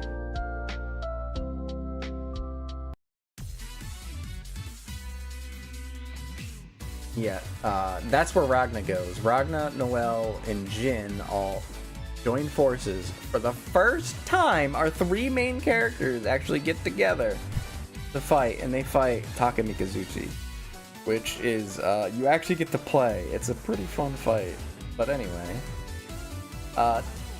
while they're doing all that, Rachel's trying to block Takemikazuchi from killing the master unit with Tsukuyomi.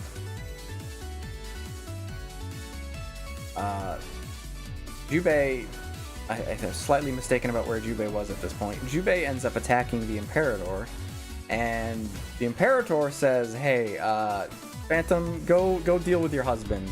So Nine's kind of released a little bit, and she just defeats Jubei pretty easily.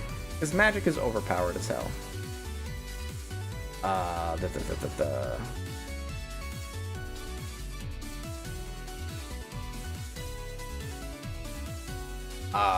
Because things are being delayed so badly, Kokonoe's like, alright, you have like 10 minutes, otherwise I'm gonna release Celica's limiter and destroy. She's gonna absorb all the Seether, which will stop Takumi Kazuchi and probably kill her.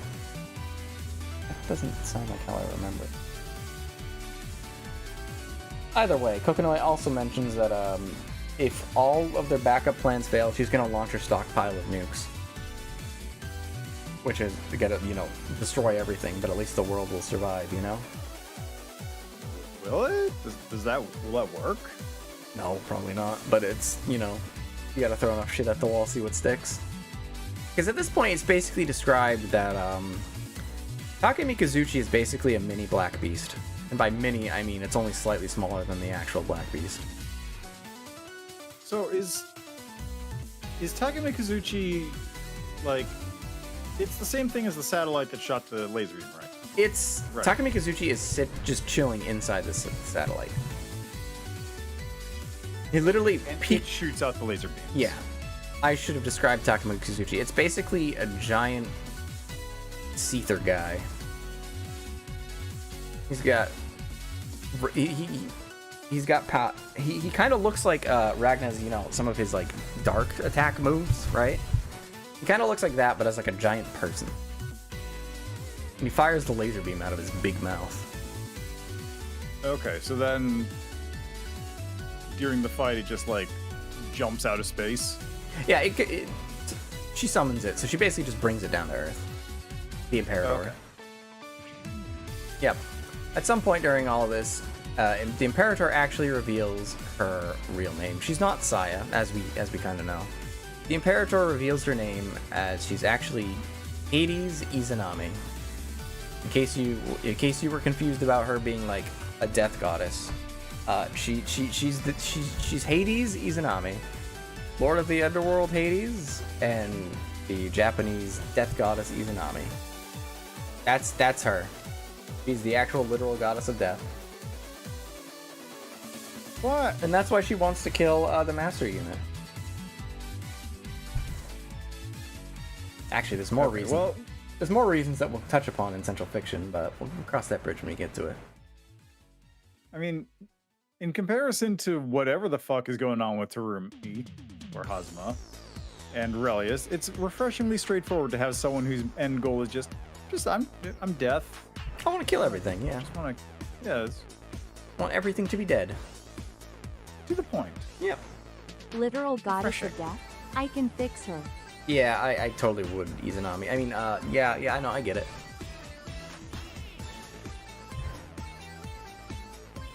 So, where were we? Yes, at this point, this is where Hakumen and...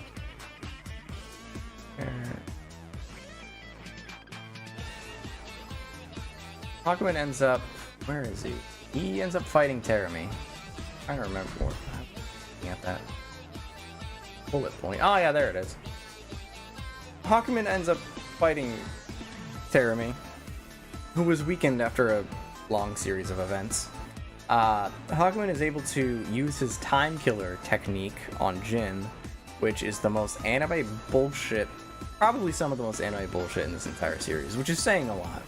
So Hakumen's sword is actually a Nox Nectoris, which I somehow forgot to mention until now.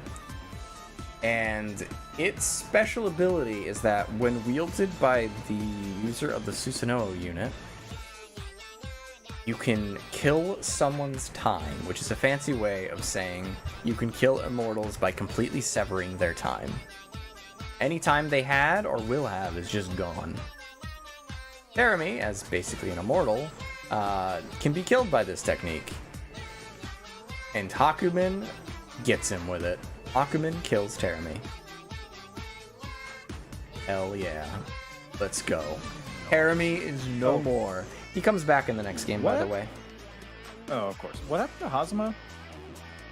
Good question. Since they're in separate bodies now, Hazama is kind of his own person. He still basically acts exactly like Terumi, though. Okay, he's just evil, but not he's overarchingly. He's not evil, but he's evil. not as big of a sadist as Terumi is. Yeah.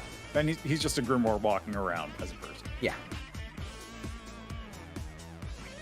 Okay. Yep. Sure. Why not? Right now, specifically, he's with New. I think she might have moved at this point, but she's he's at the tower basically watching all this unfold. Just chilling out, going like, "Yep, that's me." Everything's going according to plan. He's played his role. He's just watching at this point.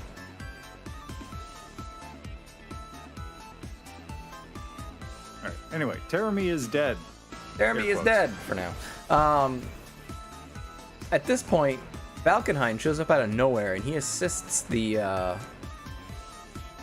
three in the fight against Relius, giving them the upper hand needed to win that fight and force Relius and the others to retreat. Where Bang is now finally teleported with Kushinada's linchpin and Rotenjo, and they have this awesome anime moment where Bang's theme is playing, and he gets to do the cool thing where he jumps into the air, grabs his Rotenjo, and then punches the nail into Kushinada's linchpin, sending it crashing down into the monolith tower and halting all flow of Seether in the immediate area. Hell yeah. Normally this would be very bad for everybody for a lot of reasons, because Ars Magus uses Seether, and if that's not working, then nobody can use Ars Magus. But fortunately for Ragna, he's got a little bit of a plot armor, and that the idea engine can kind of overpower that and allow him to continue to use the Blazblue. It's kind of a bullshit plus device, but it works. Anyway, and also it's science. It's also not magic. Well, it's sort of like a scientific way to use magic that uses Seether. So Ars Magus is stopped by it, which by extension means that the Azure Grimoire is, because it's also Grimoire. Whatever, we're getting it doesn't matter. His still works. Okay, cool. It's special. Yeah, he's special. He's got main character syndrome. He can have it. He's allowed to have it. Anyway, so they end up Ragna, Jin, and Noelle end up defeating Takumi Kazuchi, or at least they seem to have. Where Ragna and Celica, and then also Minerva, which is Celica's robot buddy, who was just introduced like a day prior. Not really important right now. We'll get to her in Central Fiction. They all enter Takumi Kazuchi, and they encounter New inside of Takumi Kazuchi. New's upset that Ragna hates her so much, even though she loves him, and she's also kind of the same person as Noelle, but also not really.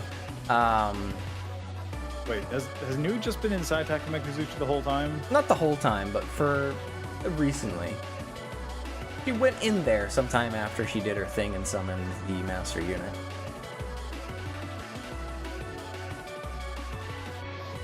Anyway, Ragna kind of pities New, and he's like stops hating her as much as he used to. So he's changed his plans. He's no longer going to destroy New. He wants to save her. And by save her, I mean he has to beat the shit out of her first to stop Takumi Kazuchi. Anyway, so he does that. He defeats New pretty easily. And instead of like killing her or anything, he just kind of takes her body, her unconscious body, just out with him. Not like she isn't against that. I know, exactly right. Anyway, with Takumi Kazuchi dead, Hakumen shows up. Oh, I forgot the most important, one of the cooler parts. Oh shit! After killing Terumi, Hakumen meets up with Jin, and they both destroy the base of the tower after the Kushinada's linchpin hit it, getting rid of it for good. It was kind of a cool moment. They used the same technique. It was kind of cool. I kind of liked it. Anyway, after all that,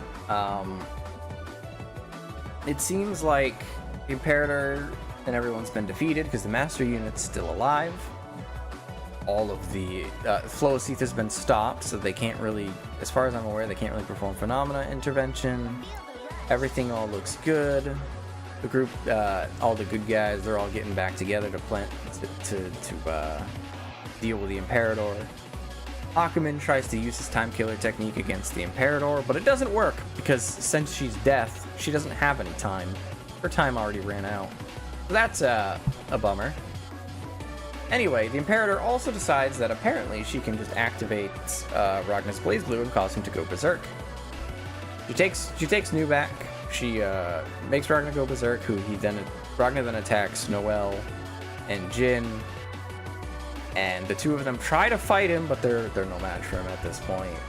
He beats the shit out of Jin, and Noelle is just driven away. Ragna then disappears, and there is...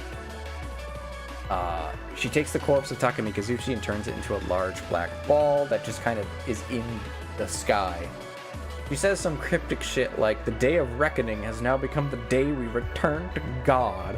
Only those chosen by the power of the Azure shall remain in this world.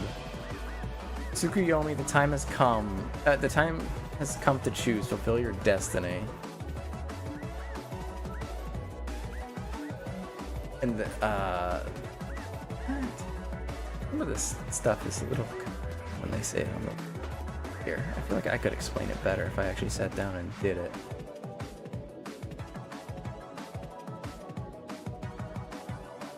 Whatever. Anyway, the Imperator and Rachel are talking. The Imperator is like, "One day I'll grant you death, Rachel." And then Rachel's like, "Well, one day I'll grant you life." And that's kind of like a cool moment. Funny. But that's the end. It's cryptic stuff that's supposed to lead into the next game. Come on, let's... That's all it is. So we'll go back to that later. That's the point of that dialogue and the black ball in the sky. It's sequel bait. Which sequel is Central Fiction. Ominous black orb in the sky is a pretty strong way to start off. It is a pretty strong way, yep. So, after that point, we're in the epilogue for Chrono Phantasma. Kokonoe and Kagura are talking, which is just basically direct exposition to the viewer to explain what the hell actually just happened. The Imperator escaped after everything. Ozma and Relius just kind of dipped after everything. They just kind of left. They can't be found. Seether disappeared because, the linchpin was activated, which causes a lot of problems for the hierarchical cities, because again, like, they had their weather units. Those used Ars Magus. Those don't work anymore. There's also the gigantic black sphere in the sky. Also, a lot of people died in the incident because they weren't able to quickly activate Kushinada's linchpin, so a lot of people were dying. And those souls seem to be going into the thing that they're calling the embryo in the sky. That's what that black sphere is called. It's still there floating above Ibukido. They have no idea what to do with it. Noelle was injured, Jin is almost dead, and Ragna is just gone. That's probably fine. It's probably fine. Anyway, Tsubaki and Rachel have a rare conversation. Tsubaki, she's like, "I'm gonna go do what Jin sought out to do, which is to kill Ragna and kill the Imperator." Because Jin's still hung up on that killing Ragna thing. Rachel ends up stopping her. She says, "Hey, Ragna's gonna die soon anyway, and he's shouldering a very heavy burden. Could you, not kill him?" And then Rachel's like, "Rachel, as the wielder of the Izuyoi, the only blade that can destroy Chrono Phantasma, if Ragna dies before Tsubaki can kill him, then Tsubaki needs to kill Rachel. And that is the only way they can completely eradicate the evil within him," which is very cryptic as hell. But it does drop a very interesting lore tidbit about Rachel, which is that she is in fact a Chrono Phantasma. She's a different kind of Chrono Phantasma than Celica, though. Also, it's never really elaborated on, even in the next game. Because I think they were originally going to work on that in the next series, but they never did. Because they never started any series after the C series. Ugh. Where was Tao during all of this? She wasn't. I don't know where she is. She's probably eating somewhere. She probably didn't die, but she's not doing anything helpful. She's probably panicking. Anyway, there was important I was going to mention. Oh yeah, there's a detail about Rachel that I forgot to mention this whole time that I hinted at but didn't mention it. So, you know how... Oh, right, before I continue with what I was going to say, that's officially the end of the Chrono Phantasma recap. We've made it. It only took 5 hours, but we did it. Crazy, huh? Anyway, so the thing about Rachel. Rachel, at the end of Calamity Trigger, I said that she showed up and used the Tsukuyomi unit to prevent Takamikazuchi from destroying Kagutsuchi. And I said that that was a very significant event that would cause problems for Rachel later on. That is because Rachel is what is known as an onlooker. An onlooker is a special type of observer of which there's only one of in any given world, and that role has gone to Rachel in this world. The onlooker... Let me guess, she can't interfere. Yes. The onlooker acts as sort of a audience member whose goal is to just watch the stage play out. They're basically there to just observe that things are happening. So, onlookers are very powerful observers. They have a lot of power that they can use, except they can't use it because they're not supposed to interfere. Which is why Rachel using the Tsukuyomi unit to stop Takamikazuchi was a pretty big interference. And as a result of that, she started to slowly lose her powers as an onlooker. And by the time Chrono Phantasma ends, she's lost pretty much all of those powers. And the universe, or I guess the world, is going to pick another onlooker soon. But we'll meet them in the next game. Wink. So that was an important detail that I was supposed to mention at some point, but I forgot because I forgot that the game doesn't really mention it in the main story, like, anywhere. I think it's mentioned in, like, one of the side stories. I didn't play through the side stories when I was doing it on stream. So, ay. This is... I know. Ooh, there's a lot. It's a lot to take in. I get it entirely. I will say, though, I'm sure you have questions. I may not have explained some things particularly well. So if you got any questions, in fact, why don't we... Okay, I scrolled back up to our DMs. Are any of the questions that you initially asked, are they still... Have I answered them, or are any of them still relevant? Okay, so we did, let's see, we got what's a cauldron and why are they connected to the time loops? We did that one. We did what's phenomena intervention. Yep. We got that. I had the question about what's the canon parallel timeline when there's a bunch of parallel timelines happening at the same time. That was the continuum Got that shift, one covered. Why is everyone trying to kill everyone all the time? Ah, that's an easy answer. It's a fighting game. Like I said earlier, it's all just an excuse to have you just stage fights. Right, but that... Okay, so there's a difference between, like, why is everyone trying to fight everyone and why is everyone trying to kill everybody? Oh. They're just violent.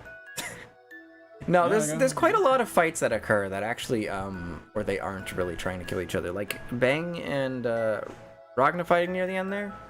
No, they weren't really trying to kill each other. Yeah, it was just like, what?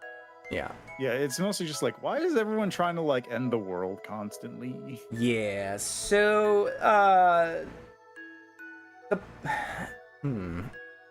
the bad guys of Blazblue are really bad guys.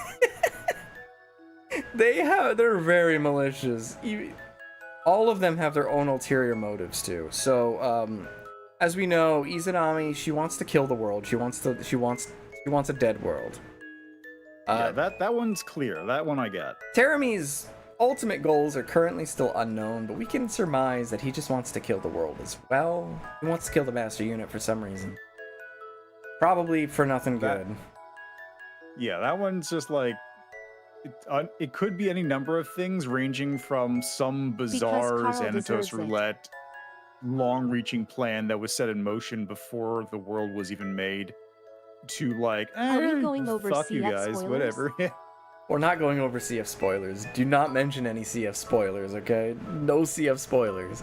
I specifically tried to make this so it's not CF spoilers as possible, which is very hard because every online source of information loves to just jumble everything together, and I kind of got to parse through that and be like, oh yeah, that was a central fiction thing. Oh, that's not a central fiction thing, and so on and so forth. So I was trying to be very careful with what I said today. But And anyway.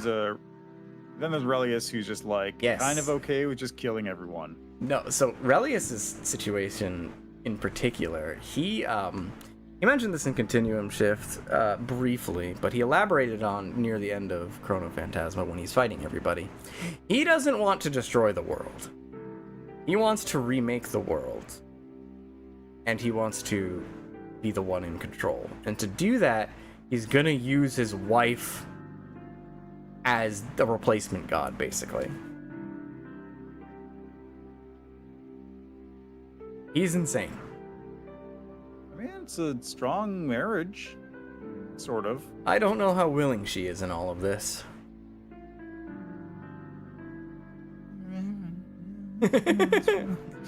Alright, then we had why is Hazama / Yuki Terumi a body jumper, or does he just keep getting new bodies? He gets to exist in like one random dude that was an amnesiac or whatever. He's like 4 people.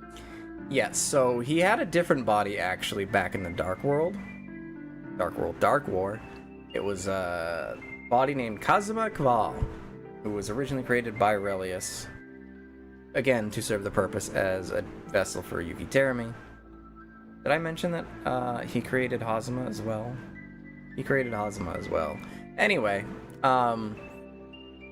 Kazuma had amnesia after he was created, and he was enrolled into the Magic Academy where everybody else was located.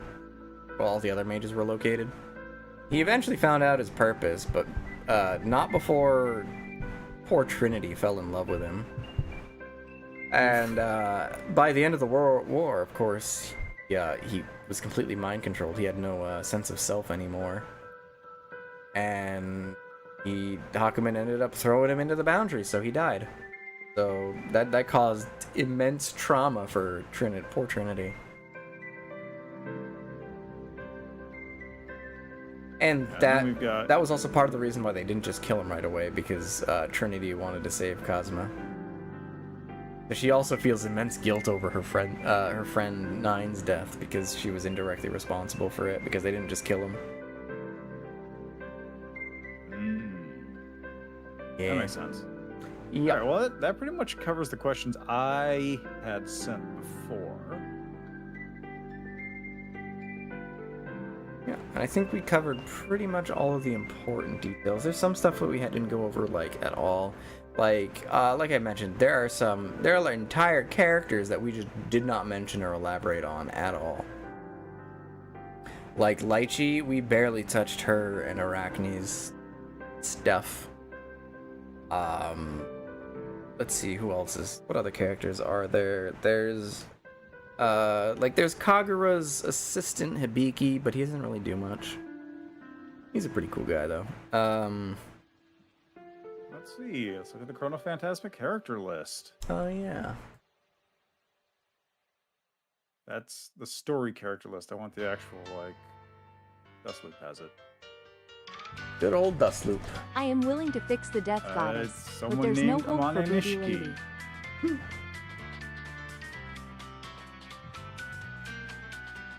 Let's see. I didn't talk about... Oh, yeah. Homura Amano Hokosaka is the name of Tenjo Amano Hokosaka's son. I think it was son, right?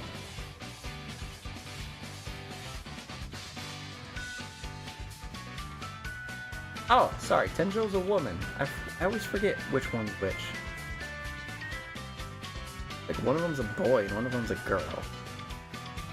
I think that's the only name on this list I don't recognize.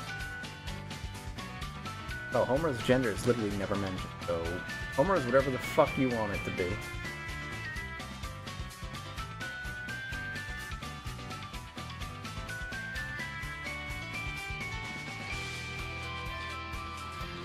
Yeah, that's the only name on the Chrono Phantasma list that I don't think we like really mentioned at all. One way or another. Yeah, we actually were surprisingly thorough. I wasn't intending to be. Like, Amane I mentioned, but I didn't go into any detail. Because he's not super important in Chrono Phantasma. And then there's Bullet and Azrael, but they're just kind of there. Yeah. And then, like, everyone else is pretty much involved.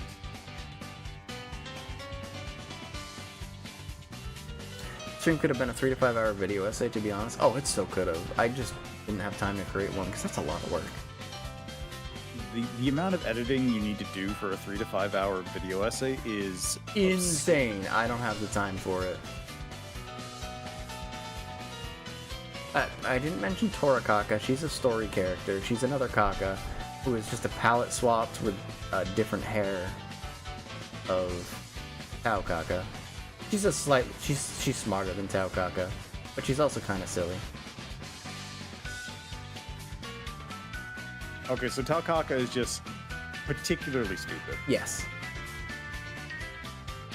Here's a fun fact about Taokaka that I like. So, given the Jubei family tree, Taokaka and Ragna are sort of like adoptive siblings in a way.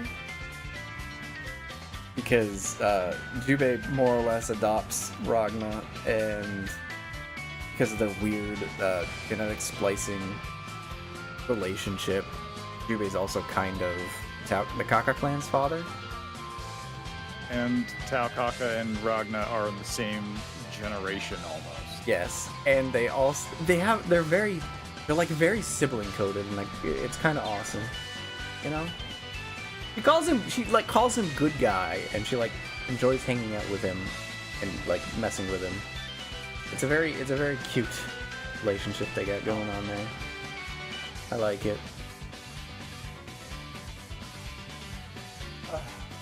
Alright, well, now that we've hit the 5-hour mark... Yeah, I think it's time to go catch some sleep. I'm tired. I'm looking over the character list, and I am surprised that we really did at least briefly mention almost every single character, somehow. I didn't think I actually remembered that much off the top of my head, but fuck, I did.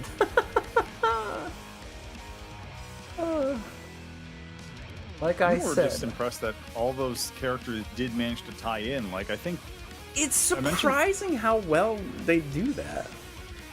Like, the only other character I think that doesn't really tie in a whole bunch would probably be Iron Tiger, because he's just kind of hanging out.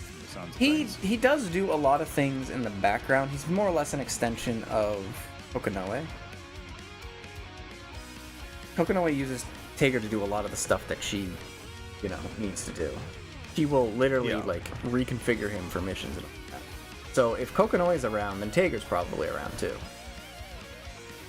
Yeah, but Kokonoe is like the actual character there. Yes.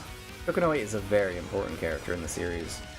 I would almost consider her another main character, if not for the fact that we already have 3 of them.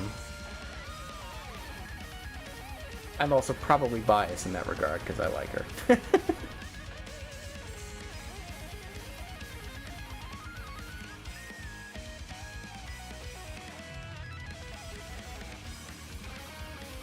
Tiger exists to pound Lychee into being smarter. That is true. He does beat up Lychee, like, a lot. Kind of weird. Well, clearly it's not working. I know. Lychee, she's still so stupid. Like, we love her, but goddamn woman. It's fine that you want to, like, work on saving him. It's not fine working with the people who want to destroy reality to do it. Listen, if reality gets remade, then maybe it can be remade with the boyfriend who's no longer a weird ooze. That's pretty much what she was. I think that's what her. After a while, she's like, all right, we're doing that. That's why she's joining with Relius. She wants Relius to create a new world for one where she can be with her boyfriend. I feel like there's gotta be easier ways to do that. You would think. But we're ready for Central Fiction, surprisingly. I'm trying to think of any other details that I might have missed. And there might be one or two that come up, but we can cover that. If I think of them, we can cover them when we start Chrono Phantasm. Central Fiction.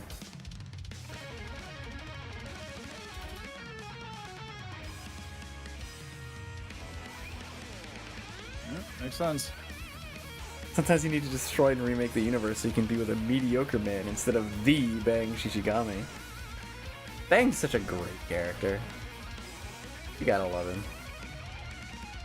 What is it? What is it with like Arxis and making a game where there's a ninja that runs a country? Well, he doesn't really run a country. He just he more of is like the moral backbone of the remnants of Ikaruga. Like, he keeps the spirits of everybody up. He doesn't really organize or manage anything. He's just like the hype man. Oh, I mean, in fairness, I don't think Chip actually runs a country either. I don't remember the specifics of what Chip does either. But he's the president of a country, which counts for more than Bang just being a hype man, you know? I think he like says he's the president of the Chip Federation, but I don't think the Chip Federation exists. And he could just be a fraud. Bang runs a refugee camp. Yeah, he basically, yeah, pretty much. He's also a great guy. I didn't mention this, but naturally after the death of his master, which he was present for, by the way, the scar on Bang's head was given to him by Jin. Bang really hates Jin and wants to get his revenge for his master, but in Continuum Shift, where Jin is weakened, Bang ends up confronting him, the weakened Jin, and he's like, I can't fight you when you're like this. It wouldn't be honorable. So he helps Jin recover and sends him on his way after the fact. Because he's just that good of a guy. Respect. Yep. Alright, anyway, it is late. Yeah, it's late. I'm getting sleepy too. I need to hit the shack. Cat, you go bed. Cat, you should do the same, even though a lot of you are in very different time zones and some of you it's like daytime, but you should hit the sack. I'm gonna go eat. We'll do something tomorrow, I think, I hope. We'll make a plan on it. Alright.